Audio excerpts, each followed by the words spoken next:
Training camp report dates are out, so we know Seattle's the Seahawks' first day of camp, Friday, July 24th. The Mariners have an off day today. Make sure you tune in at 7 p.m. for a brand new episode of Extra Innings hosted by Curtis Rogers before opening up a series on the road tomorrow against the Pirates. Snapshot brought to you by Miller Lite. When it's game time, it's Miller time. From the Quantum Fiber Studio. This is Bump and Stacy On Seattle Sports. Streaming through the Seattle Sports app and at seattlesports.com. Now, here are your hosts, Michael Bumpus and Stacy Ross. Here we go now. Michael Bumpus out for the rest of the week. Good news, we got Curtis Rogers in with us, and we have a lot to talk about when it comes to the Seattle Mariners. In fact, our entire first hour and a half or so until we get to Four Down Territory at 11:15. Now, we have a lot of Seahawks stuff to get to. Training camp dates are out. We now know about joint practices with the Tennessee Titans. We have a lot of Seahawks stuff to cover, but we have to let what was a disappointing, eye-opening series against the Red Sox take precedence here. So let's start with what we liked, what we loved, and disliked for the Mariners series loss to the last place Red Sox, a horrible team. And we'll go in kind of positive to negative here because we will have more to spend on what we disliked. But let's get the good stuff out of the way so that we can acknowledge it. It wasn't all god-awful. For instance, I don't know, they did win Sunday.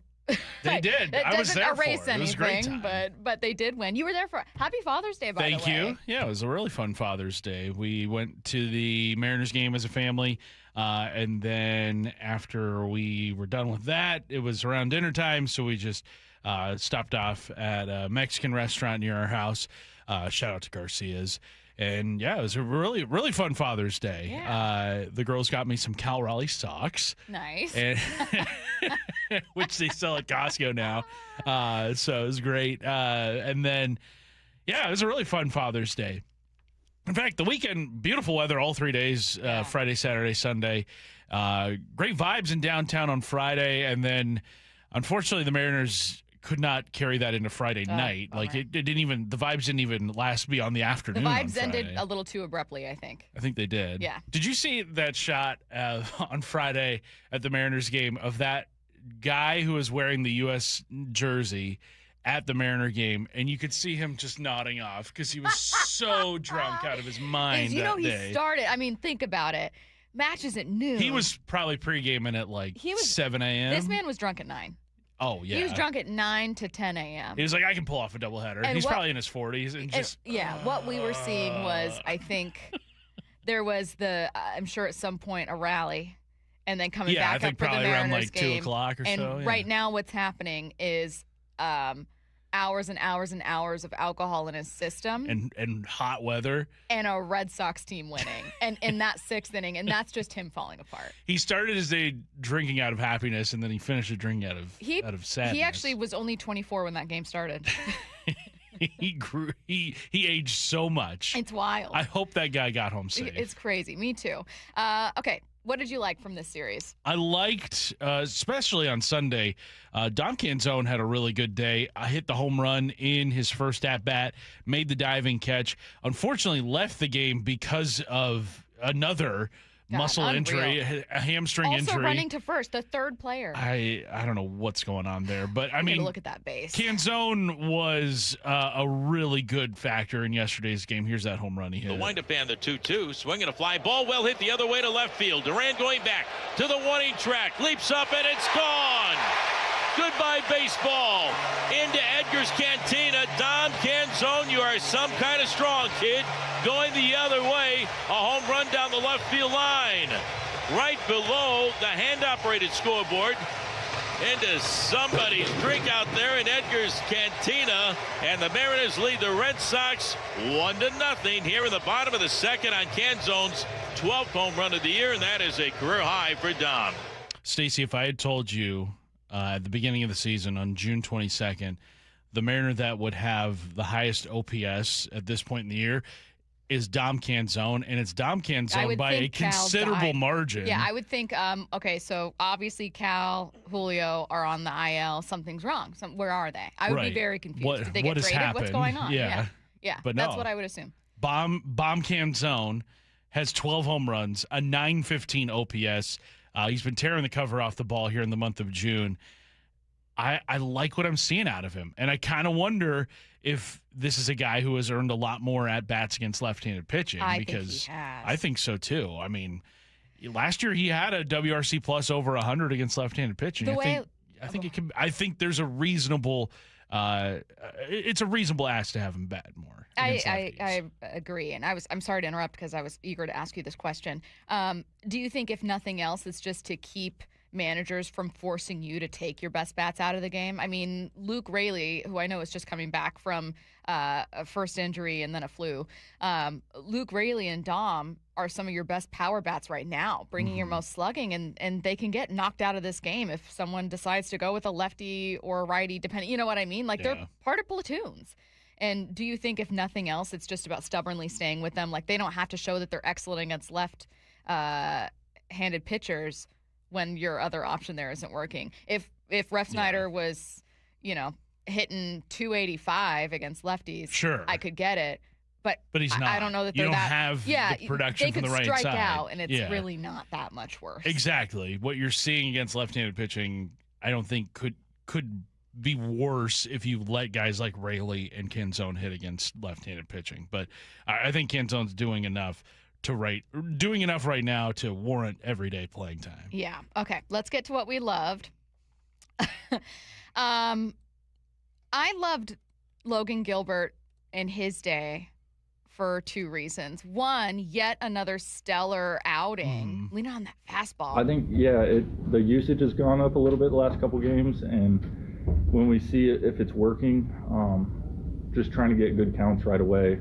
You see guys like Wu do it all the time, Bryce, guys with really good heaters trying to just use it, make them swing, and then kind of opens up the secondary stuff later too. So I think Cal is doing a good job of reading where we're at, and if it's working, just keep going with it. But also because I think that there is a portion of people who had kind of just thought, like, look, Logan doesn't have it. And I'd be lying if I said I hadn't wondered that. I found myself wondering, like, was Logan in need of, like, Tommy John last year and then didn't get it, and now he's just never going to be 100% until he does? Like, you know what I mean? I had found myself diving into that kind of conspiracy theory of, like, what if he's just not who he was because he's affected by that still months and months and months and months later.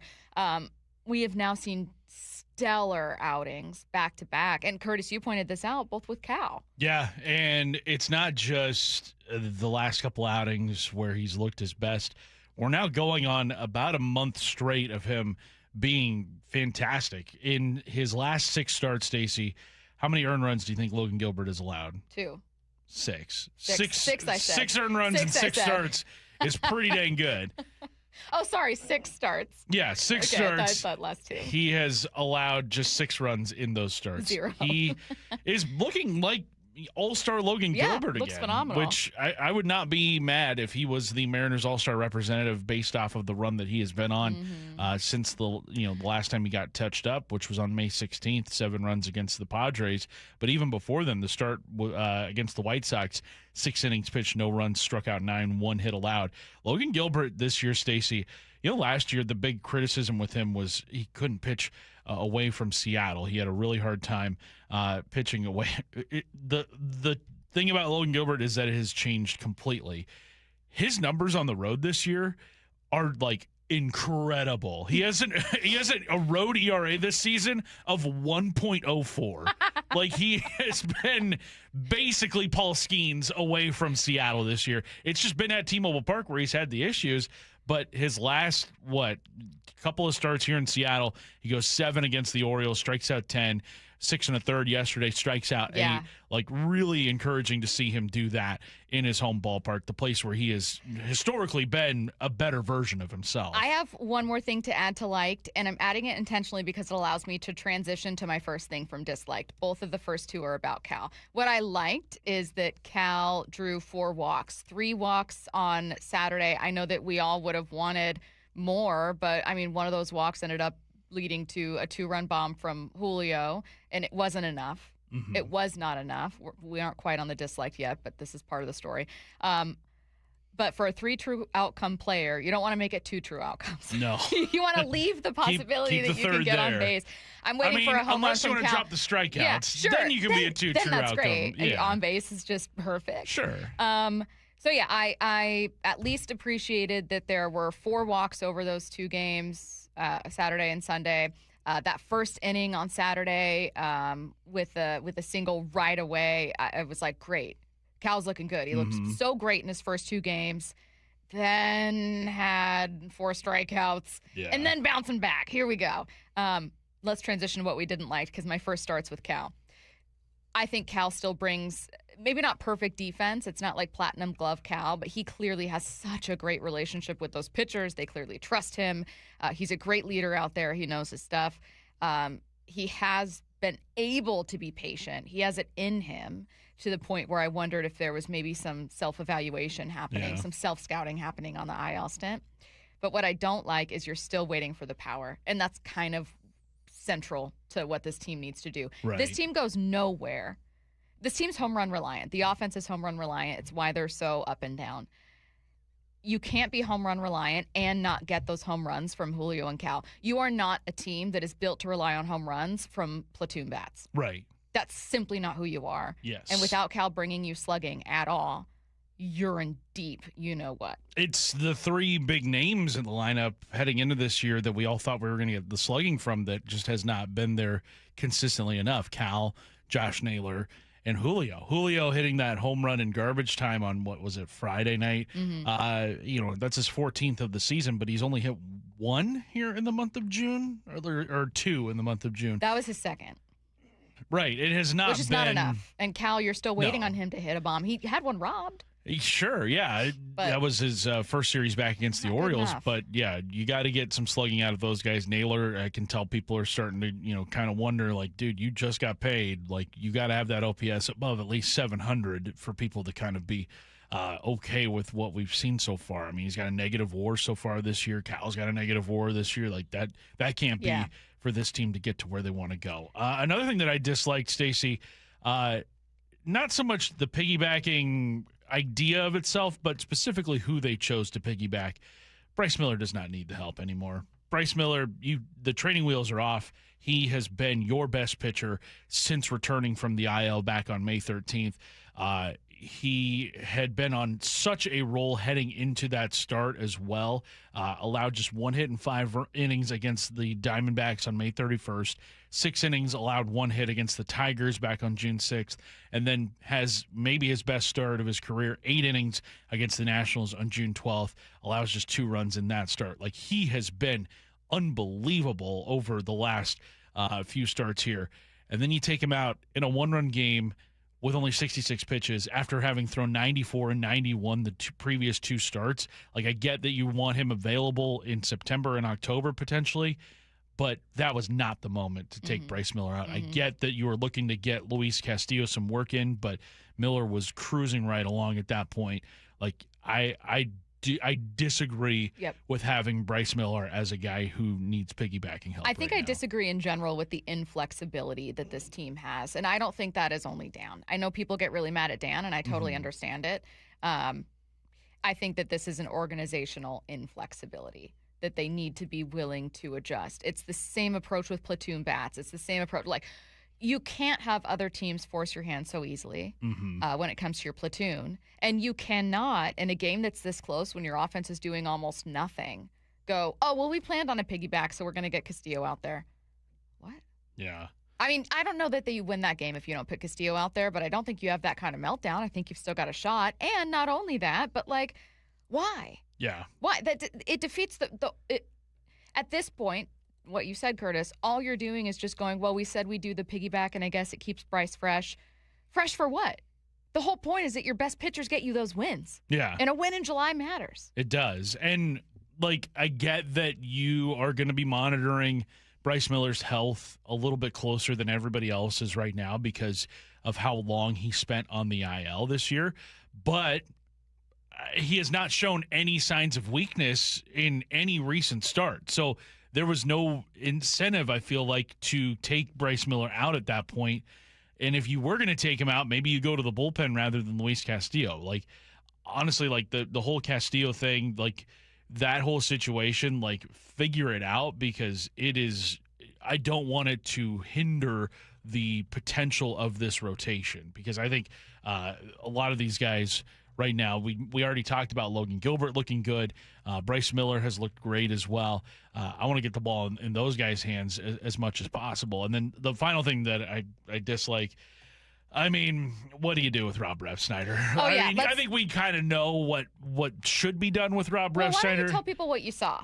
Well, we're going to get into the rest of the hour is going to Yeah. be dedicated to, after taking a zoom in on this series, at 10:30 we're going to take a step back and look at the Mariners in context to the American League. And then at 10:45 we're going to talk about what's working and what's not. Yeah. We will get to a lot of Refsnyder stuff, but why don't you tell people something you saw? I mean, he goes 1 for 10 in the series, and I was there on Sunday, and just kind of the body language was not great. I mean, he hits into that double play yesterday too, and the people next to me, they obviously are not fans of Rob Refsnyder, as are not a lot of people in the stands. And they were like, before the at bat, oh look, he's going to hit into a double play here, and then he did. Oh, And they did call then it, though. unfortunately, They cooked. Unfortunately, then they were like, see, I told you. Dang, I'd be like, you know, ball, man. But I mean, you can tell it's starting to wear on him. And I mean, look, there's a quote out there from Refsnyder in the Boston Globe from over the weekend. Not sure how many people saw it, but the Boston Globe wrote, it was a reunion between the Red Sox and Refsnyder, because Refsnyder played in Boston for the last 4 seasons,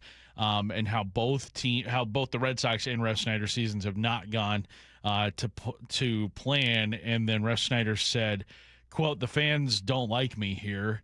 And then the author said he sort of laughed when he said it, but it was a self-aware assessment more than it was a joke. So Refsnyder definitely hearing the jeers, and that's got to be really tough for him, especially considering like probably hasn't had this kind of stretch of just not producing. Especially not after last year, or certainly wasn't feeling that last year from Boston. I think it's one of those things where you don't need to make it personal. You don't need to. Refsnyder knows he's bad. Now, there is a little bit of it where it's like, well, yeah, Rob, fans don't like you here because you haven't played. That's a you. Yeah, I fear that is unfortunately on you and not on fans. It's not like you got here and fans were immediately hostile. So there's an accountability element to what Rob's doing where it's like, yeah, you're self-aware, but you can't really blame fans. The second thing, though, is something that we'll talk about as we get into the rest of this hour, which is, well, what do you do now? If you're Jerry, if you're Justin, if you're Mariners brass, do you look at what's happening and just go, he'll figure it out. He was so good with Boston. Or do you make a move? We'll also talk about whether or not that's dependent on something like, I don't know, whether or not Dom Canzone can play for you on Tuesday. Let's get to headline rewrites. Extra, extra, real Headline rewrites. We must make headlines. The real story behind the headlines in today's news. Powered by Bay Alarm Security Services. With Bump and Stacy. Headline number 1, the U.S. men's national team secured a spot in the knockout round after clinching their World Cup group on Friday. What's the real headline? You never want to be happy to play a meaningless game, but in this case, it's okay. Yeah, what's the plan of attack when they play next? Like, do you just play the bench guys? Are you still trying to play for pride? Maybe you don't want to get rusty. You want to have your guys out there. Now, this is a real question. There is some kind of outcome based on how this settles, but I just don't know that fans care strongly one way or the other. Right. I mean, if you lose and don't get any points in this game, like that's going to impact your seeding in the knockout round, I would imagine. But I can't envision Christian Pulisic playing in this one, right? Like, with his injury, they probably want to get him as healed up as possible. A low-stakes game like what they're going to play next, probably not the spot you want to bring him back in. I think they're going to save him for the knockout. As they should. Headline rewrites. Headline number 2, shocking news out of college basketball this morning. Dusty May is leaving national champion Michigan to become the head coach of the Dallas Mavericks. What's the real headline? May dominated in March and April and is now leaving in June. I was looking at Matt to see if he'd have a laugh to that one. I just can't believe you did not make this about your birthday month. When I read the first headline, that was my thought. Wow. Like, wow, May trying to upstage my birthday month yet again. That's actually, that's on brand. That's fair, Matt. That's a fair critique. This was shocking news. Yeah. What was your reaction? I'm shocked that he's leaving for the NBA so soon. I imagined it was going to happen probably within the next few years just because that's how every good college coach kind of goes these days. But coming off of a national championship, and also at this point in the year, June, like the exact middle point of the offseason, like the portal has calmed down. You've got your NBA draft early entries. They've already committed to going to the league or coming back to school. Like everybody's rosters are pretty much set. Now this opens up the portal again for other teams to come calling. I know Gonzaga has a couple of roster spots that they still need filled. So there's going to be opportunities for other schools to just come pick this Michigan program apart. I saw Michigan announce that they were promoting an assistant, Mike Boynton Jr., to be their new head coach. But yeah, really shocking. 27 months ago, Dusty May was the head coach at Florida Atlantic. Now he is the head coach of the Dallas Mavericks. What a rise. What a rise. Headline rewrites. Headline number 3, current 49ers wide receiver. Emphasis on current. Let's make that clear. Current 49ers wide receiver Brandon Ayuk posted a new video to Instagram saying, "Go Commanders." Man, what's up, everybody? I had a great Father's Day. And before I lay down and go to bed tonight, I just wanted to say, go Commanders! Go Commanders, man. Go Commanders! What's the real headline? I think Brandon Ayuk wants to be a former 49ers wide receiver. I don't know what It's just, possibly I'm just tell you that. I'm getting that vibe. Yeah? It's giving ex-49er. It's giving trade me, release me, do something, Please. launch me into the sun and let me land in D.C. Just anything possible. I mean, do the Commanders even want him at this point? Does I don't know. any team want him? I don't know. at this What's point? interesting to me is it certainly felt like this was heading toward a divorce between the 49ers and Brandon Ayuk. Then Brandon Ayuk deleted all the videos and posted a single video of himself being like coming to an end zone near you. And we on the show said, well, maybe the 49ers reached out and they were like, hey, we can't find a trade partner. We're just moving forward. It is what it is. Can you play nice with us, please? So I actually thought this was not necessarily in the rear view. I anticipated that, look, you post those videos, you're going to be asked about it in training camp when the season starts. If you have a bad game or a couple bad games, you're going to be asked about it, or we're going to see more. But I thought that for right now, it was like back pocket, we moved on. Yeah. So I was a little surprised to see it kicked up once again. I mean, I think this ends with Brandon Ayuk probably getting cut more than I think the 49ers are able to trade him. I don't see a team out there that would be giving up anything of significance to acquire him. I get that he's talented, but we haven't seen that talent on a field in a while. I was going to say, he is incredibly talented, but has not been healthy or playing well. So it's not like he has a ton of leverage in this case. The last time that we saw him on a football field was in the 2024 season, and it was about midway through the 2024 season. It was October 20th, 2024. In a loss to the Kansas City Chiefs. So it's been a while. I mean, 2023 was that year he had just, staggering numbers, 1,300 receiving yards in that season. But again, the further and further you get away from that great season that he had in 2023, the less likely he is to do that ever again. Or to make a team want to take that chance. Exactly. To make the Commanders go, you know what? Yeah, absolutely. We definitely want this person that's posting videos calling out your organization with our team. Yeah. Bold move, Brandon Ayuk. You're listening to Bump Stacy on Seattle Sports and the Seattle Sports app. Curtis Rogers in for Michael Bumpus, sticking with the Mariners for the first hour here. Coming up at 10:45, what's working and what's not when it comes to the Mariners? What needs to change? What needs to be fixed? Before we get to that, we took a very zoomed in look at the Mariners series, looking at only these 3 games against Boston. We're going to take a step back and look at where the Mariners stand in the American League. The Mariners, battered and bruised, avoided a Red Sox sweep. Canzone goes to a dive. He makes the grab. He picks himself up. He fires the ball to second. It's a double play. After a quick day off today, it's back on the road with a first of 3 against the Pirates in Pittsburgh tomorrow afternoon. First pitch at 3:40, 2:30 pregame. 6 strikeout for Logan Gilbert on his game today. Hear every pitch of every game on the free Seattle Sports app. How would you like to invest in the Seattle real estate market, one of the hottest and most stable regions in the country, and achieve a great rate of return on your investment without the effort of sourcing a deal, the expense and time of building permits, or all the hassles that come with being a landlord? Hi, I'm Scott Rireka, CEO of Legacy Group Capital in Bellevue. Legacy Group Capital develops local real estate, lends money, and shares the profits with our investors. Diversify with Legacy Group Capital. Invest into our Northwest Fund, which is currently delivering 9% on a fixed rate term. It's our flagship fund for 19 years with zero investor losses. And yes, we do accept IRAs. Find out why 1,300 local investors have invested over $350 million. Invest in the stability and ease of Legacy Group Capital's Northwest Fund. Legacy Group Capital at legacyg.com. This is not investment advice. Investments available to accredited investors only. Details at legacyg.com. People want to do business with someone they can trust, not be a car salesman. Then they feel more comfortable with you, and just the experience is better on both sides. Lee Johnson Auto Family, the LJ way.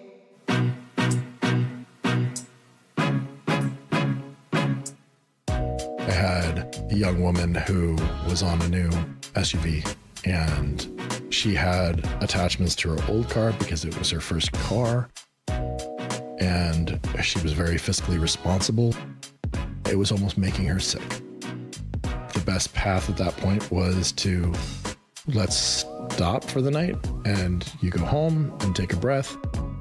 She came back in the morning and bought the car. She was way happier. The LJ way is the Lee Johnson Auto Family. Emerald Queen Casino Event Center presents the main event, powered by WFC, Saturday night, August 8th.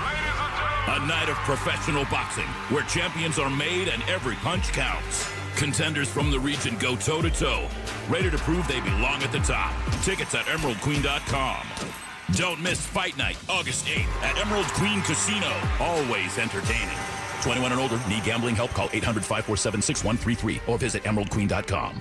Hey, Brock Hewitt here with my buddy Dave Taylor from First Mark Insurance. So glad, so thankful that Molly and I made the call. Had heard so many First Mark Challenge victories, we needed to take that challenge. What does happen from your perspective when that caller, when that email, when that person reaches out to you for a First Mark Challenge victory? That's a great question. So there's several steps we go through in the process. The first step is we're going to gather information, find out all we can about that client and what their needs are.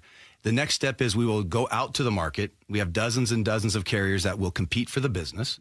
At the end of that process, we will then bring those findings back to the customer, show them what we found, and who the eventual winner was in that competition. And it may be who they're with. It might be, yes. And sometimes that's the best we can do is recommend they stay where they are, but maybe modify a few coverages to put them in a better position. So go take that challenge today. Go be the next First Mark Challenge victory. It costs you nothing, and they will be there with you every step of the way. FirstMarkInsurance.com. FirstMarkInsurance.com. The home of the Mariners. It is gone! Cal Raleigh, 2-run home run. Hear every pitch on 710 and the Seattle Sports app. Hi, I'm Chuck McDowell, the timeshare cancellation guy and founder of Wesley Financial Group, and I want to set the record straight. I am not an attorney. I've never wanted to be an attorney, and the truth is I really don't even like attorneys. If I sound like an attorney, I'll apologize. But what I've learned in my 15 years in the timeshare cancellation business is you don't need to be an attorney to get folks out of their timeshare.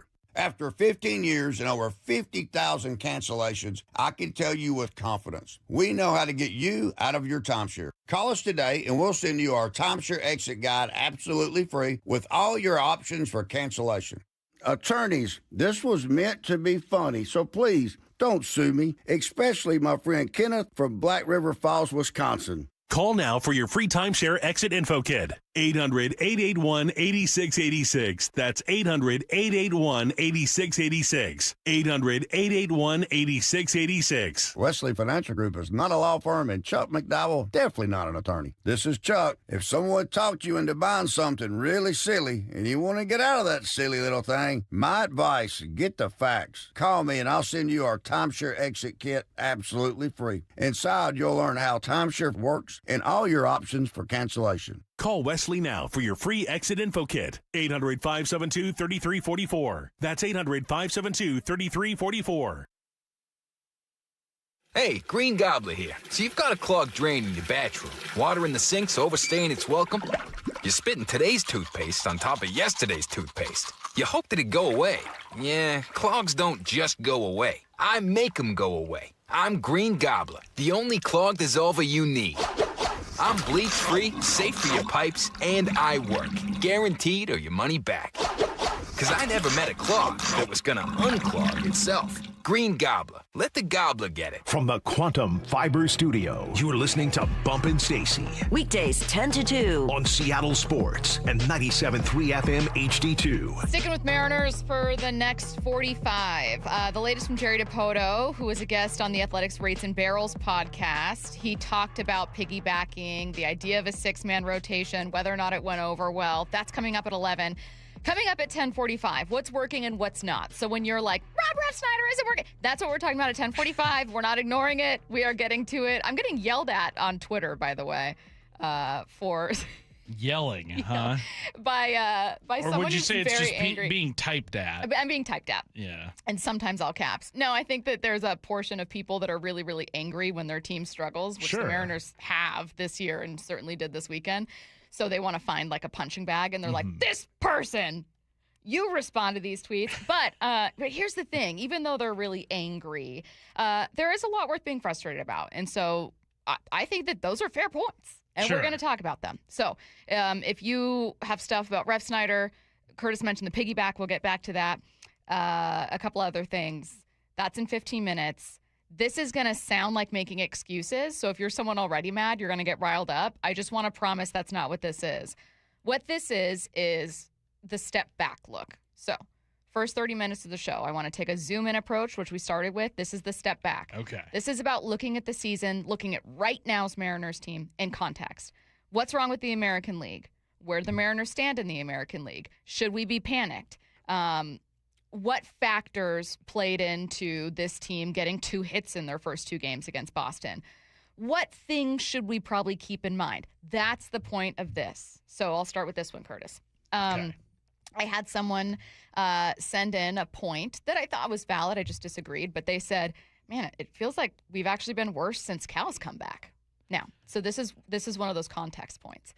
I don't think this team was better with Pareda. I think Randy not being here is pretty massive. That's context that I want to add to the disappointing Mariners season and the disappointing stretch here. Randy has been one of your best bats, certainly your most consistent. Right. He's not here. No, and that has really hurt the offense, which since Cal's return has not put up more than 3 runs in a game. They did take 2 of 3 from the Orioles, but they won 3-1 and 3-0 in 2 of those games, and then on Sunday winning 3-1 yesterday. I just think the offense as a whole is in a bit of a crater right now, where I don't necessarily think it's Cal's presence that is contributing to the lack of runs. I just think it's kind of all up and down the lineup right now, where it's just guys who have not been able to produce the way that we're accustomed to seeing them. I mean, you look at the offense as a whole since that Friday game against the Nationals where they put up 10 runs, they have not scored more than 3 in a game since then. It has been an entire week of the offense, and Cal was only there for, 6 of those 8 games. So whatever the Mariners did at the end of the series against the Nationals, Cal had no say in it whatsoever. And honestly, like, over the course of 162, who are you more going to believe in offensively, Cal Raleigh or a combo of Mitch Garver and Johnny Cal, Pareda? I don't think Cal's hitting 160 all season long. I think his timing isn't right on both sides of the plate. Brent, we were talking about it with Brent earlier. He was like, it seems like one swing is kind of figuring it out and the other isn't, and it's only adding to your problems against lefties. But, like, Cal is better than this. Yes. And when Cal is fully healthy, and we don't know if he's fully healthy yet. I would imagine that he is as close to, fully healthy as he's been since, spring training or whatever, especially getting that time off. But also in working your way back, you're also going to have to build up your timing again, which that was something that he struggled with when he wasn't injured in the season's first month. So that is kind of where my biggest concern is with Cal, not so much the injury, but just getting that timing back. I was encouraged by, him getting deep into the counts and also getting the go-ahead hit. What was it, his first game back against Baltimore? But ultimately, you're going to have to kind of get used to Cal just kind of working his way back here. It's not going to be instant. It's not going to be and I think we all got kind of fooled a little bit by the AAA numbers that he had put up. But again, that's AAA pitching. It's kind of batting practice for a lot of these regulars. Yeah. A lot of guys can hit AAA. Not many can hit Major League pitching. Let's take a step back and look at the American League. This is the most important context to them. It is not excusing the Mariners to say, oh, well, they're still the second best run differential in the American League because it's so much worse than the Yankees. I also think that they are benefiting from the American League being horrible. And you can say, well, that's not an excuse. It's certainly not, but it's a good thing. Yeah, it's the reality of the situation. Yeah, I think that the Mariners, in theory, have enough talent to pull away, and it's frustrating they haven't. It is worth mentioning that while you drop 2 to the Red Sox, be glad you're not the Red Sox who are out of it. The Red Sox are bad. The Tigers are banged up. The Blue Jays, Vlad Guerrero Jr. hasn't hit a home run at home this year. You want to wait for Cal's home runs? Yeah, I'm waiting for Cal's home runs. It's concerning that they aren't really here. Vlad Guerrero Jr. has not hit a home run at home. The Mariners were 8 outs away from a World Series. The Blue Jays were in it, man. Yeah. They nearly won it. They took it to 7 and nearly won multiple times. Barring Will Smith, his foot hanging onto home plate is what kept them from winning a World Series. They're worse. They are. I can't remember a worse collection of teams in a single league than what we're seeing right now in the American League. And we asked Levi Weaver of The Athletic on Friday, basically, do you think there's another team outside of the Mariners that could challenge the New York Yankees for an American League pennant? And he said it took him a while. He had a long pause before his answer, and then he was like, no, I don't think there is another team that can challenge the Yankees besides the Mariners. You know what's interesting? I'm simultaneously seeing people be absolutely livid at the Mariners, but then livid at people for writing off the Mariners. Sure. Pick a side. Either you think your team is hopeless and isn't in it, and you're frustrated with them, and you're like, yeah, the Yankees are going to do it. Or you're mad that they're being disrespected. If you're mad that Levi was on here saying, he was this close to saying just send the Yankees to a World Series. If that makes you mad, then you're still excited about your team and you think they can be better. And this context is stuff you think too. Exactly. And there is an avenue, a very realistic avenue, that the Mariners are playing October baseball, even with as poorly as the start to the season has been. You look at the context of the start to the season that the Mariners are off to, this is kind of right in line with where they've been through 80 or close to 80 games, basically the exact midway point of the season, which will be, 2 games into this Pirates series coming up. So on Thursday, the Mariners will have played 81 games prior to that. Last year, through 82 games, the Mariners were 42-40. My only pushback against that, and I know that you know it, so I'm just adding it for the sake of wrapping up the segment. My only pushback against that is this time last year, Cal was OPSing, if not close to 1,000, then over 1,000. Right. He was looking at 30 home runs-ish already. So it's one of those things where the record is about the same. They're in first place and all of that's good, but it doesn't feel as good. It doesn't feel like they can be a World Series team, whereas last year you were like, Cal's going to be an American League starting catcher in the All-Star game. That's just what's going to happen. Yeah, on June 22nd last year. Cal's a big part of this. On June 22nd last year, Cal had an OPS of 1042. Yeah. Not bad. Right now, I'm going to say it's comfortably below 700. Oh, yeah. It's comfortably below 600 now. I'm going to say it is where his slugging should be. Yeah. He, on June 22nd last year, he hit his 31st home run of the year in a 14-6 win over the Chicago Now, you've Cubs. got a month of him not playing. Right. But he hasn't been as good. No, he has not. He has not been as good. And I think that's been a the biggest part of the story of the 2026 Mariners so far is you haven't gotten anywhere close to the production you got from Cal last year, and how they've been able to kind of sustain or at least keep it afloat is it kind of boggles the mind, but it's like, okay, you have done what you can do in the absence of 2025 Cal. Yeah. Like, okay, now he's back. Like, let's see What it. now? Yeah. So that's our big picture context. So the zoom in was here's what we liked, love, dislike from the series. The step back is, hey, the Mariners have the second best run differential in the American League. They are first place in their division, and their record is about where it was last year. Also, Randy isn't out there right now. That's pretty massive. Mm-hmm. We also talked about how there are some differences. You know, Cal's OPS was much better last year. Here's what you need to see. And that brings us naturally to our next part of this conversation. What's working and what isn't when it comes to the Mariners? That's next. The Mariners, battered and bruised, avoided a Red Sox sweep. Canzone goes to a dive. He makes the grab. He picks himself up. He fires the ball to second. It's a double play. After a quick day off today, it's back on the road with a first of 3 against the Pirates in Pittsburgh tomorrow afternoon.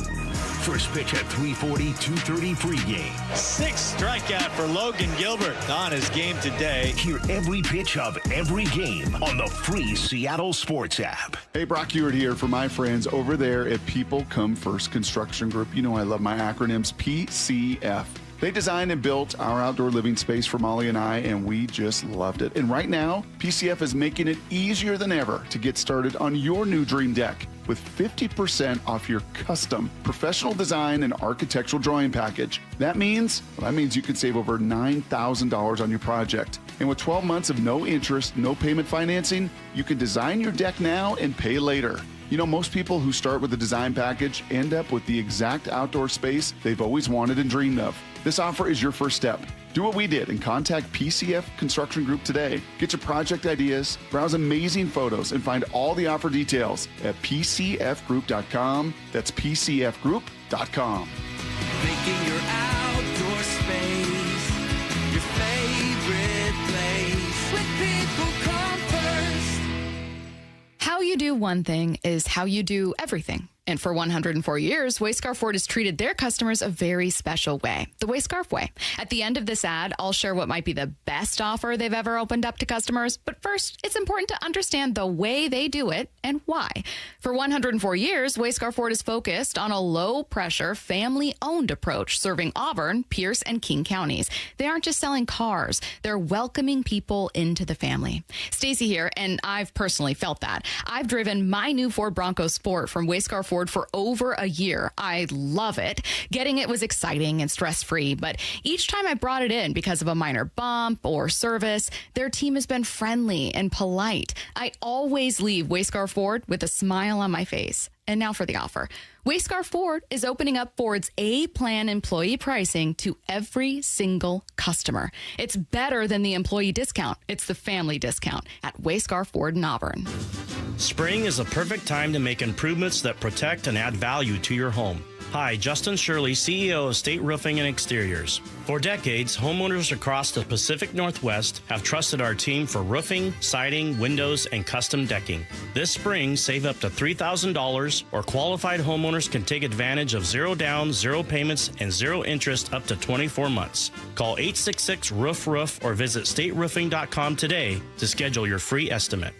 I got to ride in the brand new all-electric Arc Sport, and it was a luxury EV on the water. Stacy here. You hop aboard immediately and feel like you're someone important. Luxury finishes, clean, tech throughout. Driving it is smooth, and it has that impressive kick you expect from an EV. Charging it is really easy, and not paying for gas is a huge plus. Book a free demo and see it for yourself in Lake Union, Lake Washington, and Lake Sammamish. Schedule your demo at arcboats.com/demo. If you can't make it to them in Kirkland, they'll come pick you up. arcboats.com/demo. Do you know a woman making a difference in Seattle's sports and events community? Someone who leads with purpose, mentors others, champions inclusion, and inspires those around her to be their best? Wise Seattle and Seattle Sports want to celebrate her. Nominations are now open for the 2026 Women of Inspiration Award, recognizing an outstanding woman whose impact is helping shape the future of sports and events in our region. Submit your nomination today at woiseattle.org. Nominations close July 10th.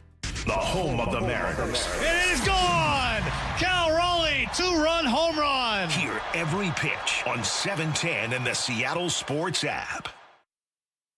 For over 50 years, Bucky's Complete Auto Repair has been the one locals trust for honest pricing, expert service, and guaranteed repairs. This dedication has earned them a Carfax Preferred designation.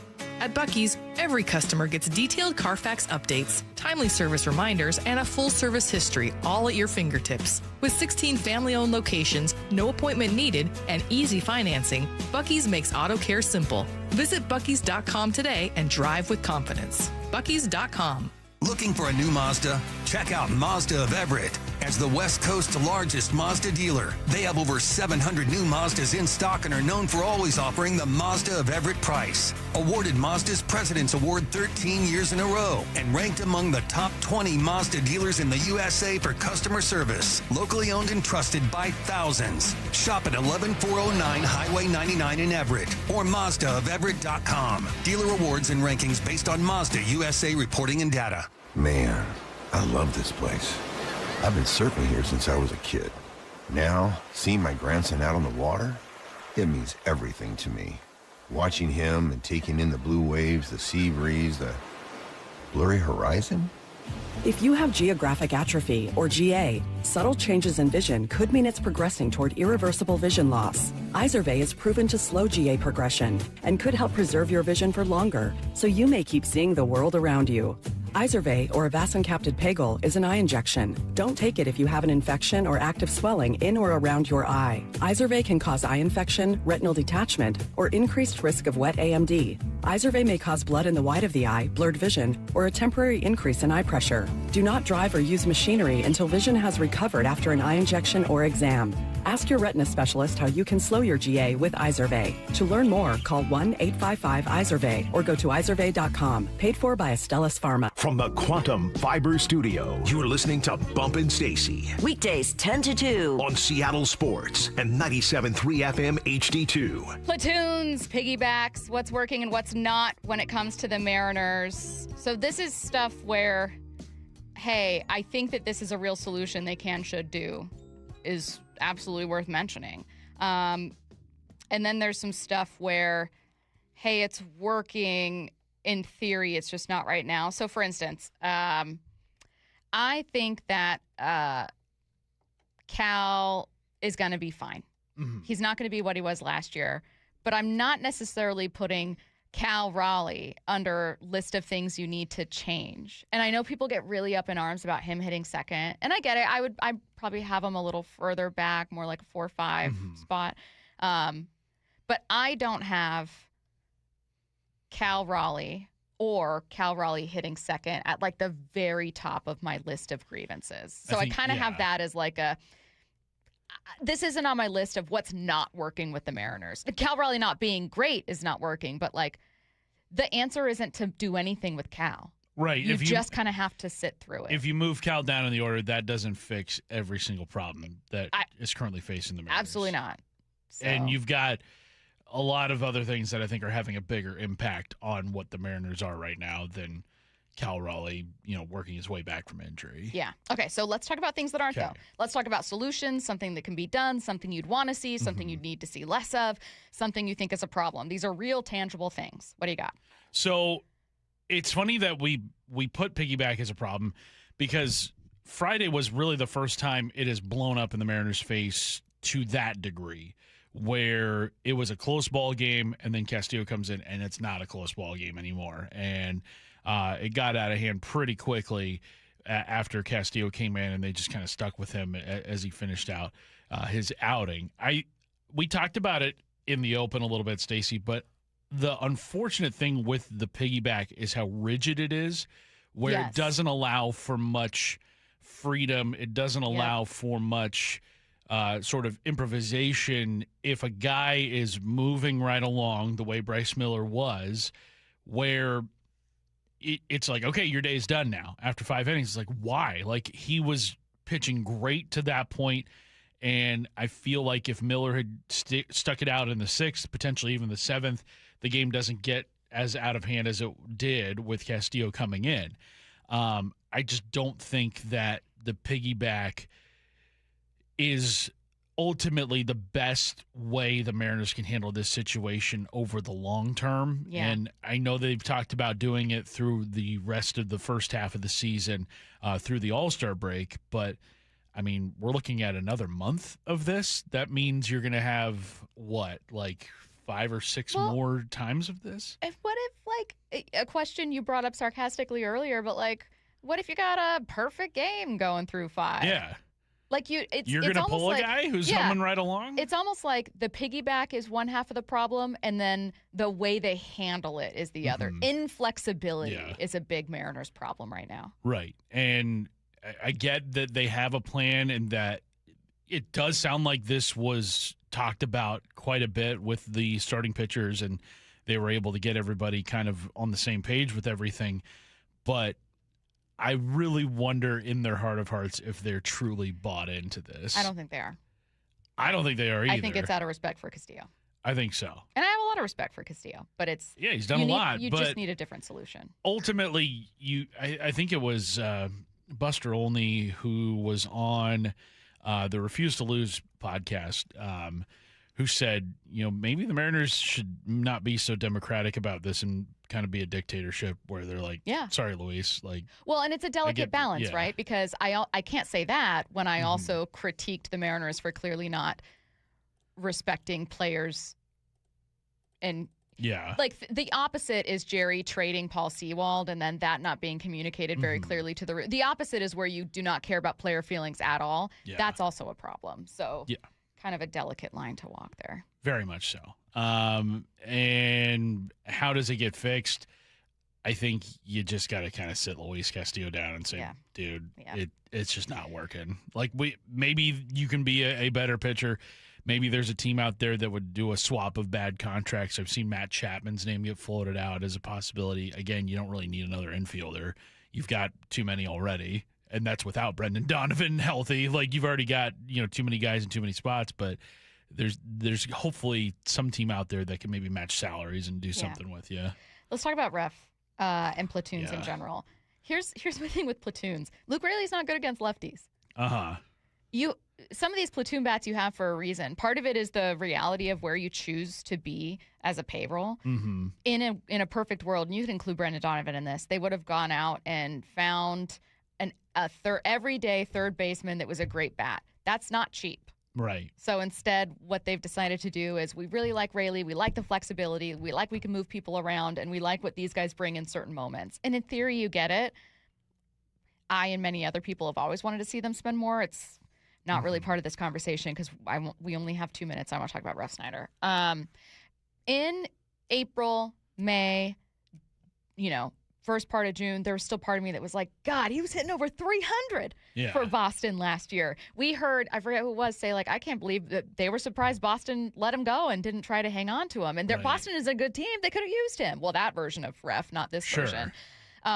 Even on Friday, if you go through the Bump and Stacy podcast, you can hear me on Friday say, I kind of hope that he does figure it out because I feel bad for him. That was Friday. So it's not like I have been banging the table going, send Rob Ref Snyder into space. I've been saying, I really hope it works out, and I know why they did it. But it's not. No. And for right now, it feels like a blank hole in your lineup. It gives you flexibility in the outfield for something like if Dom's hamstring is a big issue, and I get it, but that bat's giving you nothing. Yeah, on Friday when we saw the lineup and Rob Ref Snyder's batting leadoff, like it was just kind of like, really? Like I get that, maybe that was your plan for him at the beginning of the year, but it's not working. Let's look at the recent, example of what Rob Ref Snyder's been. Like that is not a leadoff bat. Might as well keep a good lefty bat in who's not good against lefties. Might as well keep Raley. His home OPS this season is like 218. That's not even a good average. He's like hitting 069 in Seattle this season. And you're going to put that at your leadoff spot? Like, no. Yeah. Sorry. Miss me with that. Yeah. So I think that's kind of what we're stuck on, and I'm sure we'll get back to it several times over the course of this week. We'll see what ends up happening with Ref Snyder. I don't feel confident that he's on this team after the All-Star break, but I think given the injuries they have in the outfield and his ability to play there, it might buy him some time here. Yeah. I also think that if you're a front office, I would imagine this is true of every front office. There's a stubbornness about a decision that you made with a lot of research going like, I really believed in this when I made this call, and I don't want to be the one to move on and have them succeed elsewhere. You know what I mean? That is, there is the point when you got to pull the plug. I think it was Ryan Divish who told us a few weeks ago, a lot of front offices in baseball, it's not just the Mariners, but they will wait until, like a month or so after something has ran its course to finally making a move, just to be like, all right, fine, it didn't work out. I just don't know. I think in a horrible American League, you can afford a little bit of time, but you're kind of using it right now. Yeah. This is the season's half over. You know what I mean? The season's half over. You're still in first place, but like, you don't have the luxury of time, even though the American League's so bad, because you just need to build up that. Like, why? Yeah. So yeah. I think I've seen enough. I think a lot of us have seen enough. I think a lot of us have seen enough. The latest from Jerry Dipoto coming up next. Have you downloaded the Seattle Sports app? We're going to have a challenge right here. What are you waiting for? Listen to this. Every pitch. Here comes the 3-2. Every game. Swung on and missed. Got him. One app for free. How about that, folks? The Seattle Sports app. Every game. Julio racing back. Right in the palm of your hands. Makes a leap and makes the catch. Plus the latest Mariners news, insider access, video, and podcasts. They got it. Wow. The Seattle Sports app. Hey, baseball fans, Rick Riz here. I'm excited to introduce you to my good friend Keith Dashafy, owner of Pella Windows and Doors of Western Washington. Keith?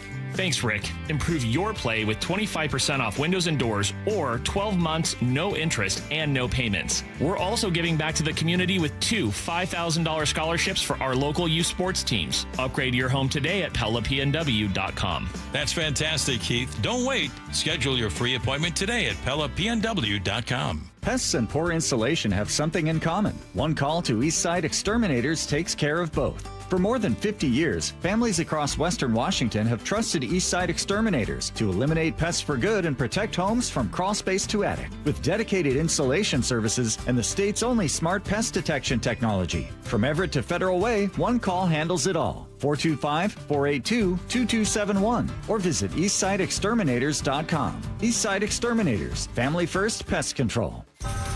Emerald Queen Casino Event Center presents the main event, powered by WFC, Saturday night, August 8th. A night of professional boxing, where champions are made and every punch counts. Contenders from the region go toe-to-toe, ready to prove they belong at the top. Tickets at emeraldqueen.com. Don't miss Fight Night, August 8th at Emerald Queen Casino. Always entertaining. 21 and older, need gambling help? Call 800-547-6133 or visit emeraldqueen.com. How would you like to invest in the Seattle real estate market, one of the hottest and most stable regions in the country, and achieve a great rate of return on your investment without the effort of sourcing a deal, the expense and time of building permits, or all the hassles that come with being a landlord? Hi, I'm Scott Rirucka, CEO of Legacy Group Capital in Bellevue. Legacy Group Capital develops local real estate, lends money, and shares the profits with our investors. Diversify with Legacy Group Capital. Invest into our Northwest Fund, which is currently delivering 9% on a fixed rate term. It's our flagship fund for 19 years with 0 investor losses. And yes, we do accept IRAs. Find out why 1,300 local investors have invested over $350 million. Invest in the stability and ease of Legacy Group Capital's Northwest Fund. Legacy Group Capital at LegacyG.com. This is not investment advice. Investments available to accredited investors only. Details at LegacyG.com. Are you a homeowner, 62 or older, and realize that your Social Security and other income may not carry you through your retirement years? Have you ever thought about a reverse mortgage? Hey, Brock Hewitt here for my friends at Tila Mortgage, a local company serving Washington residents for 30 years. And if you want to know how a reverse mortgage works or have questions like, are reverse mortgages safe? Will I still own my home? Or do I really have the option of not making monthly mortgage payments? Call Tila for a no-pressure conversation. They'll answer your questions with personalized recommendations and loan options that can safely help you improve your monthly cash flow, increase your available income, pay off debt, or make home improvements. Call Tila today. Tila, spelled T-I-L-A, is a name you can trust for truthful, honest, and ethical advice for all your mortgage needs. Call 206-766-8888. That's 206-766-8888 or TILA, TILAMortgage.com. Insurance and property taxes are borrower's responsibility. Tilo Mortgage LLC is a mortgage broker. NMLS 2472046. Spring is a season homeowners start improving their homes. Hi, Justin Shirley, CEO of State Roofing and Exteriors. If your home needs roofing, siding, new windows, gutters, or decking, our team can take care of it all. For a limited time, save up to $3,000 on a new roof, siding, deck, or windows project. Planning multiple upgrades? Combine your projects and save even more. Or with 0 down, 0 payments, and 0 interest up to 24 months. You can start your project now and pay later. Call 866-ROOF-ROOF or visit stateroofing.com. In 2026, Bay Alarm celebrates 80 years of security.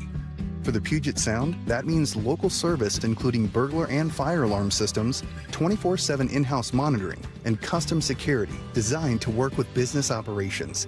Bay Alarm has real people rooted in your community looking out for your business. After 8 decades and 3 generations of family ownership, our promise is still the same. We got you. Learn more at bayalarm.com. If you're building decks in Puget Sound this season, you need materials you can trust and a supplier who delivers. Par Lumber carries premium TimberTech and Trex composite and PVC decking, railing, and lighting, as well as pavers and fencing materials contractors depend on. With reliable job site delivery, we keep your projects moving so you can keep building. All the best outdoor living products are at Par. Visit par.com to learn more. Par, where the builders go. This is Seattle Sports. Streaming through the Seattle Sports app. KIRO AM Seattle. KIRO FM HD2 Tacoma. Home of the Seahawks, Mariners, and everything Seattle sports. Seattle Sports Snapshot. The Mariners are off today, but you can still catch up with the latest news and updates with Extra Innings, a brand new episode hosted by Curtis Rogers. Tune in to Seattle Sports 7:10 a.m. and the Seattle Sports app from 7 p.m. to 9 p.m. today for your Mariners fix before this team opens up a series on the road against the Pirates tomorrow. Snapshot brought to you by Miller Lite. When it's game time, it's Miller time. From the Quantum Fiber Studio, this is Bump and Stacy on Seattle Sports. Streaming through the Seattle Sports app and at seattlesports.com. Now, here are your hosts, Michael Bumpus and Stacy Ross. Here we go now. You ever think like I am a worse person for having engaged in this? Oh, no. That's how I feel about Twitter fights about the Mariners. Everyone's frustrated about this team, and the reason I'm saying this at all is not because I need to talk about myself, but because we're going to talk about the latest from Jerry Dipoto, and I know it's going to make so many people mad. This team's weird, man. Like, they're in first place. Curtis, you pointed it out. Their record is roughly where it was last year. I actually think their pitching is better. There's a lot to like when it comes to their pitching. Logan is on one right now. Clearly a great connection with Cal. Cal's back, which is huge. You didn't end up – I wondered if there was a time when he had a sports hernia and not an oblique, and I thought that guy's done for the season. Like, that was a very ominous note from Dan Wilson at one point about, like, yeah, we hope to get him back. And you're thinking, what? This team's still in the fight. Right. Now, it's an uphill battle. You're the second best team in an American League where it's like the Yankees, 500 yards, everyone else. But I don't think anyone listening likes to feel like an AL pennant has been given to someone else. And so at all times we're trying to find out how this team can get better, and that's the point of what we're going to learn from Jerry right here. Yeah, I think we talked about it a little bit ago, but just looking at the full scope of the American League, the Mariners aren't the only team having these issues. They're one of about, 14 other teams that – including some that are out of it. The Red Sox aren't going to the playoffs. Right, and I only say 14 because I know there's 15 teams in the American League because the Yankees are just so far ahead of everybody else. Yeah. But the Mariners are not alone in where they're at right now. Yes. So still plenty of – I mean, there is still plenty of time for them to stack some wins, as we saw last year, same record roughly at this time of the year, and they finished with 90-plus wins a year ago. So now I don't know if they do this year, but I don't think they need it. However, they do need to make some changes. Things need to change. You can't play like this and win a World Series. So let's start. This is the latest from Jerry Dipoto from the Athletics Rates and Barrels podcast. We've got a couple cuts. Half of them are going to focus on the piggyback, which has been such a point of contention for not just fans, but for clearly the Mariners, who were seemingly very unhappy with this, the players that is. Jerry Dipoto answering why they're piggybacking instead of just going to a 6-man rotation. So when we got into this very unique position where we have 6 healthy starting pitchers and I think one of the deepest staffs in the league, we didn't want to relegate one to the bullpen and lose the length of that pitcher because, this isn't really like the backup quarterback in an NFL game where you can send them to the sidelines and then in 3 weeks call them back and say, oh, go throw 6 innings. Once they go to the bullpen and that volume dissipates, you really, it's going to take as long as he was in the bullpen to build it back up again. And, that puts your season in jeopardy. So we came up with this idea of trying this piggyback in the big leagues. I'm going to couple it with this. It sounds repetitive, but it's the idea of that 6-man didn't go over well. In a 6-man rotation, our pitchers would only be pitching, once a week at most. So, that didn't go over well when presented to the group. Nobody wants to wait that long in between their outings. We had the challenge of trying to find out how to balance a 13-man pitching staff when 6 of your best 13 pitchers are starters. And then what we experienced for the last 10 days is when you run a 6-man rotation and you go through a 10-day road trip with no off days, the stress that you're putting on the leverage part of your bullpen is pretty heavy. You're now down 1 reliever and, instead of having 8 to go to, you only have 7. And when you're in close games night after night, that puts a lot of burden on that setup crew. And I think the wear and tear they felt for a couple of weeks was really cumbersome. So we decided to do this, share the load. So it's where they ended up given everything that was happening around them. And Curtis, let's revisit some of that. The Mariners are in this place now because Luis Castillo is not as good as they'd hoped and Emerson Hancock is so much better. That's why they're here. They're here because Emerson Hancock is too good to justify putting in the pen. He looks like he's having an all-star season. And Luis Castillo has been bad, has been surprisingly bad. It's one thing to expect that your oldest starter is going to start regressing. It's another to see the season he's had. That starter is carrying a contract that makes it incredibly difficult to trade him. Yes. And no team wants to pay a player to play for someone else, most especially if he improves there. So what do you do now? Their choices were put him in the pen. He's not going to be happy about it. 6-man or piggyback. I think if I were in charge of things, I would move Castillo to the bullpen.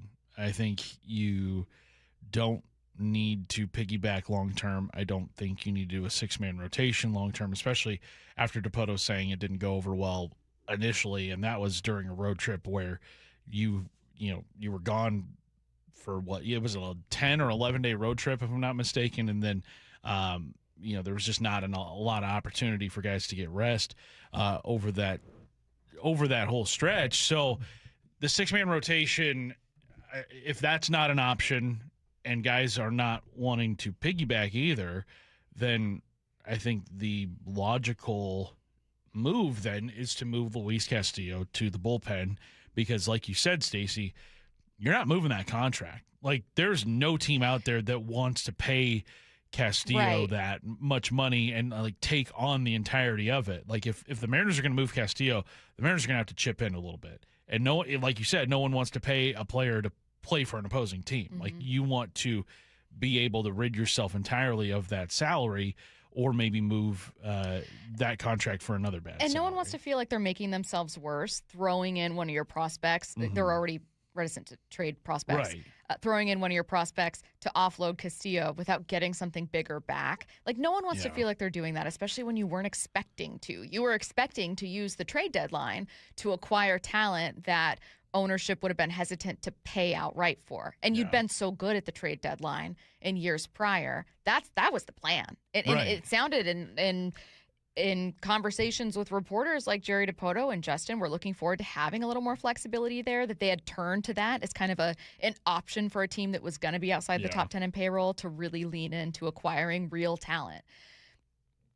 It wasn't feeling like that now. That's not the plan. That wasn't the plan. So I'm with you. I think it just needs to be communicated very carefully. And I kind of wonder, I mean, we saw it happen after the 2023 season, I want to say, when they traded Robbie Ray after he had undergone Tommy John surgery for Mitch Haniger's contract with San Francisco.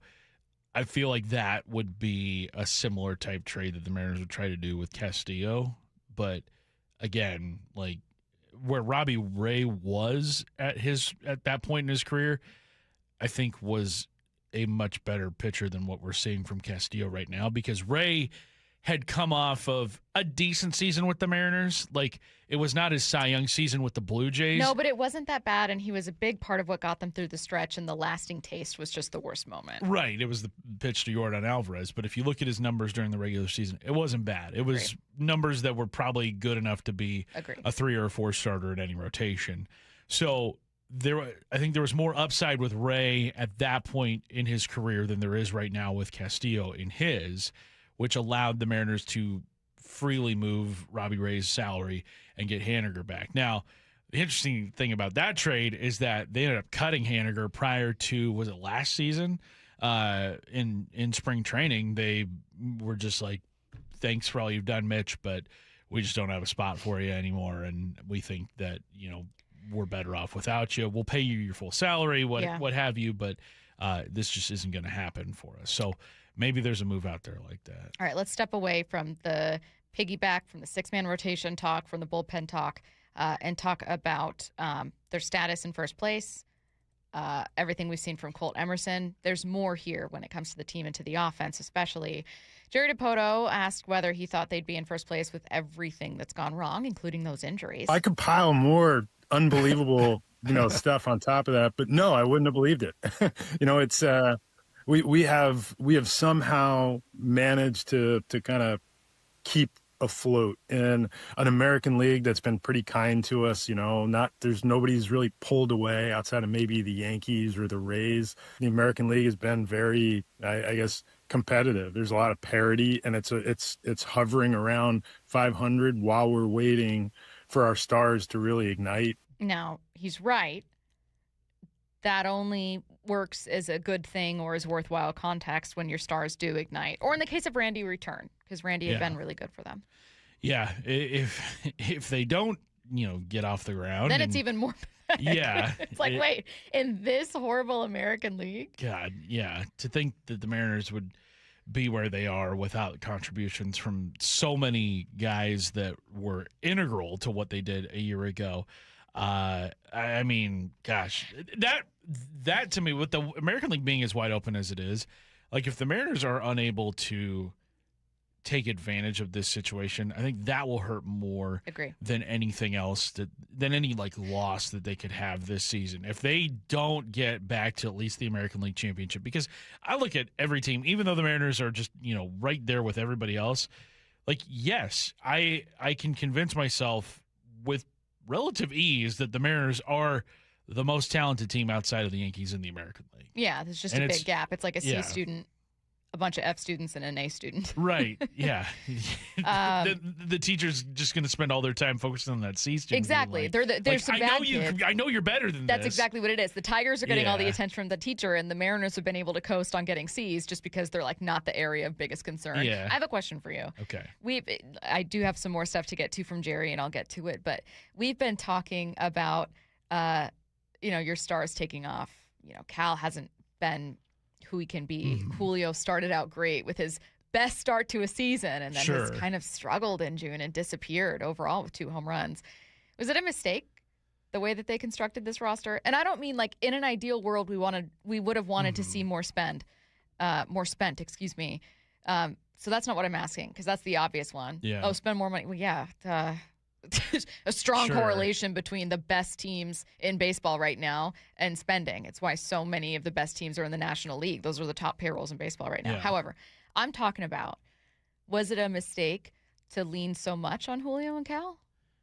I don't think so, because I think they actually did a better job of rounding out the roster. I thought so too. The one thing that has not gone the way anybody had anticipated was the Brendan Donovan acquisition, because he was essentially taking the role of Jorge Polanco. And bringing in more contact. Right. And, I mean, Polanco last year was incredible. And is hurt, by the way, so it's not like you're missing out. And Polanco has been nothing for the Mets this season.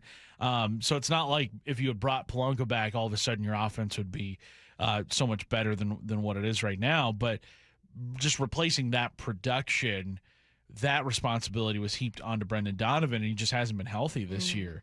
And I think that absence has been just as big of an impact as Cal's, just as big of an impact as Randy's, because that he was supposed to be a top of the order hitter. He hasn't been there for like 2/3 of the season. Yeah. Like he I think he's played in like 25 games this year. I think that's a really, really good point. There's just some things that are – everyone's so mad at Cal striking out, and Cal not – I feel in a position to defend a bad season from Cal, but just by virtue of some of the emotional overreactions I'm seeing, like Pareto would have been better or whatever. It's like I don't like being put in a place to defend someone who I think can be a lot better. Yeah. But that is what I'm doing. And I feel the same way about Naylor, who I think is probably nursing a couple injuries. And I don't think you can personally be that mad at Naylor for not being the best defensive first baseman when he was brought here to bring some edge to the team and competitiveness and fire, good contact, distractions on the bases, being kind of a terror on the base paths. The Mariners front office made it well known I throughout loved the bringing back offseason Naylor. that was their top priority. Think of the complaining we'd be doing if they didn't get him. Right. Think of the complaining we'd be doing if they didn't get him or if they didn't trade for Donovan. What would have been your backup plan at first base? Luke Raley, who was coming off of injured season? He's not an everyday first baseman. That's what I'm saying. There was nothing out there for first base. There are things in the Mariners' control that I wish that they would do differently. Then there are things not currently in their control that I don't think they deserve anger at. I'm not mad at this team for going to get Donovan. And you can't really be mad at this team for not having a top 5 payroll that was never part of the plan. It's kind of a waste of energy at this point. Like, okay, I think fans deserve a World Series. I think players deserve a World Series.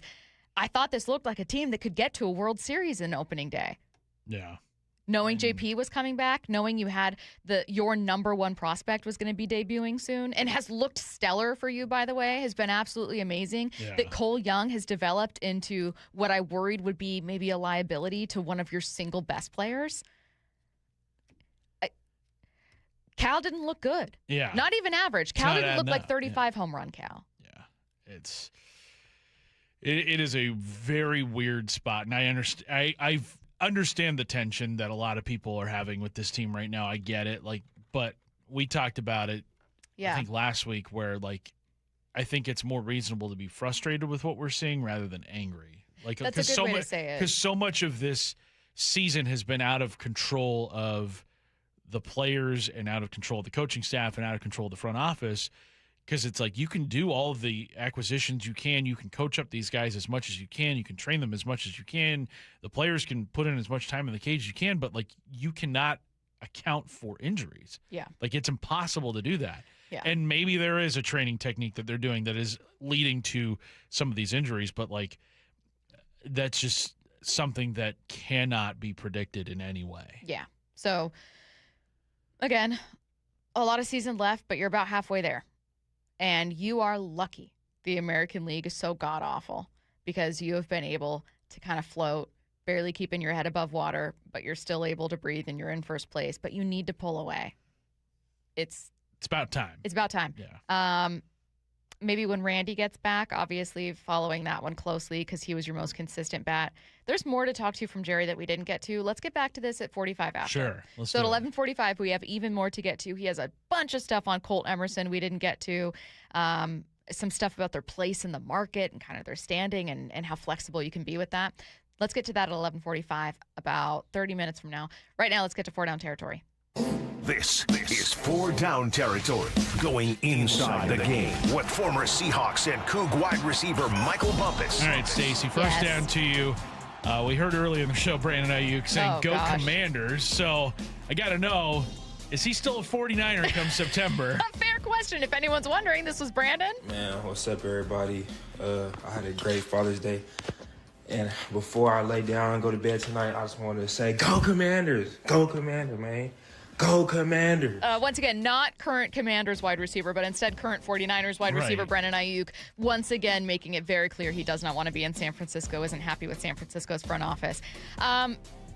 No, I don't see how you can keep him there. Now, they may, because unfortunately for Brandon, and I don't know why he's not seeing this, he's only hurting his trade value by making it clear that he's unhappy and isn't willing to play nice with a front office. I know that seems, like, well, it's not his fault. Well, all right. I don't know how appealing it looks to a front office anywhere to see a guy that's outright doing things. Now, there are players who have called out other players or shaded other players, A.J. Brown, that were still able to be dealt. A.J. Brown is incredibly productive and has been incredibly productive. Shows up also, every there's a Sunday. relationship there with Vrabel. Brandon Ayuk is not. So, no, I don't think he's a 49er. He may very well be, but I don't know how you keep that relationship going and keep it healthy. Especially, like, you brought in Mike Evans. I didn't know if he'd be, like, your clear number one guy, but that just feels like an effort to get some veteran leadership and know-how in that room. Second down. What is an underrated part of Mike McDonald's coaching? Do you know how hard it is to get 100% buy-in? Do you know how hard it is? Have you ever tried to order a pizza with adults? Have you ever tried to decide on what restaurant to go to with me and my friends? Ugh. I don't know. Where do you want to go? I don't know. We could get pizza, but we can also check out. No. And It's then they wherever. choose, and it's like, I don't We can like also that. we can do takeout if you want. I don't know. Maybe we shouldn't go anywhere. Getting 100% buy-in is incredibly difficult. I still remember to this day having a conversation, of all places, in the press box bathroom with a woman who was covering another NFC team. That NFC team had a new head coach, and his reign had not been going over well with players, and he was not getting a lot of buy-in. And part of it was he didn't have a lengthy head coaching history. And so there were some other things going on there, but I think it's really tough for younger or newer head coaches to get that buy-in so quickly. And the ways that you do it are by being clearly smart, having things pay off early. So early, finding wins, finding ways for players to get those numbers so that they can see that your philosophy and your scheme really works. But also it's about being authentic and confident. And I think that it's so easy to project that without actually having it, which in my opinion was the case with that other head coach that shall remain nameless. It's not the case with Mike McDonald. We have heard nothing but great things, including off the record. I think that focusing on the human element is part of it. As players, as people that you're teaching is massive. Third down.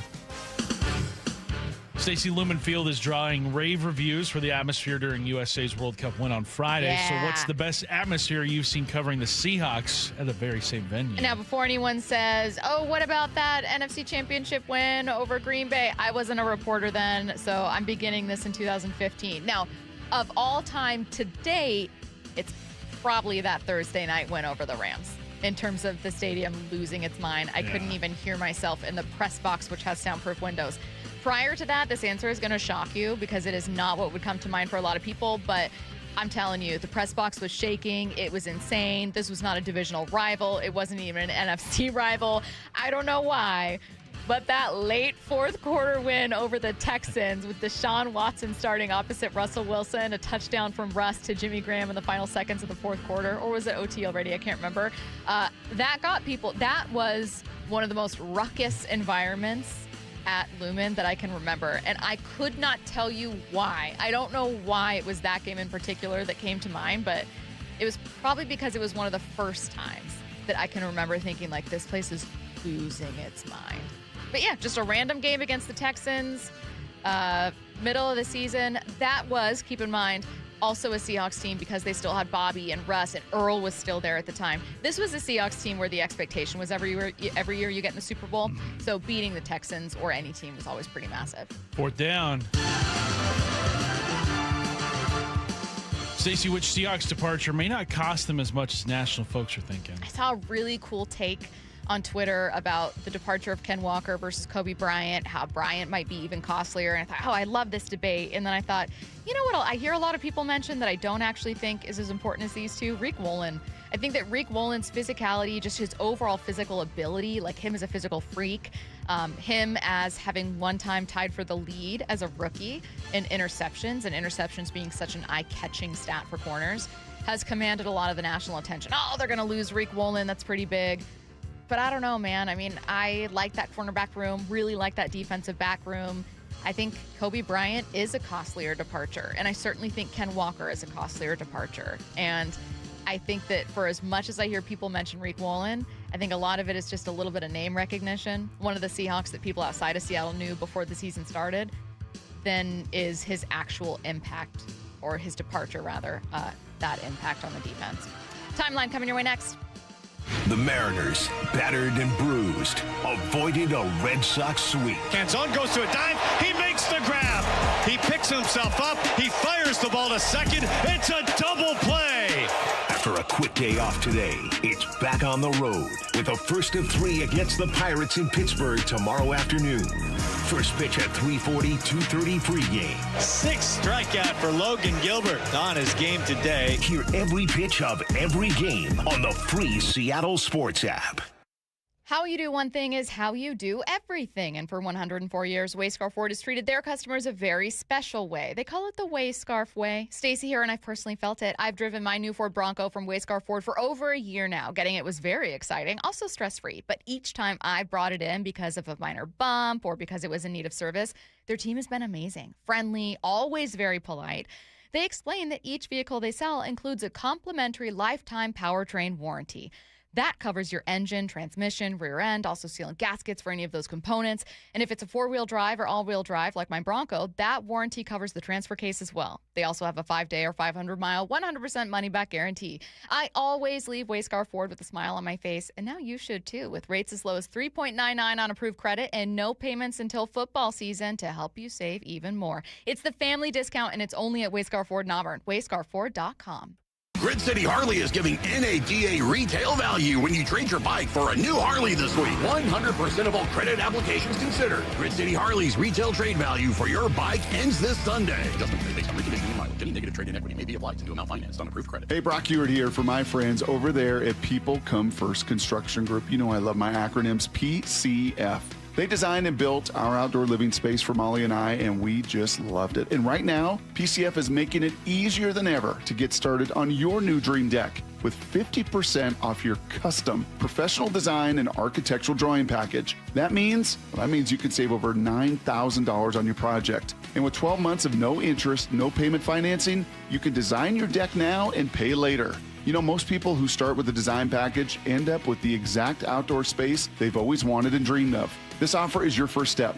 Do what we did and contact PCF Construction Group today. Get your project ideas, browse amazing photos, and find all the offer details at PCFgroup.com. That's PCFgroup.com. Making your outdoor space your favorite place. When people come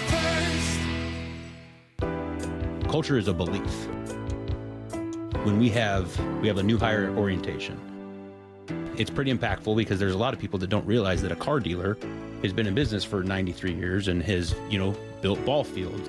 And so then they start asking more questions. And then you go back to the store and you see relationships and friendships and you see legacy employees who have been here for 30 years. And then it's like, why is it different? I can't put my finger on it. What is this?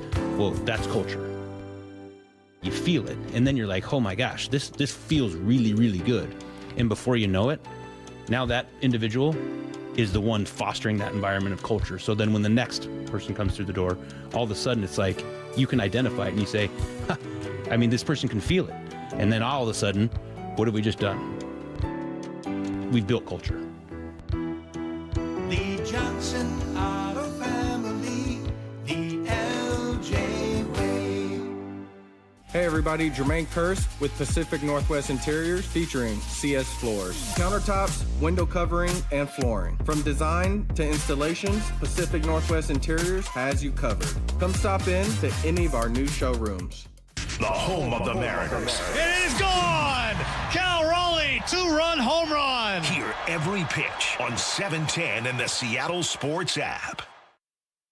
Why'd I go to the doctor? Working on the farm, my heart kept skipping a beat. I didn't think much of it, but my daughters made me get checked out. Turns out I have atrial fibrillation, which increases the risk of stroke about 5 times. Symptoms like irregular heartbeat, heart racing, chest pain, shortness of breath, fatigue, or lightheadedness can come and go. But if it's AFib, the risk of stroke remains. If you have symptoms, contact a doctor. I'm so glad I did. Visit notimetowait.com. Sponsored by Bristol-Myers Squibb and Pfizer. Wendy's new Biggie Deals lets you choose whatever you're in the mood for. It's like a music mixing board of deals, and you're the producer. Go with some chill folk music with a JBC in the $4 Biggie Bite snack. Try the drum and bass of deals with a double stack and the $6 Biggie Back. Or go full-on sandwich symphony with an $8 Biggie Bundle, the grand finale of snacking. And the best part? They all come with napkins. $4, $6, and $8 Biggie Deals how you want them at Wendy's. Price and participation may vary. Single items at regular price. Prices may be higher in Alaska, California, and Hawaii. Meet Lee Platts, a renter whose possessions fill not only her apartment, but also the darkest corners of a mini storage unit. A land of both truth and fiction. Truth, everything inside is protected by Progressive.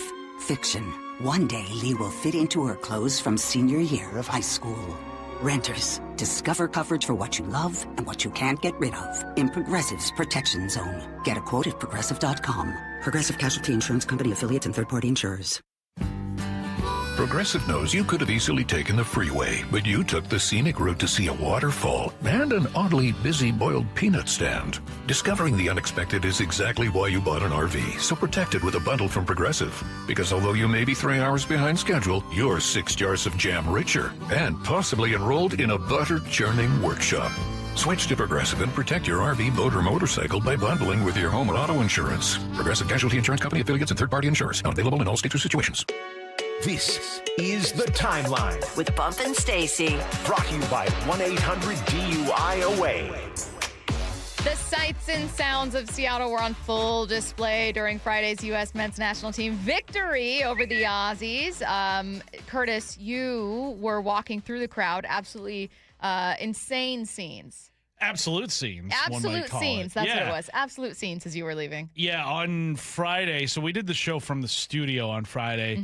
So we weren't down in Soto, but the way I go home, I take the train into work sometimes. Shout out public transit.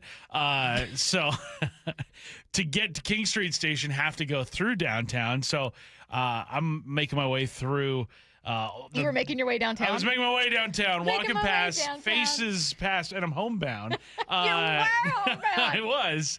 So it was just a really cool vibe because it was about a half hour after the United States had beaten Australia on Friday, and just everybody just in such a cheery mood. Also, I want to say there are a lot of bad faith posters out there saying like, oh, it was just people from out of town that traveled. That's why the crowd was so good. It's like, okay, so Team USA played in Los Angeles, 2 weeks ago? That crowd was nowhere near as raucous as it was at Lee.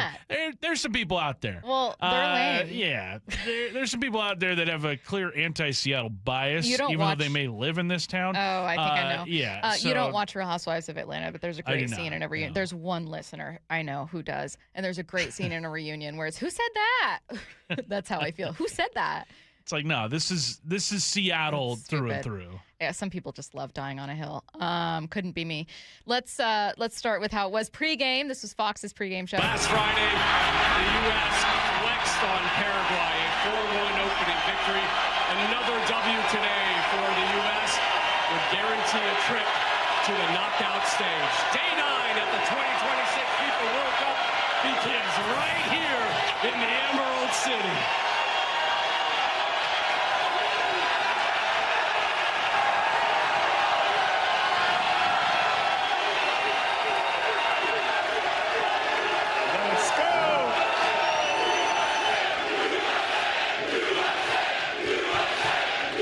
Nothing better than the USA chant at an event like this.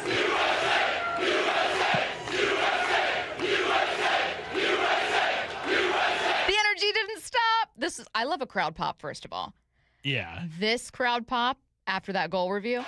We'll wait for Felix Fire. After factual review, the goal scorer was not in offside position. Amazing. And the building shakes in Seattle.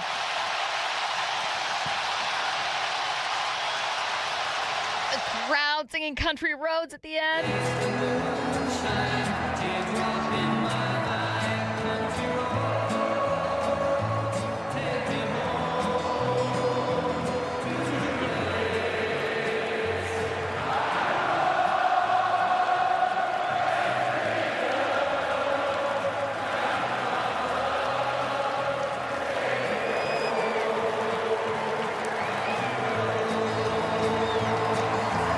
Curtis, Seattle's a city of great sports fans. There's a great sports culture in Seattle, and it's one, I think, where enthusiasm is born of pain, having the teams relocated, the threat of relocation, the feeling of being overlooked. And so there's a deep feeling of pride that this team has in its sports and in being very loud about its teams. It's also a great soccer city, obviously, with the Reign, the Sounders, and their success, but with just a really knowledgeable fan base. Yeah. And I think that the city and those fans were deeply honored and excited to have the World Cup here and the U.S. men's national team being able to play here. That's all just genuine. Like, there was not a doubt in my mind that Seattle and that this crowd could meet the moment. They absolutely did. And you have people in awe of what they saw in Seattle on Friday. And not just like people here in town, but like international soccer analysts just being like, wow, that's how they do it in Seattle. Like, I had never really considered them to, be. I mean, here in the States, we know Seattle to be a soccer crazy market, especially amongst the diehard Sounders fans and whatnot. But like, to get the respect of a lot of national or international analysts, I should say, about what they saw on Friday, I think that was a tremendous honor. And I think one thing about American soccer culture is we've been kind of desperate to find sort of those things that make us. I guess, or that could put us on par with all these other countries that have all these choreographed chants. Like you see the Norwegian team row the boat, essentially, like they're rowing a Viking boat.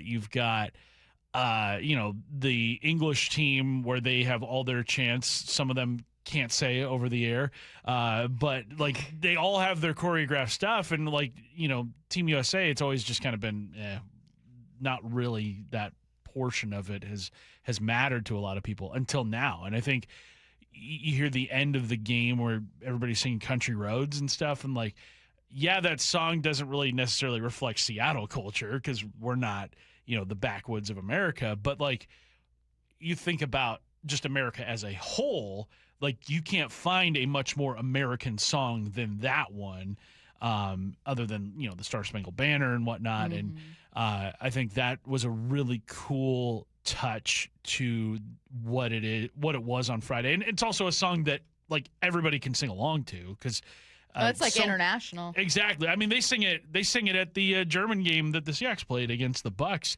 a few years ago. So it was just a really cool thing to see Seattle.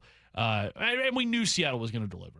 I think the surprise of it all was how surprised everybody was with Seattle meeting the moment the way they did. Speaking of the 206, did you guys see The Athletic with their review of soccer stadiums? Seattle came in first. I did not see that. Not surprising and very, very cool. All right. Yeah. Absolutely love it. Yeah. I don't know if anyone went to both outside of the guy that we saw on the broadcast who was... who did the doubleheader of Mariners USA who's hanging on in there. Friday, where God he's bless just him. God. There was another person on the train ride home on Friday that it was. I got to Auburn, is where I live, around it was like 3:45 or so. There was a woman on the train that I don't think I've ever seen anybody more drunk in my life at that part of the day. They had to have somebody help stand them up, like kind of prop them up. No. And then as you didn't go to college in Arizona. I don't believe that's the drunkest person it was you've seen. Truly like they were gone. They were fully gone. I was like, wow. Last story, longtime Sports Center anchor and friend of the show, if I may be so bold, Linda Cohn will be retiring from ESPN at the end of June. She's an icon. Truly awesome. And every time I've reached out to have her on the show to talk hockey, she's been super accommodating, super nice. And also, it's just another name where it's like, oh man, that's childhood right there. Watching her on Sports Center and ESPN. But she also local roots here in Seattle. I believe her oldest daughter was born in Seattle because I think Linda was a sports anchor for, I think, Como 4 in town, if I'm not mistaken, before she got her big break at ESPN, and then also helped out the Kraken broadcast a couple of years ago as a part-time pre- and post-game show host. So she's always held it down for the 206. Let's go around the diamond. The Mariners are off today, but you know what you can do. Coming up. 7 p.m. to 9 p.m. Your Get boy, ready. Curtis Rogers. What's on deck, by the way, for Extra Innings? Brand new episode tonight. Brand new. Jonathan Mayo of MLB Pipeline. He'll be joining me from the MLB Draft Combine, which is going on in Phoenix right now. That's actually where Jordan Schusterman's at, too. So later this week, we'll hear from him. And then we've got lots of great stuff. Mike Lefko joins me as well. You're supposed to say surprise guest, Mike Surprise Lefko. guest, Mike Lefko. And then Mike Lefko every time. Yeah, it's just a lot of baseball talk for a couple of hours every off day. Well, we are not done with the baseball talk. That's Around the Diamond, brought to you by Klein Jewelers Edmonds. More from Jerry Dipoto coming up next. The Mariners, battered and bruised, avoided a Red Sox sweep. Canzone goes to a dive. He makes the grab. He picks himself up. He fires the ball to second. It's a double play. After a quick day off today, it's back on the road with a first of 3 against the Pirates in Pittsburgh tomorrow afternoon. First pitch at 3:40, 2:30 pregame. 6th strikeout for Logan Gilbert on his game today. Hear every pitch of every game on the free Seattle Sports app. So, how's your research going? Surprising. After I figured out the top-rated TVs in our price range, I went shopping for deals. And who's the best? It wasn't the internet, and it wasn't the warehouse club. But? It was video only. They had better deals on the Samsung, LG, and the Sony TVs that got the highest scores. Better than online and at the club? I know! Video only beat them all. And now we can afford an even better model for the same price. My research really paid off. If we buy it video only. Exactly. Otherwise, we'll be sorry. At Video Only, you won't find huge stores with refrigerators or microwaves, but you will find the best deals on top-rated TVs, soundbars, and monitors. Shop around. Just make sure you visit Video Only, because if you don't, You'll be sorry. In South Center, Bellevue, Linwood, Federal Way, and Tacoma, Video Only. How would you like to invest in the Seattle real estate market, one of the hottest and most stable regions in the country, and achieve a great rate of return on your investment without the effort of sourcing a deal, the expense and time of building permits, or all the hassles that come with being a landlord?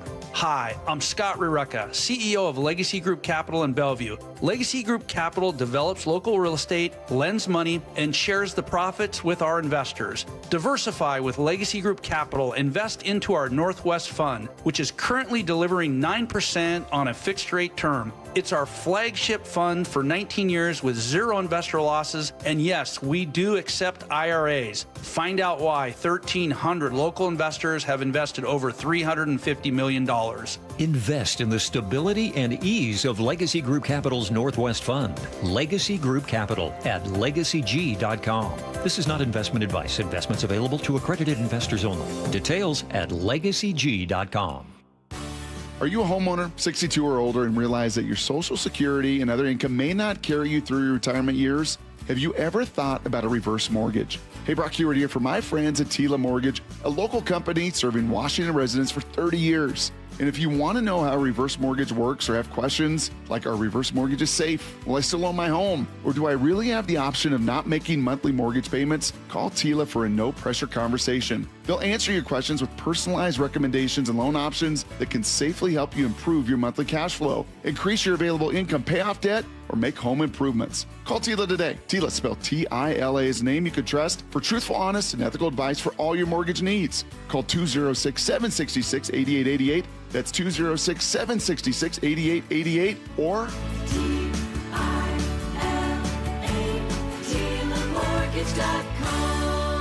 Insurance and property taxes are borrower's responsibility. Tila Mortgage LLC is a mortgage broker. NMLS 2472046. Rick Riz here for the Pella Windows and Doors of Western Washington's Improve Your Play program. Many of our local youth sports teams need help with field enhancements, training, and equipment. Local Pella owners Keith Dashafy and Luke Wilson are stepping up to donate $5,000 to 2 deserving teams. We need your help finding them. Head to seattlesports.com/play to nominate a deserving team in need. Let's help our local youth improve their play this year with Pella Windows windows and doors of Western Washington. Contests and rules at seattlesports.com/play. The home of the Mariners. It is gone! Cal Raleigh, 2-run home run. Hear every pitch on 710 and the Seattle Sports app. Hey, Green Gobbler here. So you've got a clogged drain in your bathroom. Water in the sink's overstaying its welcome. You're spitting today's toothpaste on top of yesterday's toothpaste. You hope that it go away. Yeah, clogs don't just go away. I make them go away. I'm Green Gobbler, the only clog dissolver you need. I'm bleach-free, safe for your pipes, and I work. Guaranteed or your money back. Because I never met a clog that was gonna unclog itself. Green Gobbler. Let the gobbler get it. With Progressive's Name Your Price tool, you can choose the best coverage option for you. Because you know you. Like, you know you can't cook. You're not one of those people who say that they can, but when people come over for dinner, they find out the hard way, you can't. You can't even microwave popcorn, and that's literally just one button. Plus, measuring and patience are huge parts of cooking, and that's just not you. Only you know you. So get coverage options within your budget with Progressive's Name Your Price tool. Progressive Casualty Insurance Company and Affiliates. Price and coverage match limited by state law. Emerald Queen Casino Event Center presents the main event, powered by WFC, Saturday night, August 8th. A night of professional boxing, where champions are made and every punch counts. Contenders from the region go toe-to-toe, ready to prove they belong at the top. Tickets at emeraldqueen.com. Don't miss Fight Night, August 8th at Emerald Queen Casino. Always entertaining. 21 and older, need gambling help? Call 800-547-6133 or visit emeraldqueen.com. For over 50 years, Bucky's Complete Auto Repair has been the one locals trust for honest pricing, expert service, and guaranteed repairs. This dedication has earned them a Carfax Preferred designation. At Bucky's, every customer gets detailed Carfax updates, timely service reminders, and a full service history, all at your fingertips. With 16 family-owned locations, no appointment needed, and easy financing, Bucky's makes auto care simple. Visit Bucky's.com today and drive with confidence. Bucky's.com.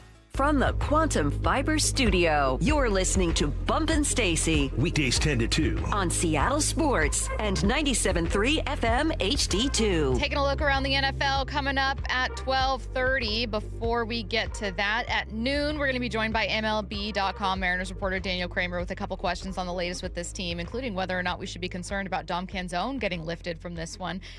But we also have some more sound from Jerry. So, Curtis, let's get to it. I didn't get to all these cuts earlier in the show, and I want to be able to spend some time talking about Colt Emerson and a few injuries.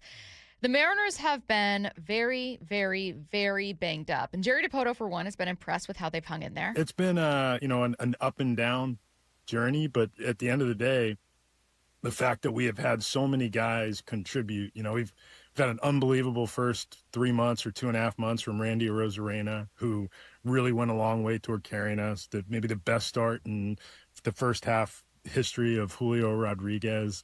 Emerson Hancock is our feel-good story of the year and proves that player development is not linear. So we found a way to hang in, and I think once the troops start to return like they did yesterday, and that it bodes well for the next 3 months. We're in a pretty good position, I think. I am impressed with how they've been able to stay in first place given all the injuries they've had, for sure. I don't know that I'm incredibly optimistic that they can just become a World Series team. Getting Brendan Donovan back, getting Randy Arozarena back, getting Matt Brash back. I think they need more, Curtis. Yeah, I think so. I think they definitely need more, but for what they've had so far, the hand that they've been dealt, tip of the cap. The fact that they are where they are is a testament to just, I think, how much talent, how much depth of talent there has been in the organization. Because I think probably 4 or 5 years ago, if players of the importance of like Cal and Julio, which, I mean, they were just starting out in their big league career, but players of that caliber, if they had gotten hurt, like, you would have been like, well, there goes the season. Like, there's no chance of the Mariners staying afloat at all. Like, it's over. But no, now you've got a team that when somebody goes down, it's not the complete end of the world. It does sting in the moment, but there is opportunity for them to dig themselves It's almost like the Mariners made 2 bets. One was that the team that they had at its healthiest could be a World Series team, and two was that they did enough to add great depth. The second one has been proven true, I think. I think it has been proven that the Mariners have good depth. Guys like Luke Raley and Dom Canzone, like your platoon bats, Johnny Pareda coming up from AAA to help this team. Like, those guys have all filled in brilliantly. Emerson Hancock, who none of us thought would be, right? When the season started, we were like, well, you don't have Miller, so you're going to have Hancock. Lo and behold, he looks like an all-star. I think that they have been proven right in the gamble they made about the depth that they have. I think what we're waiting to see proven is whether or not the version of their team they thought could win a World Series when it's healthy can actually do that. Because Cal and Julio are out there right now. Yeah. Not looking like the all-star versions of themselves. No. TBD. It's July, but got to kick it into high gear. Let's talk about something that is working. Colt Emerson. One of the sells with all these guys is, hey, sign the deal. We'll win our first World Series. You'll be the next guy with a statue out on Edgar Martinez Drive. I think something special is brewing. Colt Emerson is a special kid. I could talk about him for another half hour, and an exceptional player with the kind of makeup, leadership qualities, work ethic that you dream of on draft day. And I think he was almost immediately, embraced and respected when he came into the major league space at spring training 2 years ago as a 19-year-old, or a year and a half ago as a 19-year-old. Really as good as it gets in terms of the way he interacts with teammates, and obviously impacts the game in a lot of ways. Curtis, I worried for a while that this team had a bit of a blind spot or some horrible luck when it came to developing bats. Kyle Lewis was great but couldn't stay healthy. Evan White initially seemed really promising and then just didn't work out at first. And you were like, God, they've got, for a team that likes to draft, trade, and develop, they've got these great arms. They are knocking it out of the park. Kelnick didn't work out. Right, yeah. But they are not knocking it out of the park when it comes to guys whose job it is to do that. And then you had this newer batch and you thought, well, maybe some of these guys could. Cole Young has been fantastic, and Colt Emerson has been a revelation.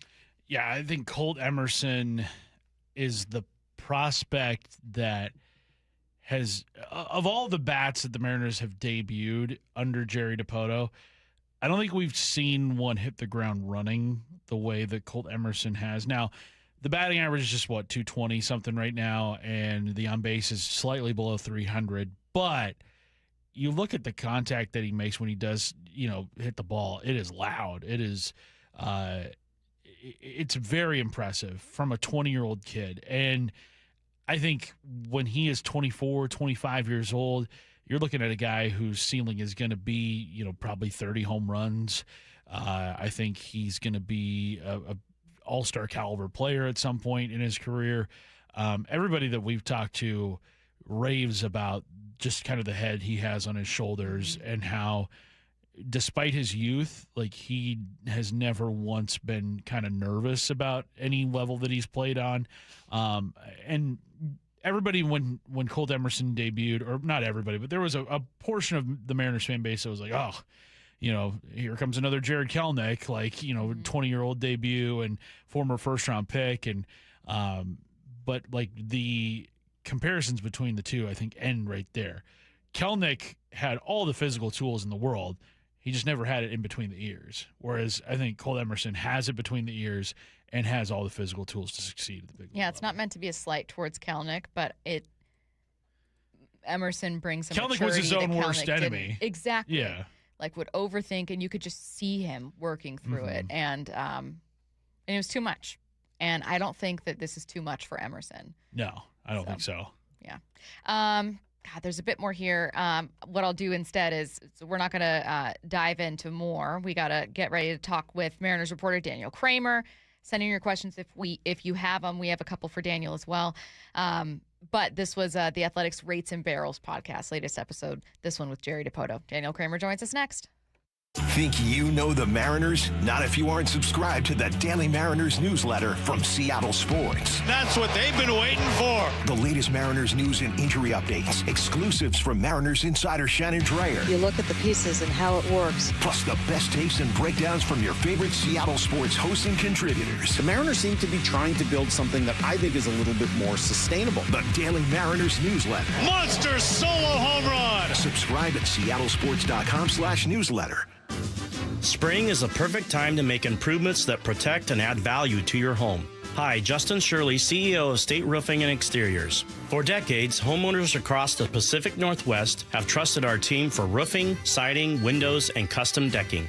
This spring, save up to $3,000, or qualified homeowners can take advantage of 0 down, 0 payments, and 0 interest up to 24 months. Call 866-ROOF-ROOF or visit stateroofing.com today to schedule your free estimate. I got to ride in the brand new all-electric and feel like you're someone important. Luxury finishes, clean, tech throughout. Driving it is smooth, and it has that impressive kick you expect from an EV. Charging it is really easy, and not paying for gas is a huge plus. Book a free demo and see it for yourself in Lake Union, Lake Washington, and Lake Sammamish. Schedule your demo at arcboats.com/demo. If you can't make it to them in Kirkland, they'll come pick you up. arcboats.com/demo. Upgrade your home with Lake Washington Windows and Doors. Be among the first 40 June projects to sign up for 5 or more installed windows and receive a free patio door. Plus, enjoy 12 months, no interest, no payments financing. LakeWashingtonWindows.com. Well, I'm sure by now you've heard interviews with a whole lot of people who took the First Mark Challenge and saved so much money on their insurance and got better coverage too. We call them First Mark victories. Well, I took the First Mark Challenge too, and I'm thrilled to say that First Mark is saving us thousands. Now, that's what I call a victory. You know, I was with the same agent for so long, I simply assumed they were working hard to get me the best coverage and save me money. But it wasn't the case, and you should find out too by taking the First Mark Insurance Challenge. First Mark works for you, not the insurance carriers. First Mark will fully analyze your current coverage, making sure you're not overpaying for the wrong coverage, which could leave you at risk for financial loss. Then they carefully search the market, dozens of major carriers to find you the best fit, and that's it. First Mark Insurance has helped thousands of families successfully manage the complicated world of insurance and save them thousands, me included. Be the next First Mark Challenge victory. Take the First Mark Challenge right now. It's totally free. Go to firstmarkinsurance.com. First Mark Insurance. They work for you. Pests and poor insulation have something in common. One call to Eastside Exterminators takes care of both. For more than 50 years, families across Western Washington have trusted Eastside Exterminators to eliminate pests for good and protect homes from crawl space to attic. With dedicated insulation services and the state's only smart pest detection technology. From Everett to Federal Way, one call handles it all. 425-482-2271 or visit eastsideexterminators.com. Eastside Exterminators, family first pest control. So, how's your research going? Surprising! After I figured out the top-rated TVs in our price range, I went shopping for deals. And who's the best? It wasn't the internet, and it wasn't the warehouse club. But? It was video only. They had better deals on the Samsung, LG, and the Sony TVs that got the highest scores. Better than online and at the club? I know! Video only beat them all. And now we can afford an even better model for the same price. My research really paid off. If we buy it video only. Exactly. Otherwise, we'll be sorry. At Video Only, you won't find huge stores with refrigerators or microwaves, but you will find the best deals on top-rated TVs, soundbars, and monitors. Shop around. Just make sure you visit Video Only, because if you don't, you'll be sorry. In South Center, Bellevue, Linwood, Federal Way, and Tacoma, Video Only. Taking the time to understand who you're working with. So that way you can understand, am I putting them in the best situation to be successful based on either their skill set or what they've gone through in their personal life. But you got to take the time to know your coworkers, your teammates, all that kind of stuff like that between the lines, because then otherwise it's not relationship based. And so that's a priority for us as far as making sure that we get to know each other between the lines. And then through that, right, you go shared experiences, and then two, now you're in the trenches together, and then you build the camaraderie, and then you got the trust and everything else that comes with that type of thing.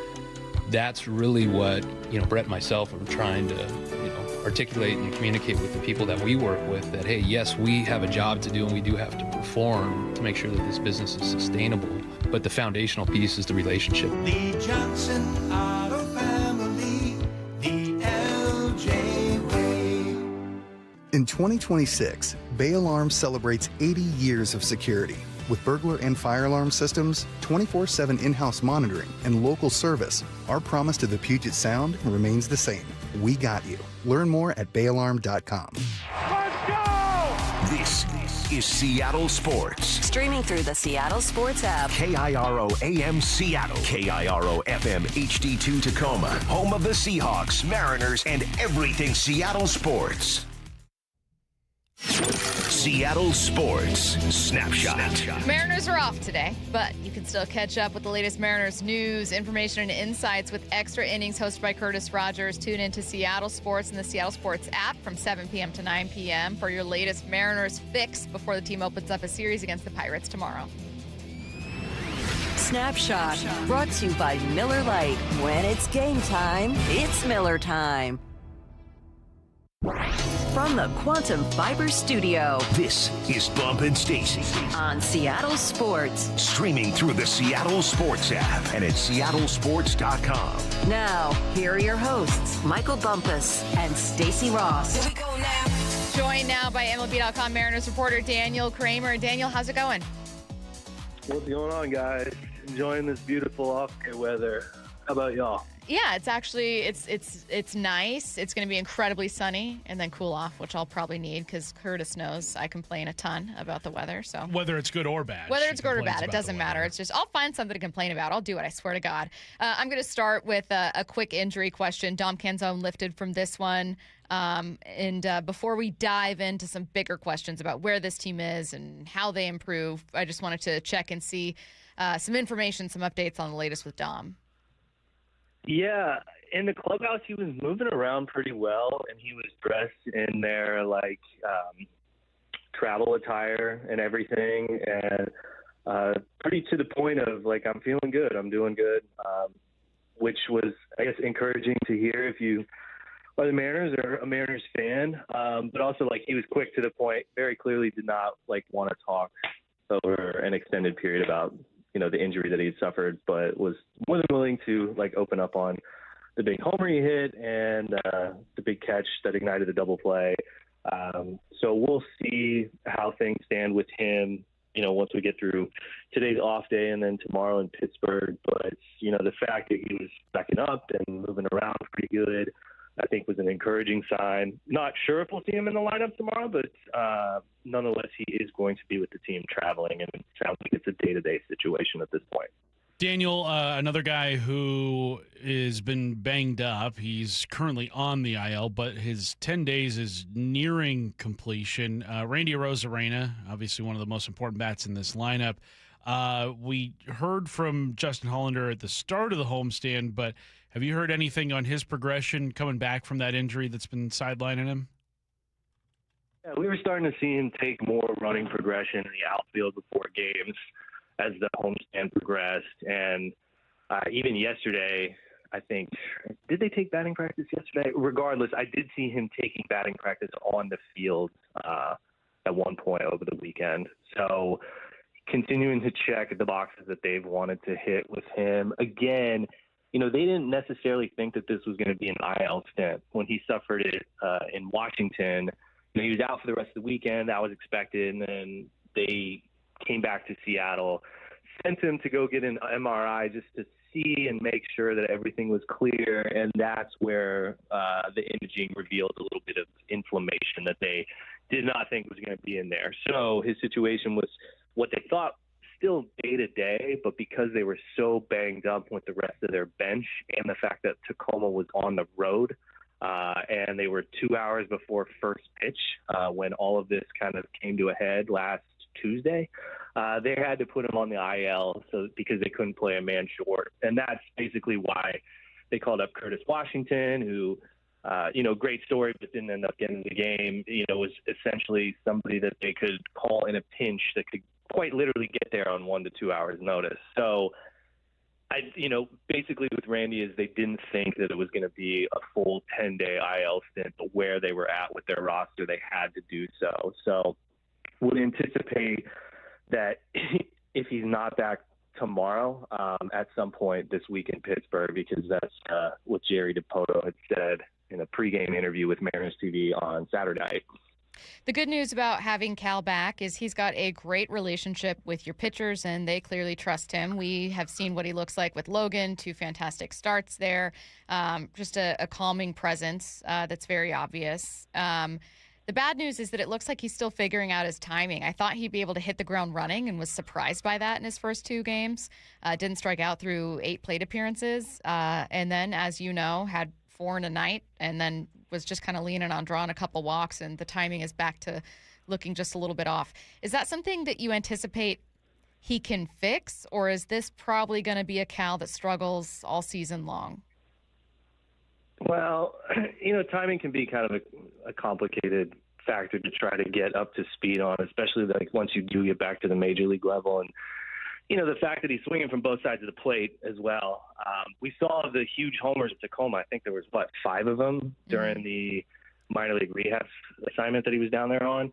But, obviously it's such a big leap to get back up to the big leagues. And then, like you said, getting reacclimated with his guys and his pitching staff and, the kind of up to speed challenges that maybe he had with that.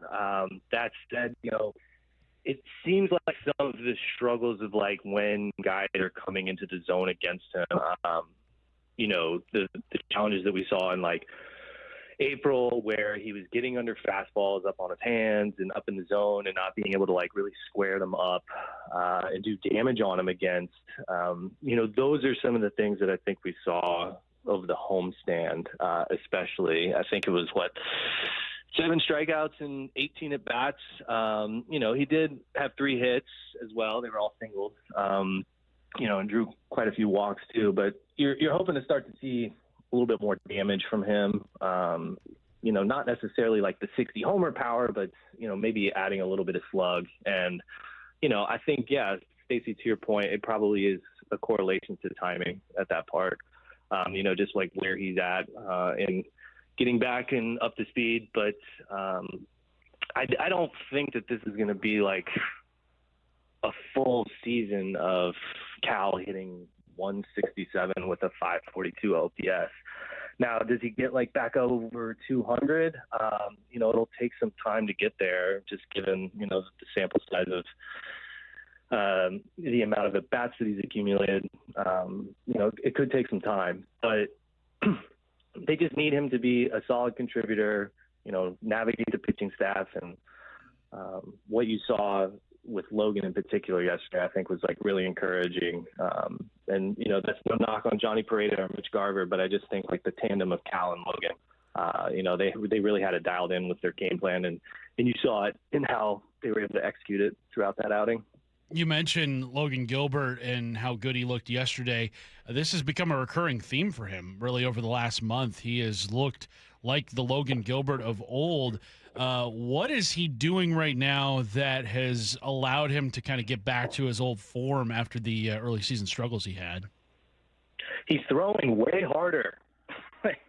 I think like that's the simplistic part of it, and is just the velocity increase that we've seen really over the past month and a half. I think this goes back to that series in Sacramento when they swept the A's and retook first place, and Logan really seemed to kind of jumpstart his season on just like a more consistent basis. And since then, they have not lost any of his starts. He's made 6 of them, and the Mariners are 6-0. 4 of those are quality starts. Yesterday, I wrote a little bit about this on MLB.com, but he turned to his fastball for, I think it was close to 70% of his usage, which was the most he had done since his rookie season in 2021, which is basically the only pitch that he had was the heater. And now you started to see him tinker with like a million different machinations of, different pitches that he's worked on through the years. And so it was just kind of a reminder of like just getting back to the bread and butter, but like to be able to do that, you need that velocity. And you were seeing like 100 miles an hour in the first inning, which was like pretty encouraging. I think for the day it was 96.8 on the heater. And so, he was just throwing it a ton because it was so effective and so effective in the strike zone. And so like you were starting to see the Red Sox get into swing mode, because you have to time up and respect that velocity.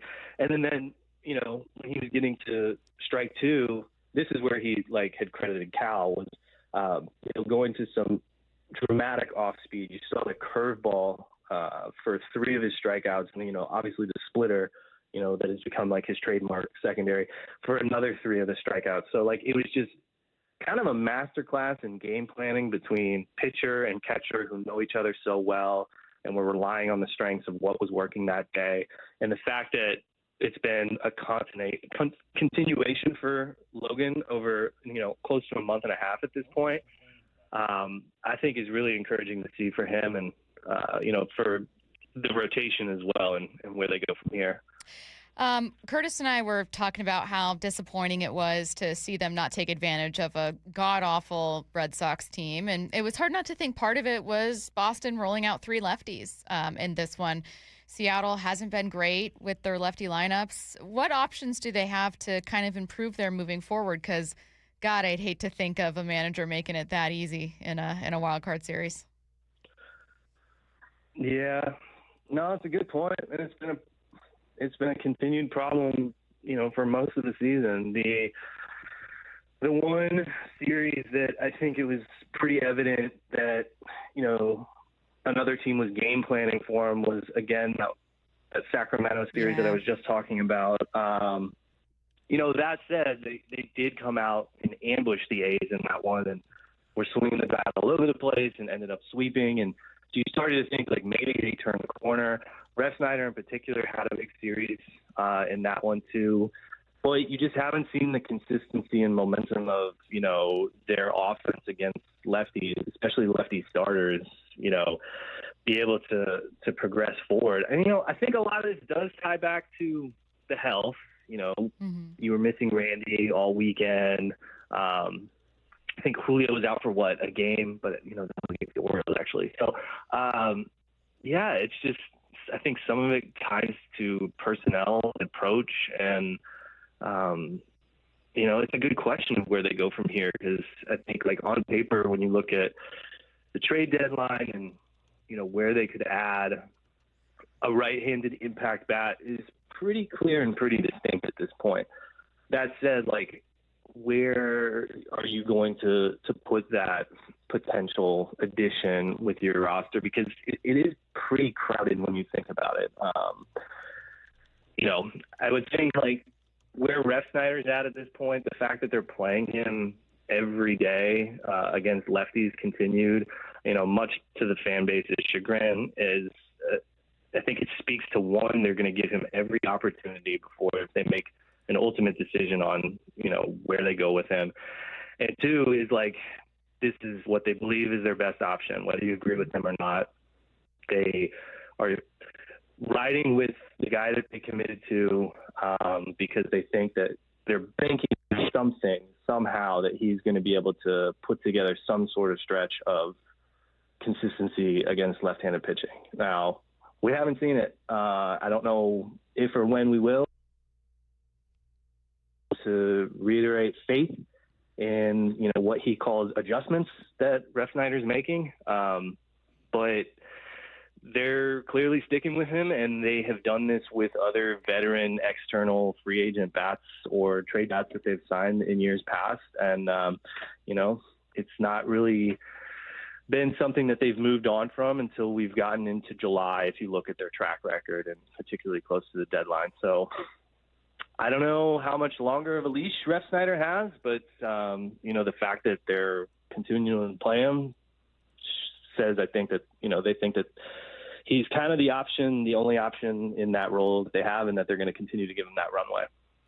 Daniel, last one from me. Once we are through the All-Star break, which is when the Mariners have kind of highlighted as when they're going to reassess this whole piggyback situation, do you think we'll have a definitive answer by then, or do you think basically with Luis Castillo, or do you think this is just something that they're going to continue to play on a day-by-day, kind of start-by-start basis with a lot of these guys? Well, I don't think it's so much day-by-day or start-by-start at the moment, because they do have a plan that basically covers them for the next month. And, it's a pretty written in pen versus pencil plan, but it can be nimble if, somebody gets sick or hurt, or, you need to make an adjustment. But what they do coming out of the break, I think, is going to be pretty fascinating because it's, at that point, it's starting to reach crunch time, right? You have 2.5 weeks until the trade deadline.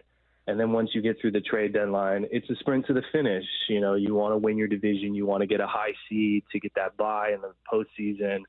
I can't believe we're talking about this now, but that's what, things are going to start to speed up really quickly. And the urgency is going to increase substantially because at that point, once you get through the trade deadline in particular, it's this is what you have to work with to get you where you want to go. And every game is already important, but this is where, you really need to step your foot on the gas. So are you going to continue with this piggyback situation in August and September to keep everybody stretched out?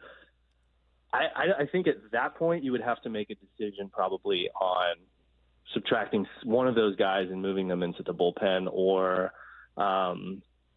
figuring out some sort of alternative at that point, because you're also going to be thinking about how you're setting up, the rotation for, that final stretch and the big push. And then how does Cade Anderson fit into this? Because Jerry said in that interview I mentioned with, the pregame show that there's going to be a strong likelihood that he's going to be up here at some point. And, based on the plans with the piggyback and the rotation through the All-Star break, if you put 2 and 2 together, that probably leads, to the assumption that Cade isn't going to be factored into this until the second half. But he continues to check every box that they've wanted to see. And, that said, if you're going to call him up and inject him in your rotation, you're going to need him to post, not continue to focus on player development and things and, the way that you can get better, so to speak, as a 22-year-old. You're going to, if you're coming up to pitch in the rotation and log innings, you got to be consistent. Not saying that he can't be, but, you've started.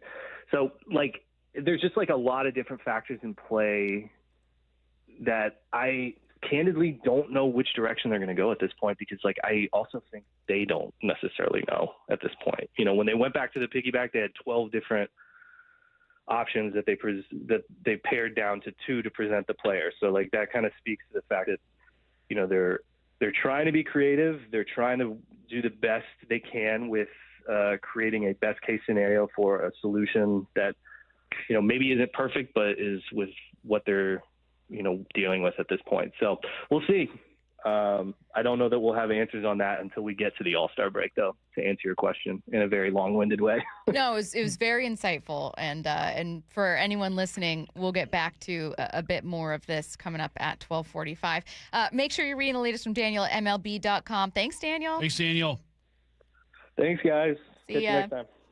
Let's get to headline rewrites. I always feel like I'm kicking everyone off. All right, we're done with you now. Headline rewrites. We must make headlines. The real story behind the headlines in today's news. Powered by Bay Alarm Security Services. With Bump and Stacy. See you, Daniel. And then I kicked him off the boat. Well, back let me into tell the you water. something. Matt Nelson and I, we love to hang up on guests. It's great. Can I just say, when I go, okay, bye, and then I see that, I'm so we didn't even pick, hey, thanks so much for joining us. And Nah. Does it feel You've powerful? already thanked them on the air. Oh, God. I feel so guilty. I always want to be and Curtis says bye, too. Sometimes I'll even pick up the headset just so I can slam it down like a classic phone. There's a button to That's drop right, because people. we have landlines back there. Yeah, so you guys It is a very old school phone I feel. miss that about phones. We haven't been able to just really experience that, nor do young people know that feeling, but hanging up on someone from a landline. It's pretty cool. It's pretty great. God, that was a thrill. Top tier. A thrill. Also a thrill. Headline number 1, the U.S. men's national team secured a spot in the knockout round of the World Cup after clinching their group on Friday. What's the real headline? You never want to be happy to play a meaningless game, but in this case, it's okay. Yeah. We're just going to have the backups, basically the Jalen Milrose of get Milroe out there. Preseason game 3, where the starters are in there for 10, 15 minutes, but you're just feeling good the about other it. guys are in there. But no, it was really cool watching all the scenes from Friday with their win over Australia.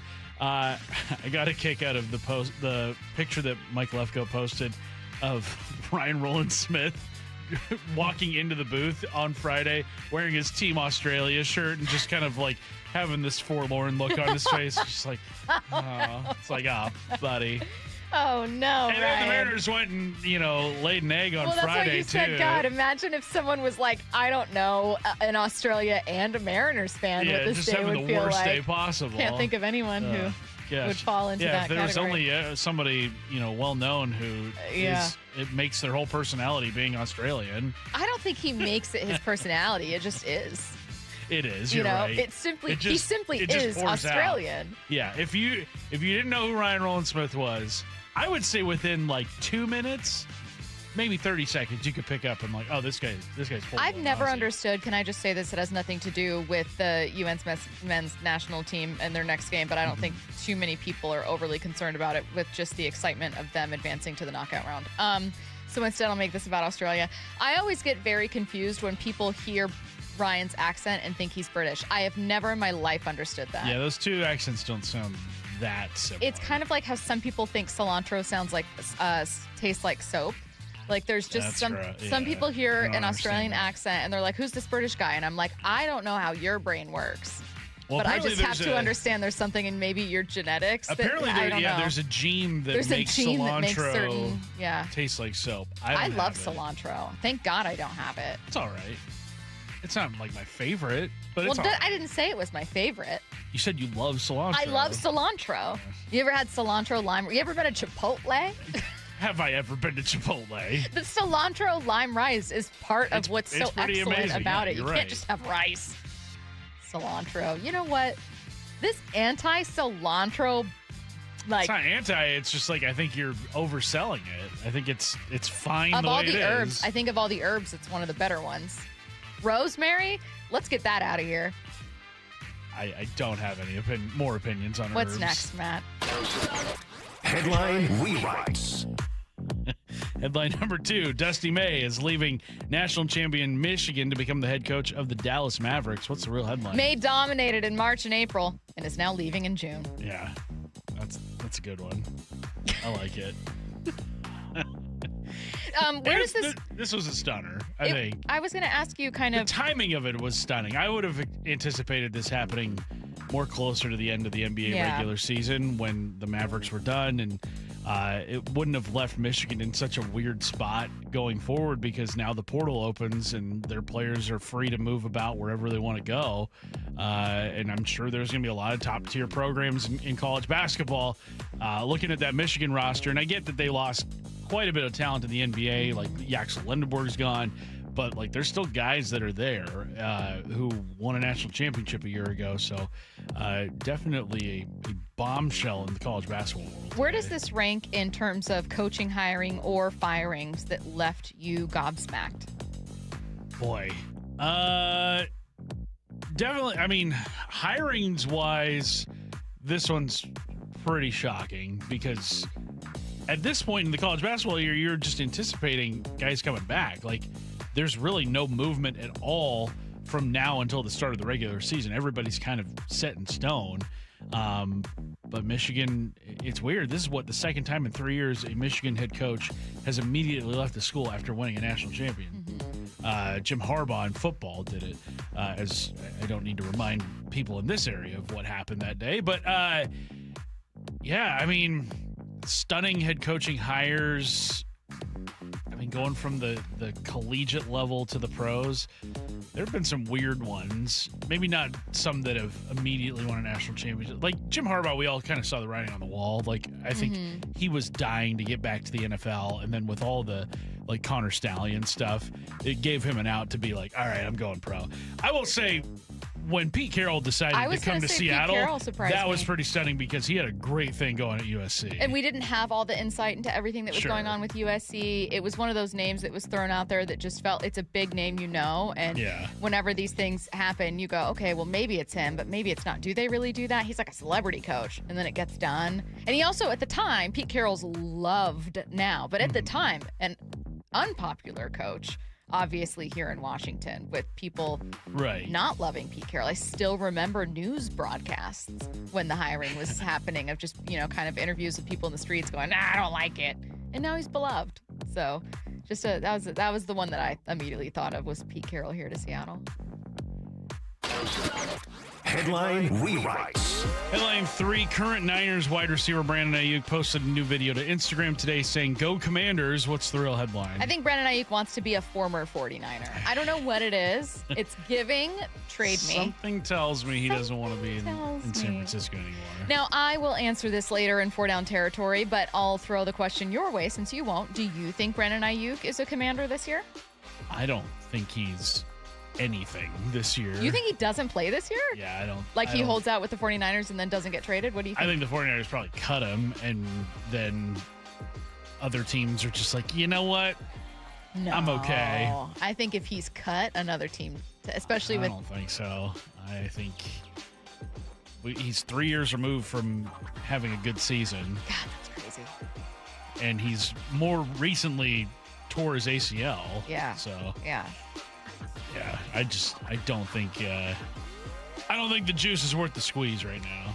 We have training camp report dates coming up next. We'll tell you when the Seahawks are kicking off camp. Have you downloaded the Seattle Sports app? We're going to have a challenge right here. What are you waiting for? Listen to this. Every pitch. Here comes the 3-2. Every game. Swung on and missed. Got him. One app for free. How about that, folks? The Seattle Sports app. Every game. Julio racing back. Right in the palm of your hands. Makes a leap and makes the catch. Plus the latest Mariners news, insider access, video, and podcasts. They got it. Wow. The Seattle Sports app. Hey, Brock Ewart here for my friends over there at People Come First Construction Group. You know I love my acronyms, PCF. They designed and built our outdoor living space for Molly and I, and we just loved it. And right now, PCF is making it easier than ever to get started on your new dream deck with 50% off your custom professional design and architectural drawing package. That means you can save over $9,000 on your project. And with 12 months of no interest, no payment financing, you can design your deck now and pay later. You know, most people who start with a design package end up with the exact outdoor space they've always wanted and dreamed of. This offer is your first step. Do what we did and contact PCF Construction Group today. Get your project ideas, browse amazing photos, and find all the offer details at pcfgroup.com. That's pcfgroup.com. Making your outdoor space your favorite place. With People Come First.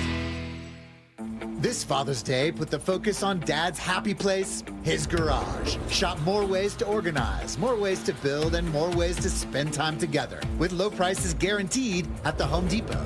Get him a rolling toolbox or a wall-mounted organizer to keep it all in place. Or save on power tools like the Ryobi 2-tool driver drill combo kit for just $99. Make Father's Day about building something together with a little help from the Home Depot.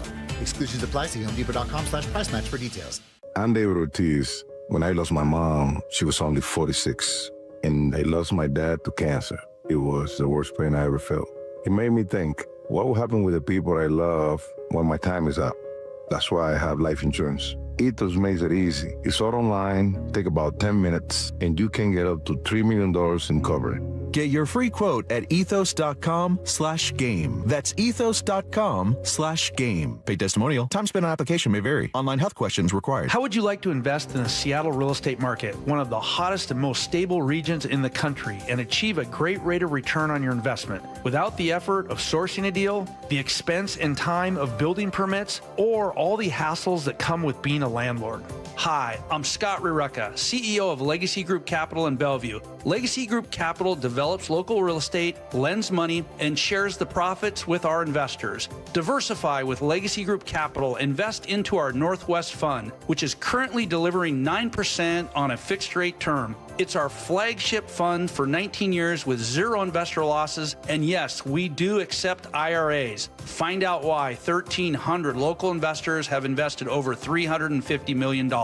Invest in the stability and ease of Legacy Group Capital's Northwest Fund. Legacy Group Capital at legacyg.com. This is not investment advice. Investments available to accredited investors only. Details at legacyg.com. Spring is a perfect time to make improvements that protect and add value to your home. Hi, Justin Shirley, CEO of State Roofing and Exteriors. For decades, homeowners across the Pacific Northwest have trusted our team for roofing, siding, windows, and custom decking. This spring, save up to $3,000, or qualified homeowners can take advantage of 0 down, 0 payments, and 0 interest up to 24 months. Call 866-ROOF-ROOF or visit stateroofing.com today to schedule your free estimate. The home of the Mariners. It is gone! Cal Raleigh, 2-run home run! Hear every pitch on 710 and the Seattle Sports app. Progressive knows it ain't easy navigating the open plains of home insurance, but there is one man who can help tame that wild herd of options. The Home Quote Explorer. Note, Progressive's Home Quote Explorer is not a real person, but an online tool that lets you compare home insurance. He's the type of feller who helps you decide on the right insurance, even if it ain't with him. Again, not a person, just an online tool that helps you find great home coverage. A real pioneer. Okay, fine. Just do the thing. Yeah! Progressive Casualty Insurance Company affiliates and third-party insurers. Comparison rates not available in all states or situations. Wesley Financial Group is not a law firm, and Chuck McDowell definitely not an attorney. This is Chuck. If someone talked you into buying something really silly and you want to get out of that silly little thing, my advice, get the facts. Call me and I'll send you our timeshare exit kit absolutely free. Inside, you'll learn how timeshare works and all your options for cancellation. Call Wesley now for your free exit info kit. 800-572-3344. That's 800-572-3344. Are you having trouble hearing? Hearing loss can devastate the quality of your life. Now, there's an affordable fix for you or your loved one. Rated the best hearing aids of 2026 by Forbes Health, Audion Hearing has the highest quality hearing aids at the lowest prices, starting at just $98 a pair. I actually like them better than my old $5,000 hearing aid. Could not believe how my hearing and life changed. Join over 1 million happy customers by going to audionhearing.com. That's AUDIEN hearing.com. Now that Wendy's has these new biggie deals, everyone in the family can get what they're craving, from nugs to JBCs. The parental units can get an $8 biggie bundle, the eldest who think they're so grown can get a $6 biggie bag, and the little one who can do no wrong can get a $4 biggie bites. You know, assuming they have a credit card. No, I'm kidding. We take cash too.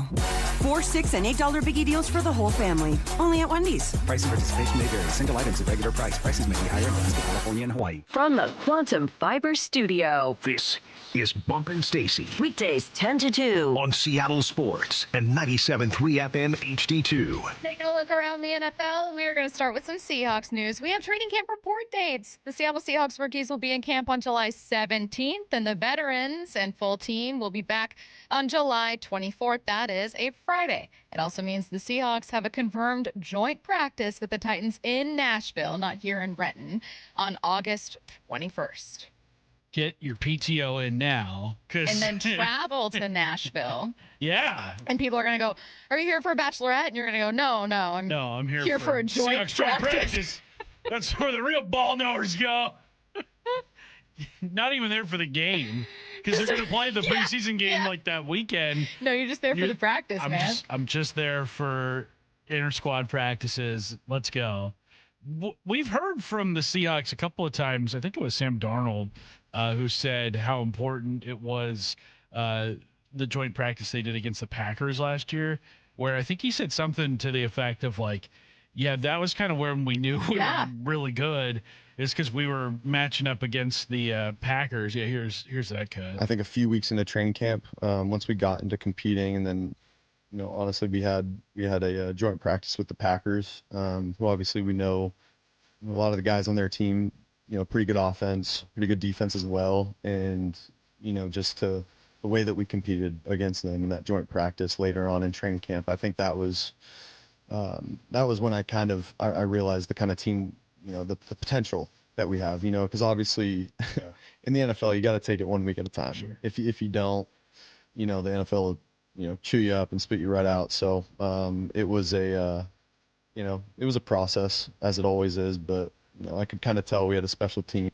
Now the Packers are not the Titans, and the Titans are not the Packers. I think it's the other, yeah. Yeah, the Titans, they're not the Packers. So I don't know if this is the best measuring stick for the Seahawks, but it's still cool to see them get out. I love the whole joint practice thing because we went years and years and years without ever even entertaining the idea. Yeah. I think joint practices are great. I think I think that how do I phrase this? I think external factors bond a team, and even if they're silly, like national people not liking Sam Darnold, or a joint practice where another team gets a little physical and a little in your face, like those things can bring a team together. And when you're a Super Bowl team, you're not going to have a lot of moments where like people are against you in any way, right? Now, outside of people favoring the Rams, sure, but like that's kind of one of those little things that can help a team bond and kind of once again feel like, hey, in training camp, we're kind of, things are getting a bit heated and you're butting heads and you're getting a little angry at the defense. Defense is getting angry with offense. Guys are getting frustrated with each other. It's hot. And then you go to face another team and you kind of remind yourself like, oh, we're a team. I kind of wonder if they would have those bonding moments as much if they were to host one of these joint practices. Because I feel like you weren't in their house. Traveling, you're bonding. It's totally. like, all right, it's us against them. Yeah. Like, Instead of this feeling of like, you're embarrassing us. Yeah. In my own building? Ugh, in front of my own fans? How dare you? ESPN college football analyst Jordan Rogers is throwing some very high praise Brennan Sorsby's way ahead of the NFL supplemental draft. Yeah, I think he's got a higher ceiling than Mendoza and Simpson. I don't mean that he's a better player now. Both of those guys were drafted because their floor is extremely high. They are pro-ready. But from a pure talent standpoint, arm ability and athletic ability, he's got a higher ceiling. Now, Mike T mentioned, he's got some things he's got to clean up, and I think he will. But if you're Arizona, you drafted Carson Beck, the Steelers who drafted Drew Aller, and the Jets who drafted Kate Klubnik, he's better than all those guys. Get a second or third round pick, take him, develop him. He can be a franchise guy. Those three teams haven't found their quarterback yet. They got a chance to do so in the supplemental draft. Ooh, that's intriguing. Not only are we, have we not seen something like that since 2011, the Raiders making a pick in the supplemental draft, but to say like he could actually make an impact in the NFL level, not saying he's a better player, more polished player right now, but like a higher ceiling than some recent quarterbacks and admittedly down quarterback classes.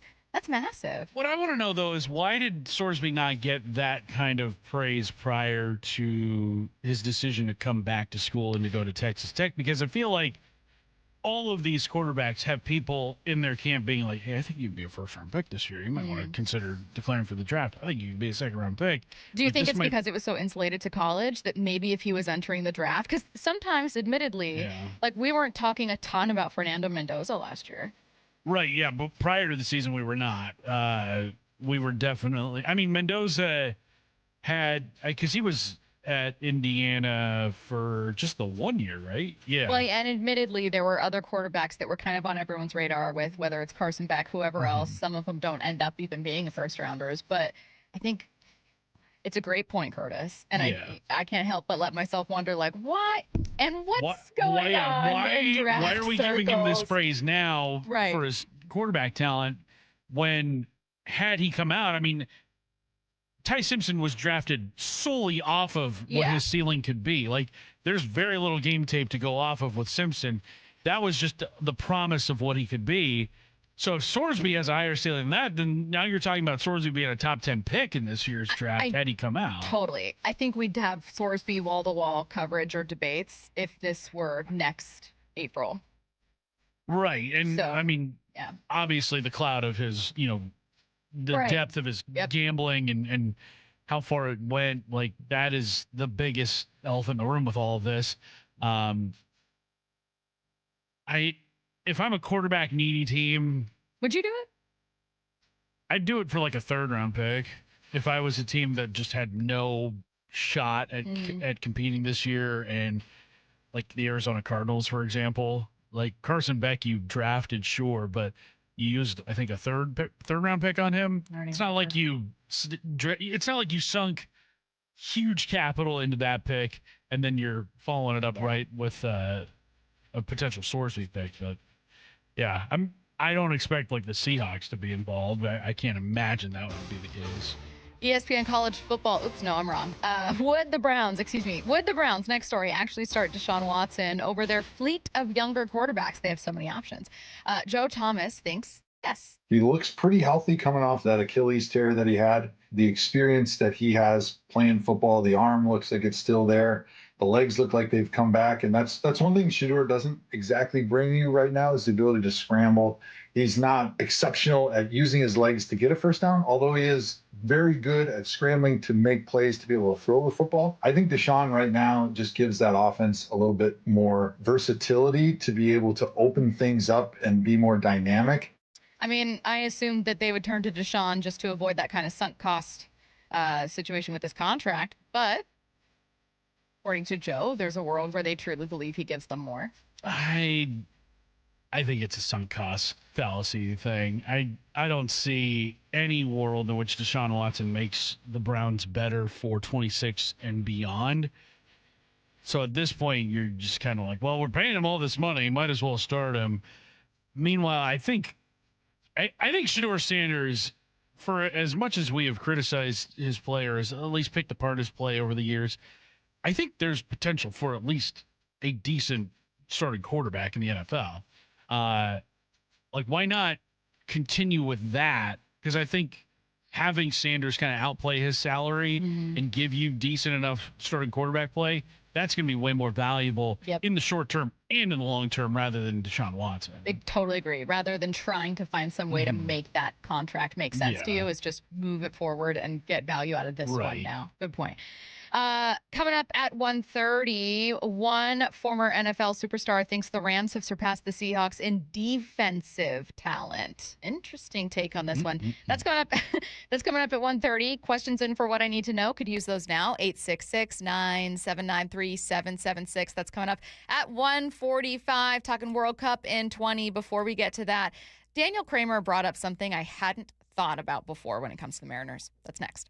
Think you know the Mariners? Not if you aren't subscribed to the Daily Mariners newsletter from Seattle Sports. That's what they've been waiting for. The latest Mariners news and injury updates, exclusives from Mariners insider Shannon Dreyer. You look at the pieces and how it works. Plus the best takes and breakdowns from your favorite Seattle Sports hosts and contributors. The Mariners seem to be trying to build something that I think is a little bit more sustainable. The Daily Mariners newsletter. Monster solo home run. Subscribe at seattlesports.com/newsletter. So, how's your research going? Surprising. After I figured out the top-rated TVs in our price range, I went shopping for deals. And who's the best? It wasn't the internet, and it wasn't the warehouse club. But? It was video only. They had better deals on the Samsung, LG, and the Sony TVs that got the highest scores. Better than online and at the club? I know! Video only beat them all. And now we can afford an even better model for the same price. My research really paid off. If we buy it video only. Exactly. Otherwise, we'll be sorry. At Video Only, you won't find huge stores with refrigerators or microwaves, but you will find the best deals on top-rated TVs, soundbars, and monitors. Shop around. Just make sure you visit Video Only, because if you don't, you'll be sorry. In South Center, Bellevue, Linwood, Federal Way, and Tacoma, Video Only. The Johnsons always talk about an orientation meeting. Their dad and grandpa, they always maintain that it's a people business. Lee Johnson Auto Family, the LJ way. If you're building decks in Washington this season, you need materials you can trust and a supplier who delivers. Par Lumber carries premium TimberTech and Trex composite and PVC decking, railing, and lighting, as well as pavers and fencing materials contractors depend on. With reliable job site delivery, we keep your projects moving so you can keep building. All the best outdoor living products are at Par. Visit par.com to learn more. Par, where the builders go. Every job's different, so why not your equipment plan? Rent it when you need it. Buy it when you're ready. Levitt Machinery makes it easy to get to work. Need a lift? Stack it, reach it, lift it, Levitt. Honey, did you invite the minions over? Well, you know how we talked about getting Wi-Fi from Xfinity? Yeah. I ordered it this morning, was online in minutes, then they showed up. So they just came over to use the Wi-Fi? They even brought their own devices and spell book. You didn't give them the new Wi-Fi password, right? No. That's good. I gave them our old one. Because Xfinity lets us keep the same network name and password so devices connect instantly. What do they want Wi-Fi for anyways?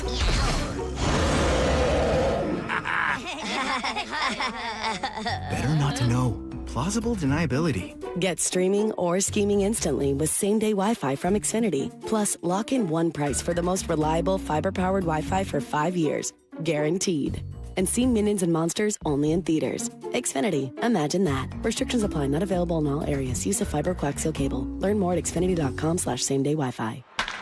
Hey, baseball fans, Rick Riz here. I'm excited to introduce you to my good friend Keith Dashafee, owner of Pella Windows and Doors of Western Washington. Keith?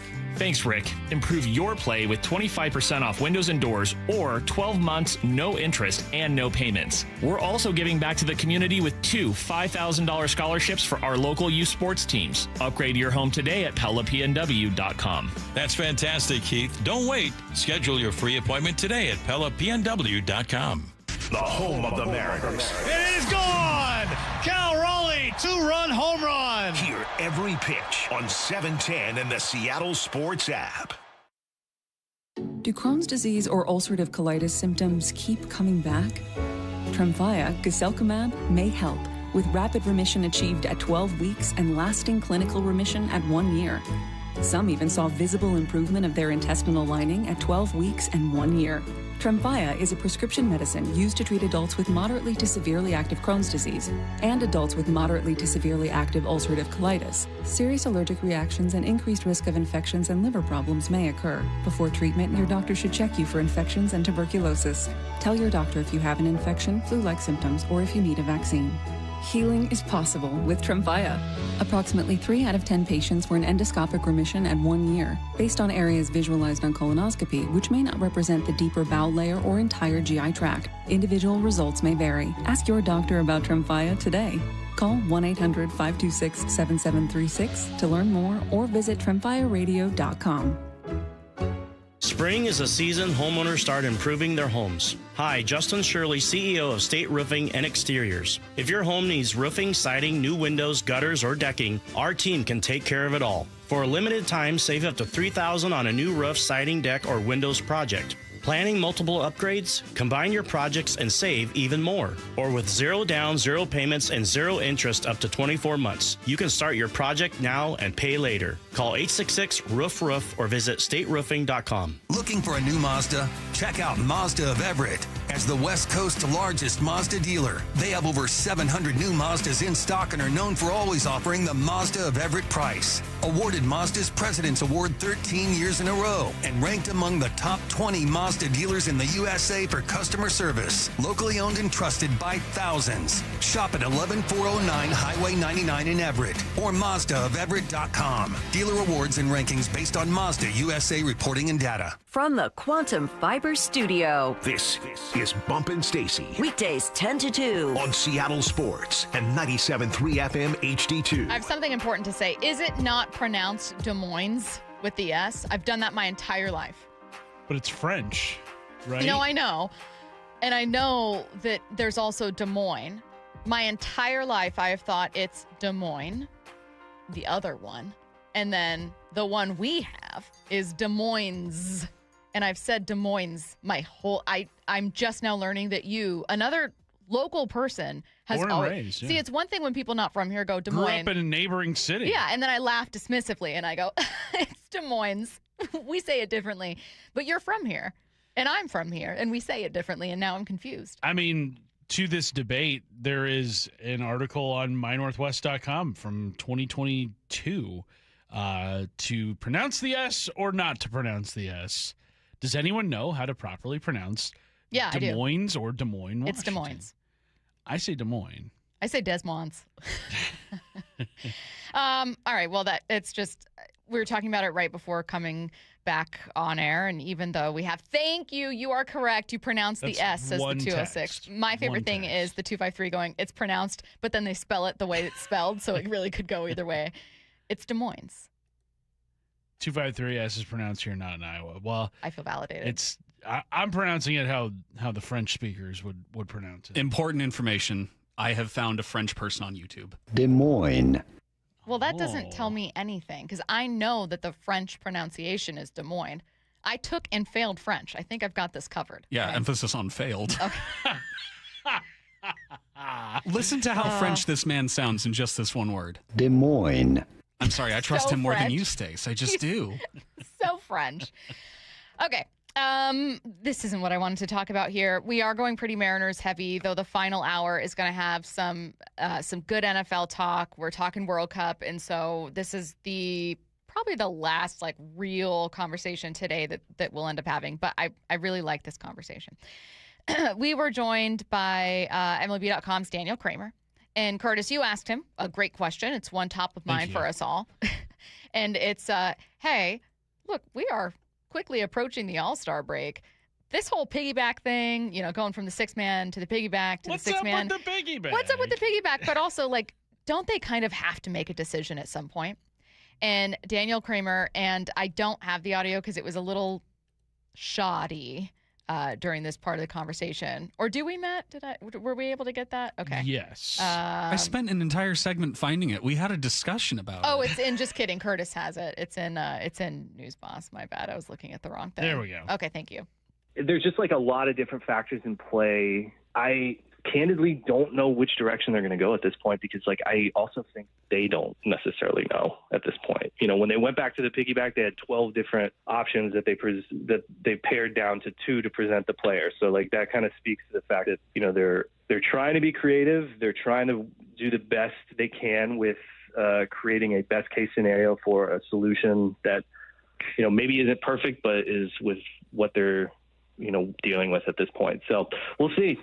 I don't know that we'll have answers on that until we get to the All-Star break.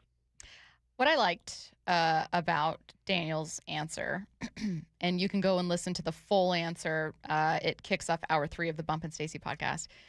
Is he makes it clear that like it's not like the Mariners know exactly what they want to do and they're kind of hiding it from everyone. This is tough to navigate. Not only do reporters, do fans not really know what's going to happen. Maybe the Mariners don't know either, Curtis. I think that's a safe assumption in this because it really does kind of feel like they are in a situation where, like, we're going to do this for a couple weeks and then reassess. And then once we reassess, then we chart out a plan for the next few weeks. You're running out of time, though, in your season to where where you can kind of tinker with stuff before you really need to kick it into gear. I mean, we're just slightly over a month removed from the trade deadline. Like, that's how quick this season is starting to unfold, is that once you get to the trade deadline, like, everything's real now. Like, you are who you are, and the playoffs are within sight, and everything you do after the trade deadline must be geared towards making the playoffs. You cannot have a situation where it's like, well, we're just trying to get this guy his work in the middle of August or in the start of September. Like, that's not going to work. Okay, you got to be able to say, either sorry, Luis, like you're moving to the bullpen, or we're going to stick to something here, or maybe move on from Luis Castillo. Who knows what the future holds there, but like, you cannot continue to kick the can down the road. Question. Do you think that part of kicking the can down the road, I've always thought it's going to be very difficult to trade Luis Castillo, and that's probably not going to happen for this team. Right.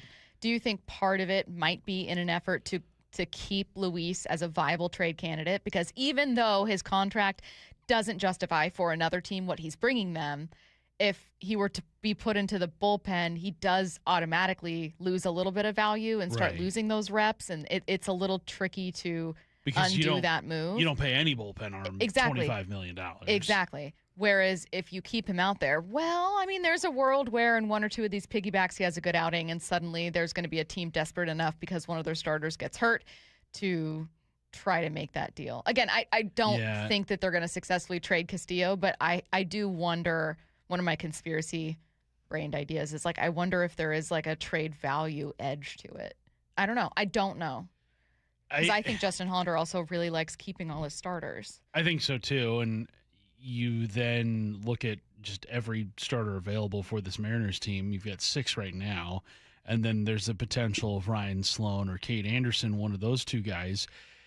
And then all of a sudden, you have just way too many starters for, basically 5 spots. There is a log jam coming, or it might already be here.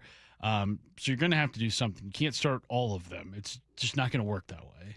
Coming up at 1:30, one former NFL superstar thinks the Rams have surpassed the Seahawks in defensive line talent. Now, it's one thing when we're talking quarterbacks or offense. I've heard those debates, but defense, that one's new. That's coming up at 1:30.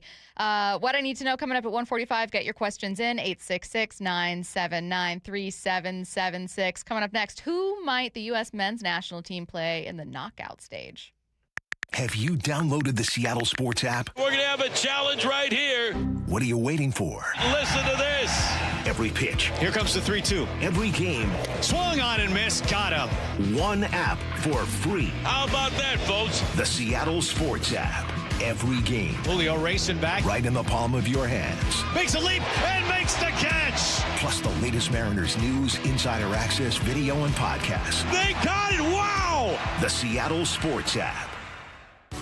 Are you a homeowner, 62 or older, and realize that your Social Security and other income may not carry you through your retirement years? Have you ever thought about a reverse mortgage? Hey, Brock Hewitt here for my friends at Tila Mortgage, a local company serving Washington residents for 30 years. And if you want to know how a reverse mortgage works or have questions like, are reverse mortgages safe? Will I still own my home? Or do I really have the option of not making monthly mortgage payments? Call Tila for a no-pressure conversation. They'll answer your questions with personalized recommendations and loan options that can safely help you improve your monthly cash flow, increase your available income, pay off debt, or make home improvements. Call Tila today. Tila, spelled T-I-L-A, is a name you can trust for truthful, honest, and ethical advice for all your mortgage needs. Call 206-766-8888. That's 206-766-8888 or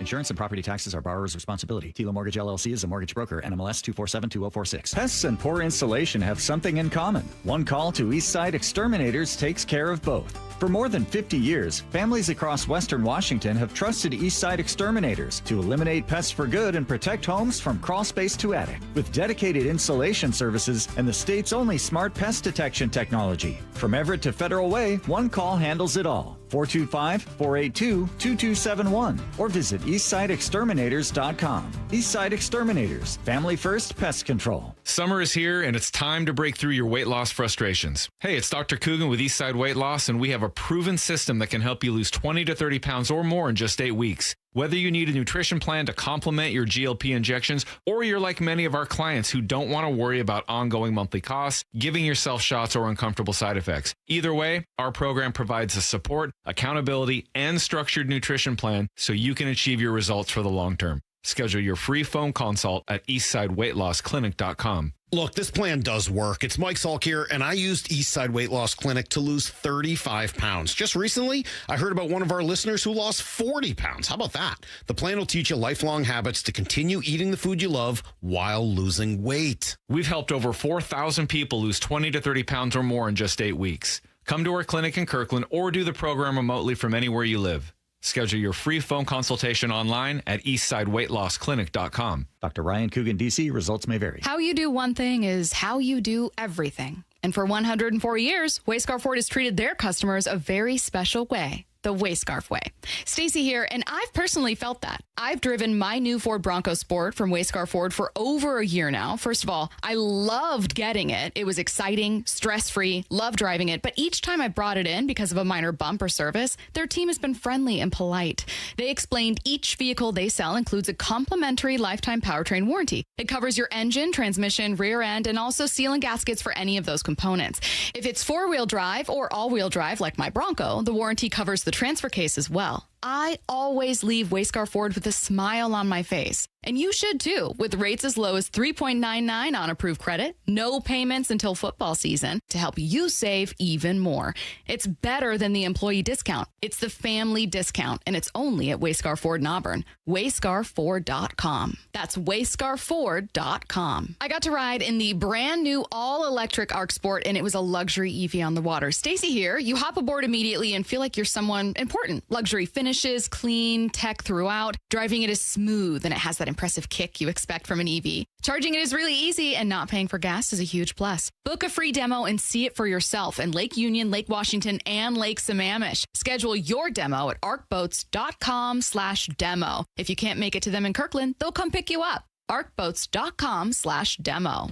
In 2026, Bay Alarm celebrates 80 years of security.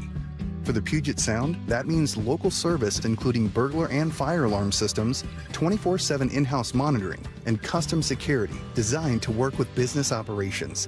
Bay Alarm has real people rooted in your community looking out for your business. After 8 decades and 3 generations of family ownership, our promise is still the same. We got you. Learn more at bayalarm.com. Valvoline Instant Oil Change presents Wisdom from the Road. Summer means wide open spaces and a whole lot of extra miles. The last place you want your engine to give out is halfway to nowhere. Out here, low oil or a weak battery is just an ambush waiting to happen. That's why every oil change at Valvoline Instant Oil Change includes an 18-point maintenance check. These techs are trained to help spot issues early and keep you riding easy. Valvoline Instant Oil Change. Change wisely. Let's go! This is Seattle Sports. Streaming through the Seattle Sports app. KIRO AM Seattle. KIRO FM HD2 Tacoma. Home of the Seahawks, Mariners, and everything Seattle sports. Seattle Sports Snapshot. Training camp report dates are out. The Seahawks' first day of camp is Friday, July 24th. Mariners have an off day today. Make sure you tune in at 7 p.m. for a new episode of Extra Innings hosted by Curtis Rogers for your latest Mariners news, injury updates, and analysis. That's before they open up a series on the road tomorrow against the Pirates. Snapshot brought to you by Miller Lite. When it's game time, it's Miller time. This hour is brought to you by Mazda of Everett. From the Quantum Fiber Studio, this is Bump and Stacy on Seattle Sports. Streaming through the Seattle Sports app and at seattlesports.com. Now, here are your hosts, Michael Bumpus and Stacy Ross. Here we go now. Joining us now, the Sporting Tribune's Arash Markazi. Arash, how's it going? I'm good. Thanks so much for having me. We're happy to have you. I do have some general questions about the World Cup, but obviously I want to start here in Seattle. You were here covering the U.S. men's national team against Australia at Lumen Field, a.k.a. Seattle Stadium. Curtis and I are both locals, and we were so pumped just to see the energy out there. So we have to ask what it was like for you and how it kind of compared to other venues.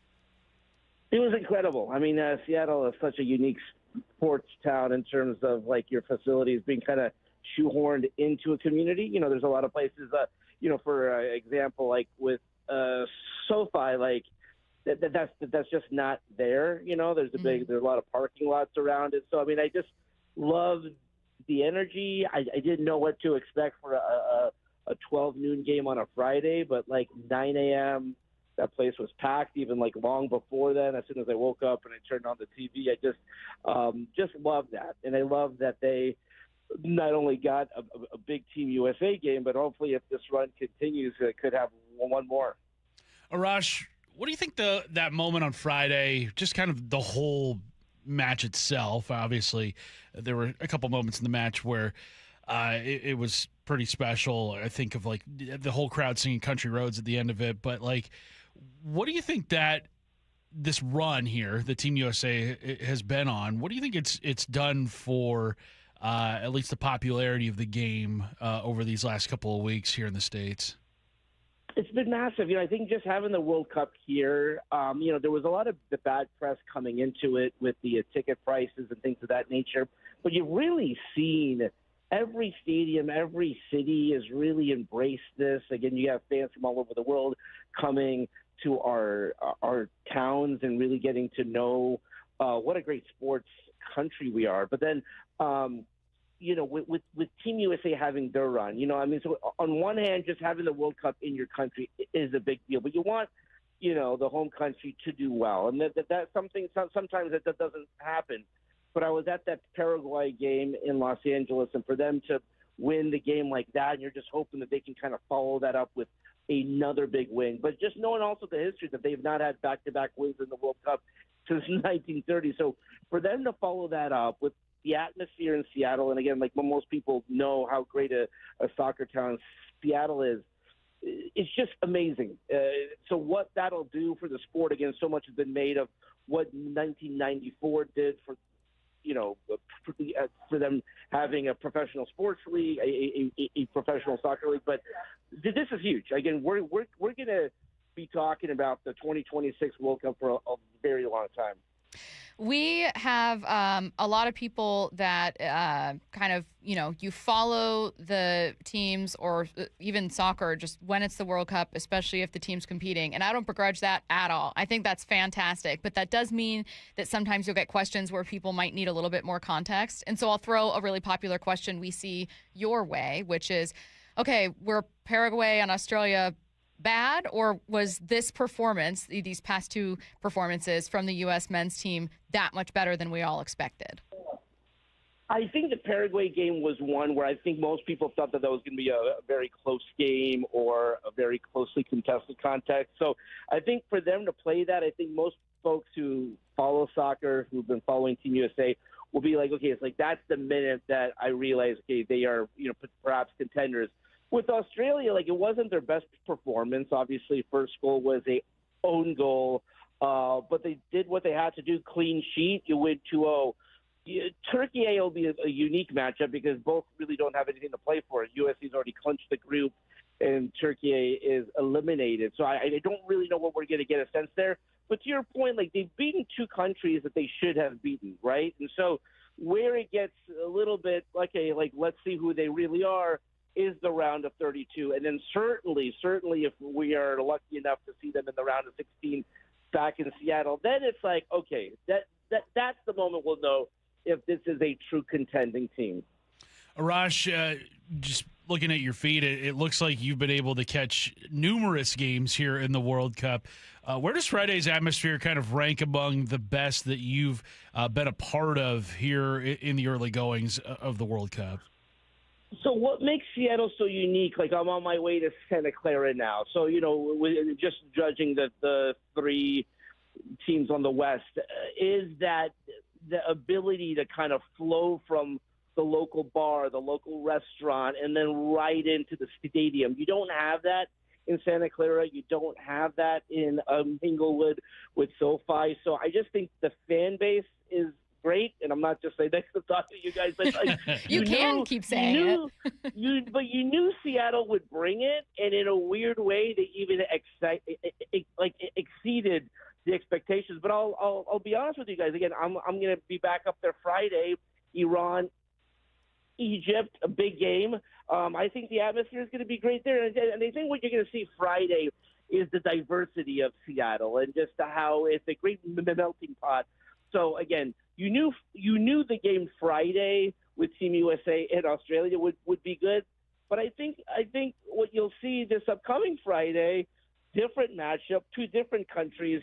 You're going to see the diversity of Seattle too. Totally agree. You mentioned, let's get back to that game where I don't want to say it's meaningless, but the U.S. hadn't really been in this spot in a long while, being able to kind of have a game where you're like, well, what is their approach going to be? So I'll ask you, what kind of approach do you have if you're USA and what feels like potentially a meaningless game here?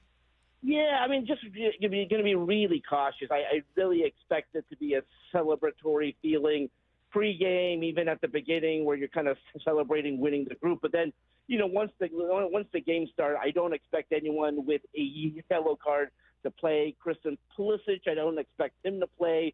I just think you're going to be cautious. And I think you'll find out pretty early on. I think, obviously, Team USA wants to keep this run going. I'm actually curious, what kind of mindset Turkey has coming into a game where they've been eliminated. So on one hand, like you don't have anything to play for, like let's go for it. On the other hand, it could be like, why are we even playing? Like we need to go home. So, the good thing for Team USA in the sense that they might be able to get a result here is they're not going up against a country who needs to win to advance. That would have been sort of like a tough spot where, maybe they, are treating it like a meaningless game. The others treating it like the most important game, and it could be, 2-0. But I actually think this will be a competitive game. You're going to have guys on the field who have been wanting to be a part of the atmosphere, been a part of this team, so they're going to get that chance. Arash, Mauricio Pochettino in his first World Cup as head of the U.S. men's national team. What has maybe impressed you the most about his run here with this group of guys to start off the World Cup? Just his calm, cool demeanor. He's really embraced the culture of being an American, kind of like Americans don't take blank from nobody. Like, I mean, having a Argentinian coach say that, and you brought it up. Post game, he got emotional. Like, again, when you're the coach of a national team, and even if that's not your team, you embrace that role. And he got more emotional than any American citizen. And again, I don't know how you couldn't. Again, that was the first thing I told my friends and family. I'm like, I had not been a part of a atmosphere like that. And again, I compare it to Super Bowl and World Series, but those can get corporate. And despite the fact that the ticket prices were expensive, you had hardcore fans there, and that was so beautiful to see. And so, emotional moment, and you can tell he realizes the importance of this job. Messi in Argentina looking great, but I'm not shocked that Messi, one of the best we've ever seen, is looking fantastic. So instead, I want to ask you, and it does not have to be someone from U.S., but I wanted to ask you, if there's one or two guys where you're just like, this guy is having a breakout. I'm telling you, by the end of the World Cup, we'll all be talking about how there were some new fans gained by this player. Well, you know what? It's not the player, it's the team. The Iranian national team, which we've gotten to cover. Obviously, their first two games have been in Los Angeles, and I'll travel to cover them in Seattle. And I'm looking forward to the folks up in Seattle to see this team. Again, what they've been through, obviously, with everything going on in the world and the war, them moving their camp from the U.S. to Tijuana, Mexico, them not being allowed to come into Los Angeles until the day before the game, and then being told immediately after the game you have to fly home. That'll be different for this upcoming game in Seattle. They've been approved by FIFA to come in 2 days before. They'll stay there the night of. I know there's a big Iranian community in Seattle. These guys are playing with as much heart as I've seen, and they've really handled themselves well. And there's a lot of my peers in the media are like, can you help us translate what they're saying? I was like, these guys speak perfect English, and they're really just grateful to be here. And the goalkeeper, if you're looking for a player, he had one of the saves of the World Cup. So the team I'll give you, just because they're coming to your neck of the woods, that Iran-Egypt game on Friday is going to be fantastic, and I can't wait. Arash, you mentioned Christian Pulisic's injury, how he sat out the last game. How far can this United States team go with him kind of nursing this injury? If he's maybe 50% effective, can they advance in the knockout stage? How far do you see them going with him still kind of resting things? Yeah, I think if they play the way that they've been playing, and certainly if they play the way that they did against Paraguay, they can get past the round of 32. When you get into the round of 16, which again we all hope is going to be in Seattle, that's when you need a Christian Pulisic to really create the opportunities that he does. When you get into the group of 16, now you're talking about, again, top 16 teams in the world. And so for those who are saying, well, they beat Australia, they beat Paraguay, and even if they beat a team that's not that great or that highly touted in the round of 32, that all goes away in the round of 16. So those are the moments where you need your best player, and he is by far and away their best player. So, yes, they've had success. And when I say success, they found a way to get things done and win without him. They're going to need him. If they're going to shock the world, and when I say shock the world, advance from the group of 16 to the group of 8 and do something that they've never done before, at least since 1930, and get to the semifinals, they're going to need their captain for sure. Just kind of building on that, I wanted to keep talking about what things might allow them to advance that they do well, that have surprised you. Could be individual players, like you mentioned, having him healthy, and what things might cost them, and which things can they not afford to have crop up? Historically, they've been such a great goaltending country, and so there was a lot of question about who would be the goaltender, and should they switch things up for the game on Thursday? And I don't think that is needed. The way that this team has played defensively, again, they've only had one moment, and this is when they were up 3-0 against Paraguay, where they've kind of like let down their guard. Mm-hmm. So the way this team is playing defensively has really been, I mean, in my mind, the most surprising thing in terms of, again, having a clean sheet in Seattle, only their fifth in 1950. When you play that kind of a defense, it gives you the ability to upset a team that maybe folks don't think you can beat. And so when you get to the round of 16, if it's a 1-0 game, right, like it gives you an opportunity to have that surprising goal, and you find a way to win some way, somehow. Arash, kind of big picture from me. I was too young in 1994 to remember the World Cup.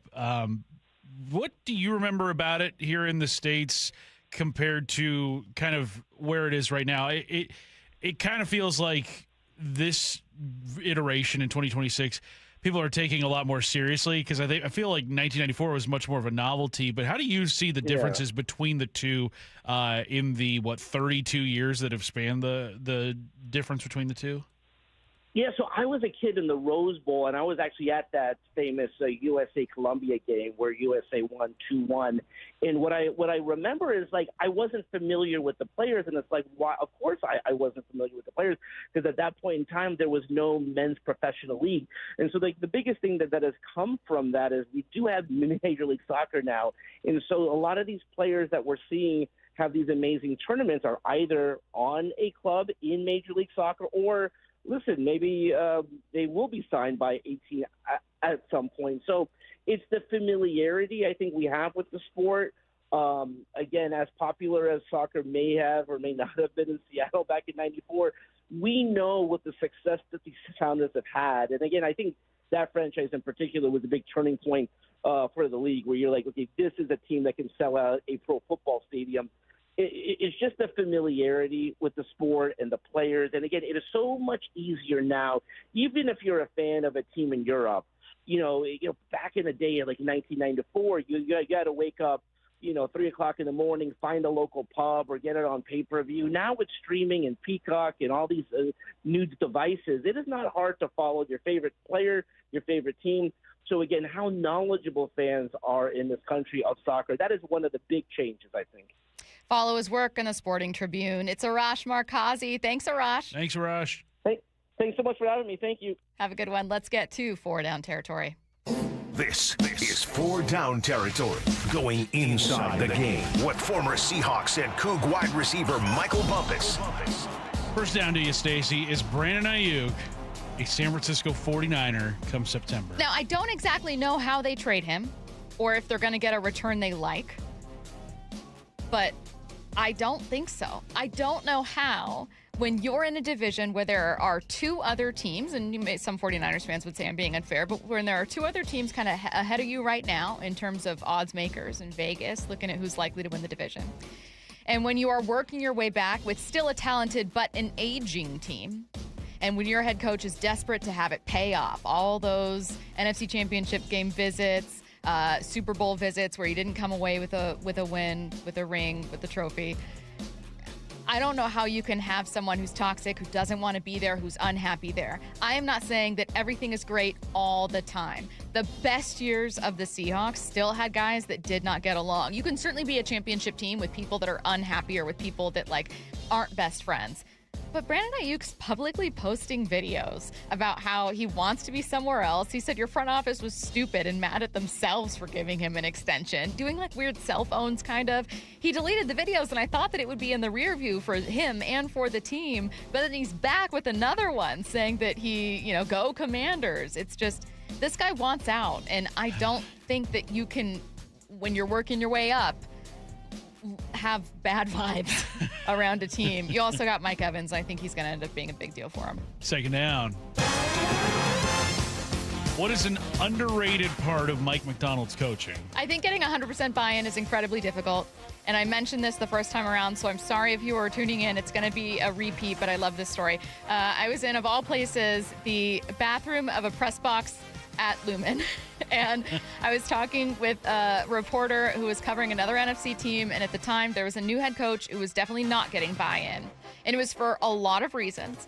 But I always think about hearing that story and the things that weren't working, and kind of like we were just yapping. You're looking in the mirror, Just going, exactly. yeah, fixing your makeup, and you're just gossiping. But it was interesting to hear kind of insight and kind of behind the scenes, because you're not on air. You don't have to have this conversation in front of other people, so you just hear more. And I've thought about it a lot, and I thought about that and what I learned when Mike Macdonald was hired, and some of the obstacles that he'd be facing, being a first-time head coach, being a young head coach, being a coach that was following up a guy whose guys were still here. And I just think that's so underrated, how difficult that is to get people to buy in, because we've seen it, not just with the reporter I was talking to in that team, but over many teams we've seen that fail. And so 100% buy-in, and that level of buy-in, including from guys who weren't drafted by when you were here, who weren't signed by you, you know what I mean? Who you kind of had to win over with authenticity and confidence. And so I just think that he's done that so incredibly well. It's so incredibly difficult, and we've seen it fail in the NFL before, and he overcame a lot of that. Third down. Okay, Lumen Field is drawing rave reviews for the atmosphere during USA's World Cup win on Friday. So what's the best atmosphere you've seen covering the Seahawks at that very same venue? It's got to be the Thursday night win, right? I mean, that 2-point conversion to Eric Saubert, the crowd goes wild. You can hear a crowd pop. It's just everyone's losing their minds. The press box is shaking. You've beaten the Rams, who you had an ugly loss against earlier. It's got to be that right now. Now, I didn't cover their second Super Bowl run, so I didn't see that championship game against Green Bay. But for me, it's probably that Thursday night game. If I were to come up with a second place, I know this is out of the woodwork, just the most random answer, but I remember it because the press box was shaking and people were going crazy, and I don't know why it's this game. I don't know why this happened. But when the Seahawks were in a back and forth against the Houston Texans, Deshaun Watson was then their starter. This is the same year he ended up tearing his ACL. In fact, he ended up tearing that ACL in the practice either shortly before, leading up to this game, he hurt it, and then he tore it after. Yeah. I don't know. I remember people saying the Seahawks tore his ACL, which they didn't. But it was in a back and forth game. The Seahawks won late thanks to a touchdown to Jimmy Graham. I want to say in the final 20 seconds of the fourth quarter. Crowd lost it, and it was one of the craziest crowds I've seen at Lumen. And I could not tell you why this random game against the Texans ended up being such a huge deal, but it was just a classic shootout. And it was in a year, because you still had Russ and Bobby and Earl and so many members of the Legion of Boom were still here. It was in a year where you have Super Bowl expectations, and the Texans were looking good. So yeah, I think it's that one. I remember the final score of that game was a touchdown to Jimmy Graham, and Steve Rabel darn near lost his voice on the call. Do we still have it? Can we find it? Matt, tell me we have 2 minutes to find. That was the 2018 season? No, Earl was still here. That would have been 2016, 2017, one of those 2 years. It would have been a win over the Houston Texans, touchdown to Jimmy Graham. And Jimmy might have had 2 touchdowns in that game, so it would have been a quarter-4 touchdown to Jimmy Graham. Yeah. And I just remember, I don't know why I think about that game when I think of people losing their minds. Maybe because it's one of the first times I remember the press box shaking, and I always wondered what that environment was like in big playoff moments, and thought, I wonder if this is what it was like. But I don't know if anyone else remembers. Maybe I'm on an island here. I remember working that game in studio. I just don't know why that game. Thank you. Chris in Enumclaw says October of 2017. Okay. Yeah, it was just a bonkers game. It was a ton of back and forth. And Earl, I want to say Earl, maybe someone else intercepted Deshaun. I believe so. At the very end. Yeah. Or Sherm did. Sure, maybe. It was crazy. Fourth down. Jimmy Graham! That's the one. That's it! Thank you, Matt. Thank you. Jimmy Graham! Jimmy Graham! I was right. He was losing his voice. That game was crazy. I don't know why. Fourth down. What Seahawks departure may not cost them as much as national folks think? I love that someone disagreed with me. I said Reek Woolen. Now, I have to pick a departure, so it's going to be someone that in some way is going to cost them. But I think that Ken Walker and Kobe Bryant are probably costlier, and you're going to feel the departure of those guys more. And Rick Woolen, because he was a name that was known to a lot of people before Seattle won the Super Bowl and before they went on this crazy stretch last year, I think that a lot of people were looking at him. But I really like the defensive back room, and I like the young DBs that they brought in through the draft. However, someone earlier texted in saying, I actually think it's the opposite. I actually think that Rick Woolen is an underrated departure. And I love that take because we don't know the answer yet. And so while I disagreed, I appreciated that someone said, you know what, I think it's the opposite. And it's a conversation that we'll be talking about all offseason as we look to see how these DBs develop here. You're listening to Bump and Stacy. Curtis Rogers in for Michael Bumpus. Get your questions in for What I Need to Know. 866-979-3776. That's coming up at 1:45. Coming up next, one former NFL star thinks the Rams have surpassed the Seahawks in defensive line talent. We'll play you the sound.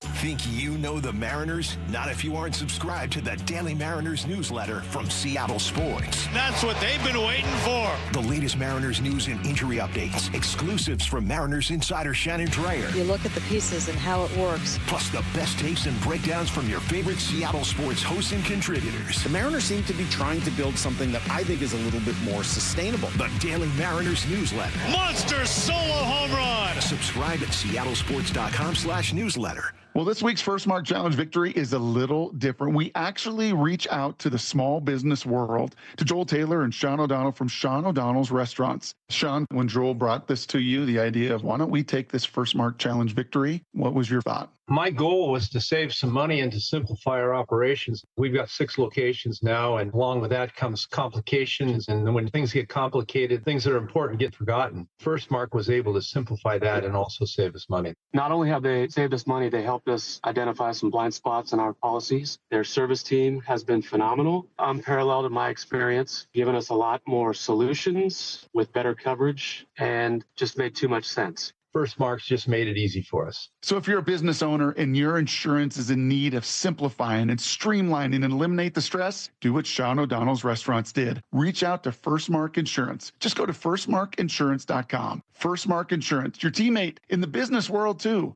going to work for you.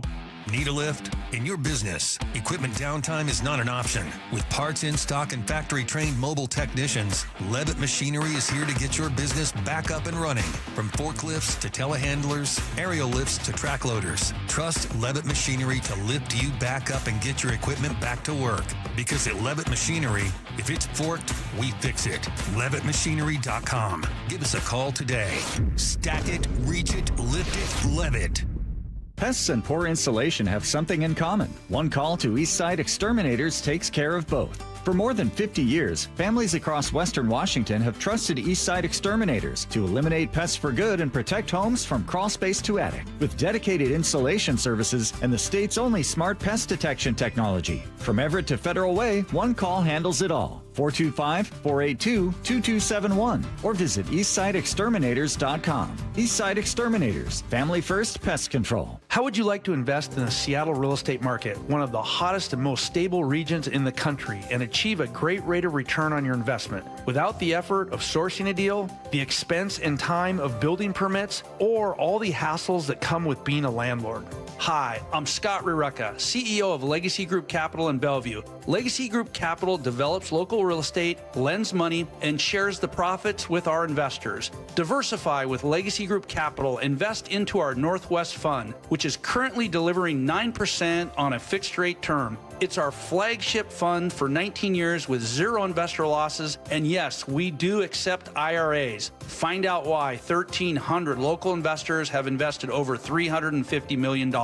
Invest in the stability and ease of Legacy Group Capital's Northwest Fund. Legacy Group Capital at legacyg.com. This is not investment advice. Investments available to accredited investors only. Details at legacyg.com. Spring is the perfect time to make improvements that protect and add value to your home. Hi, Justin Shirley, CEO of State Roofing and Exteriors. For decades, homeowners across the Pacific Northwest have trusted our team for roofing, siding, windows, and custom decking. This spring, save up to $3,000, or qualified homeowners can take advantage of 0 down, 0 payments, and 0 interest up to 24 months. Call 866-ROOF-ROOF or visit stateroofing.com today to schedule your free estimate. The home of the Mariners. It is gone! 2-run home run. Hear every pitch on 710 and the Seattle Sports app. Do Crohn's disease or ulcerative colitis symptoms keep coming back? Tremfya, guselkumab, may help, with rapid remission achieved at 12 weeks and lasting clinical remission at 1 year. Some even saw visible improvement of their intestinal lining at 12 weeks and 1 year. Tremfya is a prescription medicine used to treat adults with moderately to severely active Crohn's disease and adults with moderately to severely active ulcerative colitis. Serious allergic reactions and increased risk of infections and liver problems may occur. Before treatment, your doctor should check you for infections and tuberculosis. Tell your doctor if you have an infection, flu-like symptoms, or if you need a vaccine. Healing is possible with Tremfya. Approximately 3 out of 10 patients were in endoscopic remission at 1 year, based on areas visualized on colonoscopy, which may not represent the deeper bowel layer or entire GI tract. Individual results may vary. Ask your doctor about Tremfya today. Call 1-800-526-7736 to learn more or visit tremfyaradio.com. Your home is your sanctuary. How it looks and who you trust to make it look the best is paramount.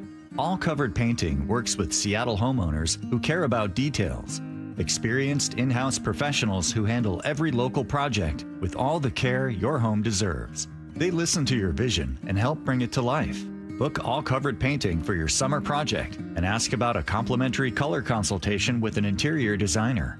Recommended by homeowners, allcoveredpainting.com. Are you thinking about getting a new TV this week at prime prices? Maybe a Samsung, LG, or a Sony?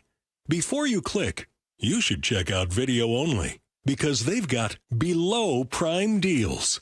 That's right, top-rated TVs at better than online prices. Curbside pickup or home delivery are available. Don't click before you call Video Only, because if you do, you'll be sorry. This hour is brought to you by Mazda of Everett. From the Quantum Fiber Studio. This is Bump Stacy. Weekdays 10 to 2.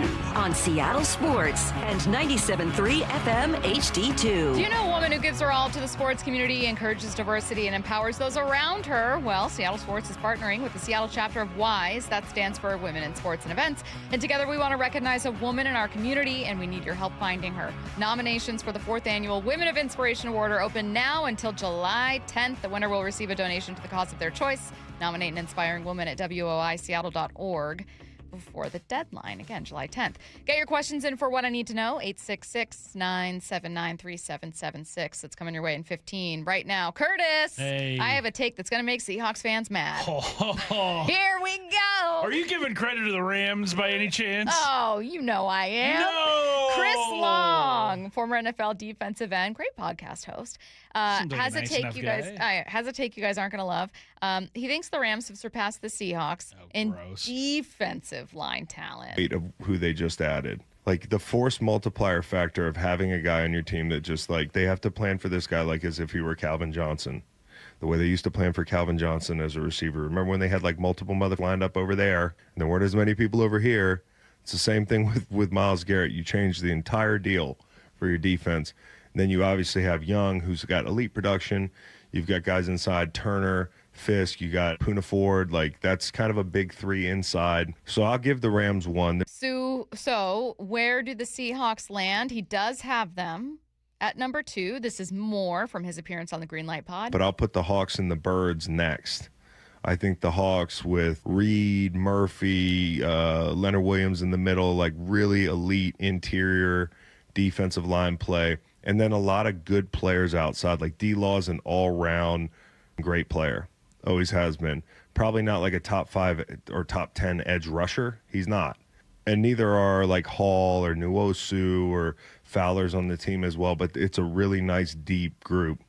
The reason I would put the Birds right below him is because Grenard, while he's a great rusher, and Smith and Jalix Hunt, I don't think they have the depth that the Hawks do, although inside I think they're really elite. Carter, Ajomo, Davis, that's a toss-up between the Hawks and the Birds. I'll put the Hawks second and the Birds third. Now, listen, he does still have the Seahawks at number 2 and knows a lot of guys on that team, mentioning, some names that certainly like a national audience is going to overlook because they're just going to look for big stars or like, who's leading the team in sacks? No one on your team or leading the league in sacks. Myles Garrett going to the Rams is obviously swaying this, and I'll give him this. Makes for an interesting debate. But it's one I'm so used to hearing on the offensive side of things. I can't remember an arms race like this in the NFL. The Cold War. Where, yes, very much so. Sean McVay, tear down your wall. But like, I haven't seen one team's success spur another team to just make as many aggressive moves as possible as like the Rams have done here with the Seahawks, just kind of, going their own pace and falling into a Super Bowl last year. Not falling. That's not discrediting the Seahawks, but I'm just saying that like it came out of nowhere. Like none of us were expecting a Super Bowl victory from the Seahawks in 2025, and yet here we are still basking in the glow of a Super Bowl parade 4 months ago. But I think the Rams just kind of have done all these moves based off of how the Seahawks, the ease in which the Seahawks were able to go from kind of this team that was churning they were doing a churn at the end of Pete Carroll's time here to as quickly as they were able to tear it down, not even tear it down, but just like build it back up to winning a Super Bowl again. Reform it. And I think the Rams were like, well, how could they do it so easily? Every year we make a big move. Right. This is unfair. It must be faulty. There must be something here that could exactly. pay. It's like, no, actually, the Seahawks were just ridiculously good last year and had an awesome defense, best defense in the NFL, and had an explosive offense. JSN went nuts last year. Like, it goes to show that, like, the Seahawks' way of winning a Super Bowl is great for, extending a window as well, because, like, you look at what these teams are going to be over the next, like, 4 or 5 years. Outside of 2026, like, are you taking the Rams as a better team than the Seahawks in 27 and 28 and 29? Yeah. Like, this might be it for the Rams, but, like, I don't know. I think the Seahawks defense, now he's just mentioning defensive line talent. Yeah. You can concede that, but I think the rest of the defense, the back, 7, I think the Seahawks have the edge in that. Well, I think that he's probably including too, like, because I was thinking the same thing about like the impact of your secondary, but he's probably looking at the acquisition of McDuffie as being a massive improvement over when it was just Emmanuel Forbes, who cost you some big plays against the Panthers in that first go around. The Rams are better defensively right now on paper than they were last year. That's just a fact. I guess where I get I bristle is that the Seahawks were wire to wire better there last year. And I completely understand that acquiring Trent McDuffie for a defensive back room that allowed way too many big plays is huge.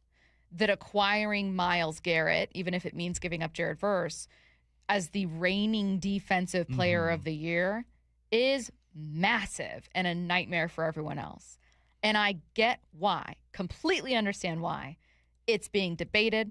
It's a great bar top sports conversation.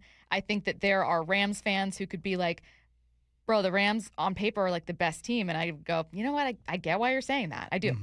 Reigning MVP, Offensive Player of the Year, runner-up, reigning Defensive Player of the Year, all-pro corner, replacing for, like, yeah, I get it. I think, though, that Seattle's consistency there last year and well-roundedness is overlooked a ton. Their ability to generate so many pressures, despite not having a top 10 sack getter league-wide last year, is a result of a scheme that doesn't really change. Right? Like, that's still very much in play. And if we want to talk about defensive line play, Seattle was a top 3 team against the run last year, averaging 93 yards allowed from opposing teams. The Rams were 11th, and that's not bad by any means, right? We've watched Seahawks teams be 30th against the run, 32nd against the run. But there were just areas all year long where Seattle outpaced the Rams defensively. Right. And so it does feel like there's an understandable but frustrating leap in faith because of the additions they've made without the track record as a group that Seattle had. It wasn't like these two teams were neck and neck and then the Rams took a step forward. The Seahawks were a better defense all year long. The Rams needed to be better. The Rams had no choice but to improve that defense They had Right. no choice. They were getting burned by JSN. They were getting burned by Bryce Young. You had to improve the defense. Yeah, they nearly lost to the Panthers. They nearly lost to the Bears in the playoffs. And if as you well. want to argue, you know what? I think the improvements they made on paper make the Rams better, sure. But these were not, all things being equal, the same defenses, and only the Rams made moves. And that's what kind of grinds. That's what grinds my gears. And You know? It's just week 1 through 18. Yeah. The Seahawks were better. The Rams defense allowed 30-plus points, I want to say in like 5 of their last 7 or some crazy number. Don't quote me on that, but like go look at the scoring, especially over the last month of the season. The Rams kind of fell apart. Yeah, they were giving up. They gave up 31 to Carolina, 34 to Detroit, 38 to the Seahawks, 27 to the Falcons, even 20 to the Cardinals, and then 31 to the Panthers. And then they only gave up 17 to the Bears, but that was also a frigid game in Soldier Field, and then 31 in the conference championship game to the Seahawks. So, yeah, their defense absolutely broke down at the end of the season. I still can't get over them saying that it was the loss to the Seahawks that kept them from being the number 1 team in the NFC, when it's like, no. You lost the next week to the Falcons. You lost to the Panthers and Falcons in the regular season, something Seattle didn't do. We aren't talking about that being a massive tiebreaker if you have a better record. Yeah, they lost 4 games on the road last year in a 5-loss season. So they went 500 on the road basically, and then went 8-1, 7-1 at home. Like, yeah, the Seahawks didn't lose after Seahawks that game in LA. Yeah, Seahawks they didn't lose the rest of the year. One time last year on the road. They were so good. Like, I don't think if you seriously question the legitimacy of the Seahawks title last year based off of the result of that Thursday night game, I question your football knowledge. Tell them. You really are trying to convince yourself of something that just simply does not exist. And you, like, let's say the Rams, and I hope it doesn't happen, knock on wood, because obviously it costs us and our coverage here for Seattle. But let's say the Rams go on and win a Super Bowl. Like, that wouldn't be shocking to me. Yeah. It may end up happening. I'm not here staking my claim on, like, I am telling you right now the Seahawks, point blank period, are definitively the best roster, and that will be proven. They are going to have a challenge as well. It is very difficult to even make a repeat appearance in the Super Bowl, much less win. I get it. I think it's the sureness on the other side of things. To exactly what you said. Yeah. It's the tendency to see the Seahawks dominant play as flukish. Right. Nothing about a season where again, wire to wire, you are the best defense in the league, where your 3 losses are by combined 9, 10 points, if that. Yeah. Nothing about that's flukish. No. Flukish is a weird play. Right. Flukish is, them winning a game 3-0. Flukish is the Saints falling to the Rams in a championship game because of Nickel horrible. Roby Coleman. Yeah, that's flukish. That's flukish. Yes. That's a weird thing that happened. That and I don't even think that fully decided the game. If I'm gonna say an argument Rams fans were probably making, but anyways, knock it off. Yeah. Get your questions in for What I Need to Know. 866-979-3776. Have you downloaded the Seattle Sports app? We're going to have a challenge right here. What are you waiting for? Listen to this. Every pitch. Here comes the 3-2. Every game. Swung on and missed. Got him. One app for free. How about that, folks? The Seattle Sports app. Every game. Julio racing back. Right in the palm of your hands. Makes a leap and makes the catch. Plus the latest Mariners news, insider access, video, and podcasts. They got it. Wow. The Seattle Sports app. I've been talking about my experience being on the Arc Sport, which is a fully electric wake boat, for a couple months now. I had a ton of fun trying it out on the water, especially on a beautiful sunny day. It's truly unlike any boat I've ever seen. But instead of just talking about it or answering questions about it, I think what I'm going to do instead is let you know you can try it for yourself. It's super easy and it's free. Go to arcboats.com. That's ARC boats.com/demo. Fill out the form and get out there on the water. Again, I can talk about the features all day long. Heated seats, a retractable tower, which is very cool, touchscreen dash, low maintenance, but you really do have to see and experience this boat for yourself, and you can. Book a demo. It's easy. It's free. Even better, they'll pick you up on Lake Washington, Lake Union, or Lake Sammamish if you can't come to them in Kirkland. Go to arcboats.com/demo, fill out the form, and get out on the water. Arc, you have to see it to believe it.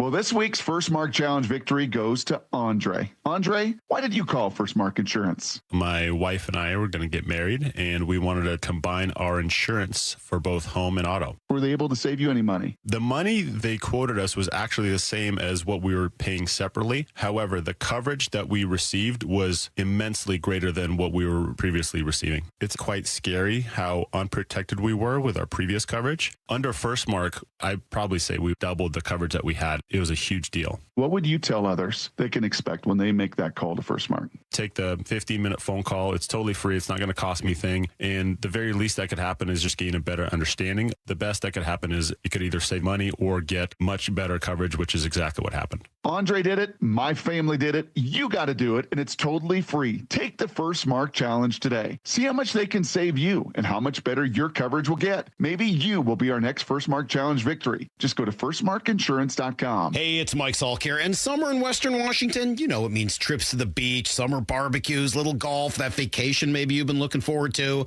Well, when you take those pictures this summer, don't you want to look and feel your very best? Eastside Weight Loss Clinic can help, and trust me, you can do this so fast. I lost 15 pounds just in the first 2 weeks, 35 pounds after 8 weeks. How about that? There's time, so what are you waiting for? Schedule a 15-minute, no-obligation consultation right now at eastsideweightlossclinic.com. Here's what to expect. Safe, healthy, sustainable weight loss, no exercise, no pills, no injections, no surgery.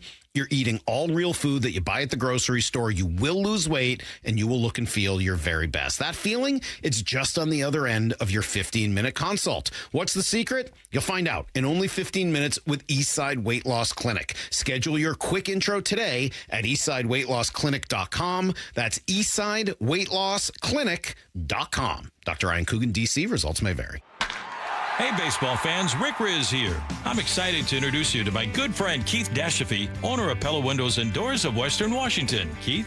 Thanks, Rick. Improve your play with 25% off windows and doors or 12 months, no interest and no payments. We're also giving back to the community with 2 $5,000 scholarships for our local youth sports teams. Upgrade your home today at PellaPNW.com. That's fantastic, Keith. Don't wait. Schedule your free appointment today at PellaPNW.com. The home of the Mariners. It is gone! Cal Raleigh, 2-run home run! Hear every pitch on 710 and the Seattle Sports app. Meet Lee Platts, a renter whose possessions fill not only her apartment, but also the darkest corners of a mini storage unit. A land of both truth and fiction. Truth, everything inside is protected by Progressive. Fiction, one day Lee will fit into her clothes from senior year of high school. Renters, discover coverage for what you love and what you can't get rid of in Progressive's Protection Zone. Get a quote at Progressive.com. Progressive Casualty Insurance Company affiliates and third-party insurers. Hey, Green Gobbler here. So you've got a clogged drain in your bathroom. Water in the sink's overstaying its welcome. You're spitting today's toothpaste on top of yesterday's toothpaste. You hope that it go away. Yeah, clogs don't just go away. I make them go away. I'm Green Gobbler, the only clog dissolver you need. I'm bleach-free, safe for your pipes, and I work. Guaranteed or your money back. Because I never met a clog that was going to unclog itself. Green Gobbler. Let the gobbler get it. Spring is a season homeowners start improving their homes. Hi, Justin Shirley, CEO of State Roofing and Exteriors. If your home needs roofing, siding, new windows, gutters, or decking, our team can take care of it all. For a limited time, save up to $3,000 on a new roof, siding, deck, or windows project. Planning multiple upgrades? Combine your projects and save even more. Or with 0 down, 0 payments, and 0 interest up to 24 months. You can start your project now and pay later. Call 866-ROOF-ROOF or visit stateroofing.com. Looking for a new Mazda? Check out Mazda of Everett. As the West Coast's largest Mazda dealer, they have over 700 new Mazdas in stock and are known for always offering the Mazda of Everett price. awarded Mazda's President's Award 13 years in a row, and ranked among the top 20 Mazda dealers in the USA for customer service. Locally owned and trusted by thousands. Shop at 11409 Highway 99 in Everett or MazdaofEverett.com. Dealer awards and rankings based on Mazda USA reporting and data. From the Quantum Fiber Studio. This is Bump Stacy. Weekdays 10 to 2. On Seattle Sports and 97.3 FM HD2. Get your questions in for What I Need to Know. 866-979-3776. What I Need to Know. In honor of Father's Day, as a father, is it acceptable to choose your own Father's Day activities? Is the age of the children or of your child a factor? It is. I think when they're young and they're fully getting the concept of what Father's Day and what Mother's Day is all about, I think they kind of dictate the pace a little bit. You want to pick activities that are going to keep everybody happy, that you enjoy doing. No laser tag with your toddler girls. The thing about having little kids and doing laser tag, stay alert. You just follow them around, and then your score builds up because they don't know what's going on. Absolutely not. And so you're just get right to the top of that leaderboard. Exactly. But I think once they get to maybe like 8 or 10 years old, somewhere around that age, then you can kind of start to yeah. Hey, I'm gonna go. I'm just gonna go catch a movie by myself. See you guys later. Bye. I'm not there yet. But I had a great Father's Day yesterday. We went to the Mariner game, grabbed a bite to eat at a Mexican restaurant after we were done, and just kept it casual. Yeah, those are two things I love to do. Keeping it and casual. Keeping it casual. I was gonna say going to a Mariners game and then having Mexican food. Oh yeah. Yeah. I thought it was just wearing sweatpants. Well, that and too. watching baseball. Basketball shorts. Yeah. 866-979-3776. Which player/coach will have most regret leaving the Seahawks? I read this as all time, but you read it in a way that I think is better for the purposes of this, which is of this group to have departed in free agency. Yeah. I'm going to say I've got two answers. And okay. I'm going to say Clint Kubiak, because I just think the Raiders' job is never going to lead to I a think Super Bowl. It's impossible to win with the Davis family still owning that franchise. I wish him the best. I think he was a really good guy and can get a lot out of his offense, but I just don't think it's going to translate to great success with the Raiders. And secondly, I don't know how Ken Walker's going to gel with Eric Bieniemy. I didn't think you'd go with Ken Walker because I think he's going to have a good season in Kansas City. I think Eric Bieniemy and Ken Walker's personalities do not mesh. I think Eric Bieniemy is very much the tough love category, likes to chew his guys out. Yes, we know that to be true. And I don't know if Ken Walker's going to respond well to that. Interesting. So I went with Reek Woolen, which is tough because his opportunity here was always going to be a little limited in a crowded room. Like, he knew exactly what his role at this team's best would look like. It would be what it did this past year. So I do not blame him for going to get money and an opportunity with a team that's also an NFC contender. More power to you. In fact, with all of these guys, like with Boye getting so much money from get the bag, get it done. Best of luck to all of you. And we've always I can count on one hand the number of Seahawks players that have been like tough interviews or maybe not the most friendly people on the planet, and none of them have been a part of last year's team. Right. So wish the best to all of them. But I just assumed with Philly's fan base that it would be Reek Woolen. Yeah. That is a tough a blown coverage audience. Here or there. They're not going to let him slide. I'll say this about Seattle is I think it's easier to play in front of these fans. And that's not to say Seattle fans are soft, but it's just to say Philly fans are insane. We're normal. They're the bonkers. crazy ones. Yeah. So I think playing for the Eagles would be difficult. 866-979-3776. What I need to know, seeing as how this show is the clear front runner on pronunciations. Thank you. How do you say, now this is, I've gotten myself in a corner here. How do you say Worcestershire sauce? I think that's how you say it. Worcestershire, yeah. Worcestershire. It looks like Worcestershire. Yeah, it looks like Worcestershire, but that's a lie. It's right. Worcestershire. Yeah. Yeah. Never stumbled over that one. Yeah. I don't think there's anybody I know that pronounces it how it looks. No. Now, Des Moines, we got into an argument earlier because both of us are locals, and yet I say Des Moines, and you and Matt say Des Moines. Right. Which I think is weird. Because it's a French word. But it's not Des Moines. I say it like that. Curtis says it like that. Yeah. And the nation of France says it like that. Right, but I'm sorry. I think you're outnumbered. And the people Last time of I checked, Iowa we were talking pronounce about it like that. we were talking about Des Moines, Washington, where it's different. You wouldn't get it. You wouldn't get it. I bet You're Lefko right. says I wouldn't Des Moines. get being that wrong. Yeah. You're Lefko, right. do you say Des Moines or Des Moines? He can't hear me. I just realized. Oh, there he goes. He's going to answer? No. He's not interested. Are we talking about Des Moines?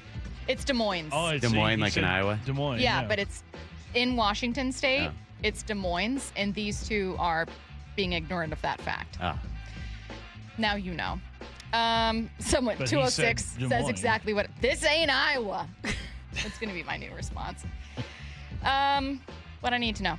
I love this one. I've been loving the video, says our next listener, of the world experience American culture for the first time and having their mind blown from free refills to portion size to how big Costco and Walmarts are. What I need to know. What's something you've taken for granted that, after seeing these videos, makes you appreciate again? Love that question. Yeah, free refills is an interesting one, especially because, like, let's say you're eating spicy food. You want to get as much water in you as possible, right? But if you're in another country, like, you just get that one glass of water, that's it. Like, and they don't even put ice in it. Yeah. I think, yeah. I would free say refill. ice in my drink, Yes, too. Yeah. Also just, Matt, what did I say earlier? Oh, A other- gaudy- air conditioner. You're going to have to narrow it down. I You've said said a a lot of gaudy stupid things today. a gaudy, an almost gaudy assortment of things. There you That's what it makes me appreciative of. That you can go to any store and there's like 27 Oreo flavors. Just like lots of things. And I now appreciate that. Like they're going to Buc-ee's. I've actually never been to a Buc-ee's, but just going like, Looks like oh my a God, fun there's so time. much stuff. Anyways. Stacy's wrong again, says the 509. I'll see myself out. Wyman and Bob coming up next. Have you downloaded the Seattle Sports app? We're going to have a challenge right here. What are you waiting for? Listen to this. Every pitch. Here comes the 3-2. Every game. Swung on and missed. Got him. One app for free. How about that, folks? The Seattle Sports app.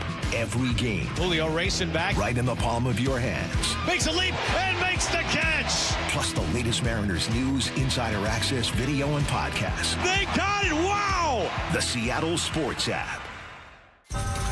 Emerald Queen Casino Event Center presents the main event, powered by WFC, Saturday night, August 8th. A night of professional boxing, where champions are made and every punch counts. Contenders from the region go toe-to-toe, ready to prove they belong at the top. Tickets at emeraldqueen.com. Don't miss Fight Night, August 8th at Emerald Queen Casino. Always entertaining.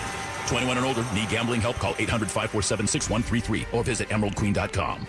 What if you could have the most reliable fiber-powered Wi-Fi? And get this, what if you could keep it at the same price for 5 years? During the Xfinity Summer Savings Event, now through June 22nd, new customers can get our best price on gig Wi-Fi, just $50 a month for 5 years. And get online in minutes with same-day Wi-Fi. It's Wi-Fi that finds and fixes problems before you even notice them, like super intelligent Wi-Fi with a sixth sense. Plus, add one line of Xfinity Mobile Select and you can save an average of $60 a month over Verizon and AT&T. You can even try it free for a year. Lock in your price and unlock the possibilities during the Xfinity Summer Savings Event. Get it now at Xfinity.com. Xfinity. Imagine that. Restrictions apply. Requires paperless billing and auto pay with stored bank account. Taxes and fees extra. Savings based on 1 gig internet and 1 mobile select line compared to similar Verizon and AT&T plans over 5 years. After 12 months, regular rates apply to mobile select. Xfinity internet required. Speeds vary. Use of fiber coaxial cable. If you're building decks in Puget Sound this season, you need materials you can trust and a supplier who delivers. Par Lumber carries premium TimberTech and Trex composite and PVC decking, railing, and lighting, as well as pavers and fencing materials contractors depend on. With reliable job site delivery, we keep your projects moving so you can keep building. All the best outdoor living products are at Par. Visit par.com to learn more. Par, where the builders go. Upgrade your home with Lake Washington Windows and Doors. Be among the first 40 June projects to sign up for 5 or more installed windows and receive a free patio door. Plus, enjoy 12 months no interest, no payments financing. LakeWashingtonWindows.com. Hey everybody, Jermaine Kurse with Pacific Northwest Interiors featuring CS Floors. Countertops, window covering, and flooring. From design to installations, Pacific Northwest Interiors has you covered. Come stop in to any of our new showrooms. A rising blast, left field, grand slam, Rose Arena! At T-Mobile Park, you've always got the best seat in the house. But for a truly elevated experience, you've got to be in a Mariner Suite.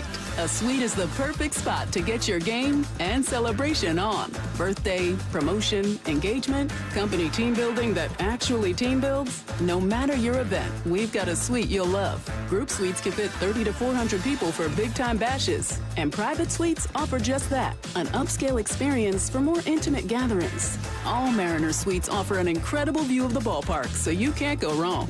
Plus, you and your guests will enjoy premium catering, VIP parking, private Skybridge entry, and more. And season ticket members get 15% off. Reserve your suite today at mariners.com/suites. Bases clearing, 3-run double by Josh Naylor. Holy smokes, the Mariners have the lead. Mariners baseball, Trident's up. This is a test of your emergency alert system.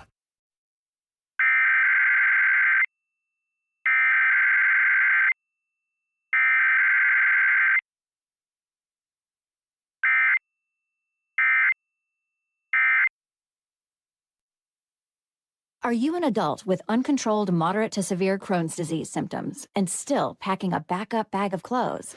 Just in case? Skyrizi Risankizumab Riza can help you take control of your Crohn's.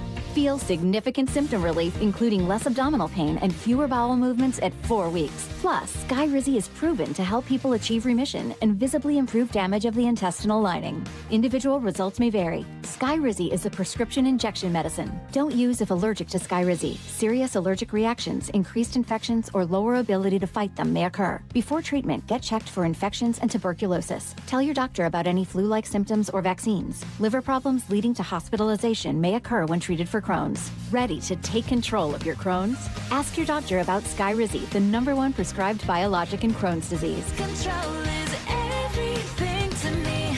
Learn more at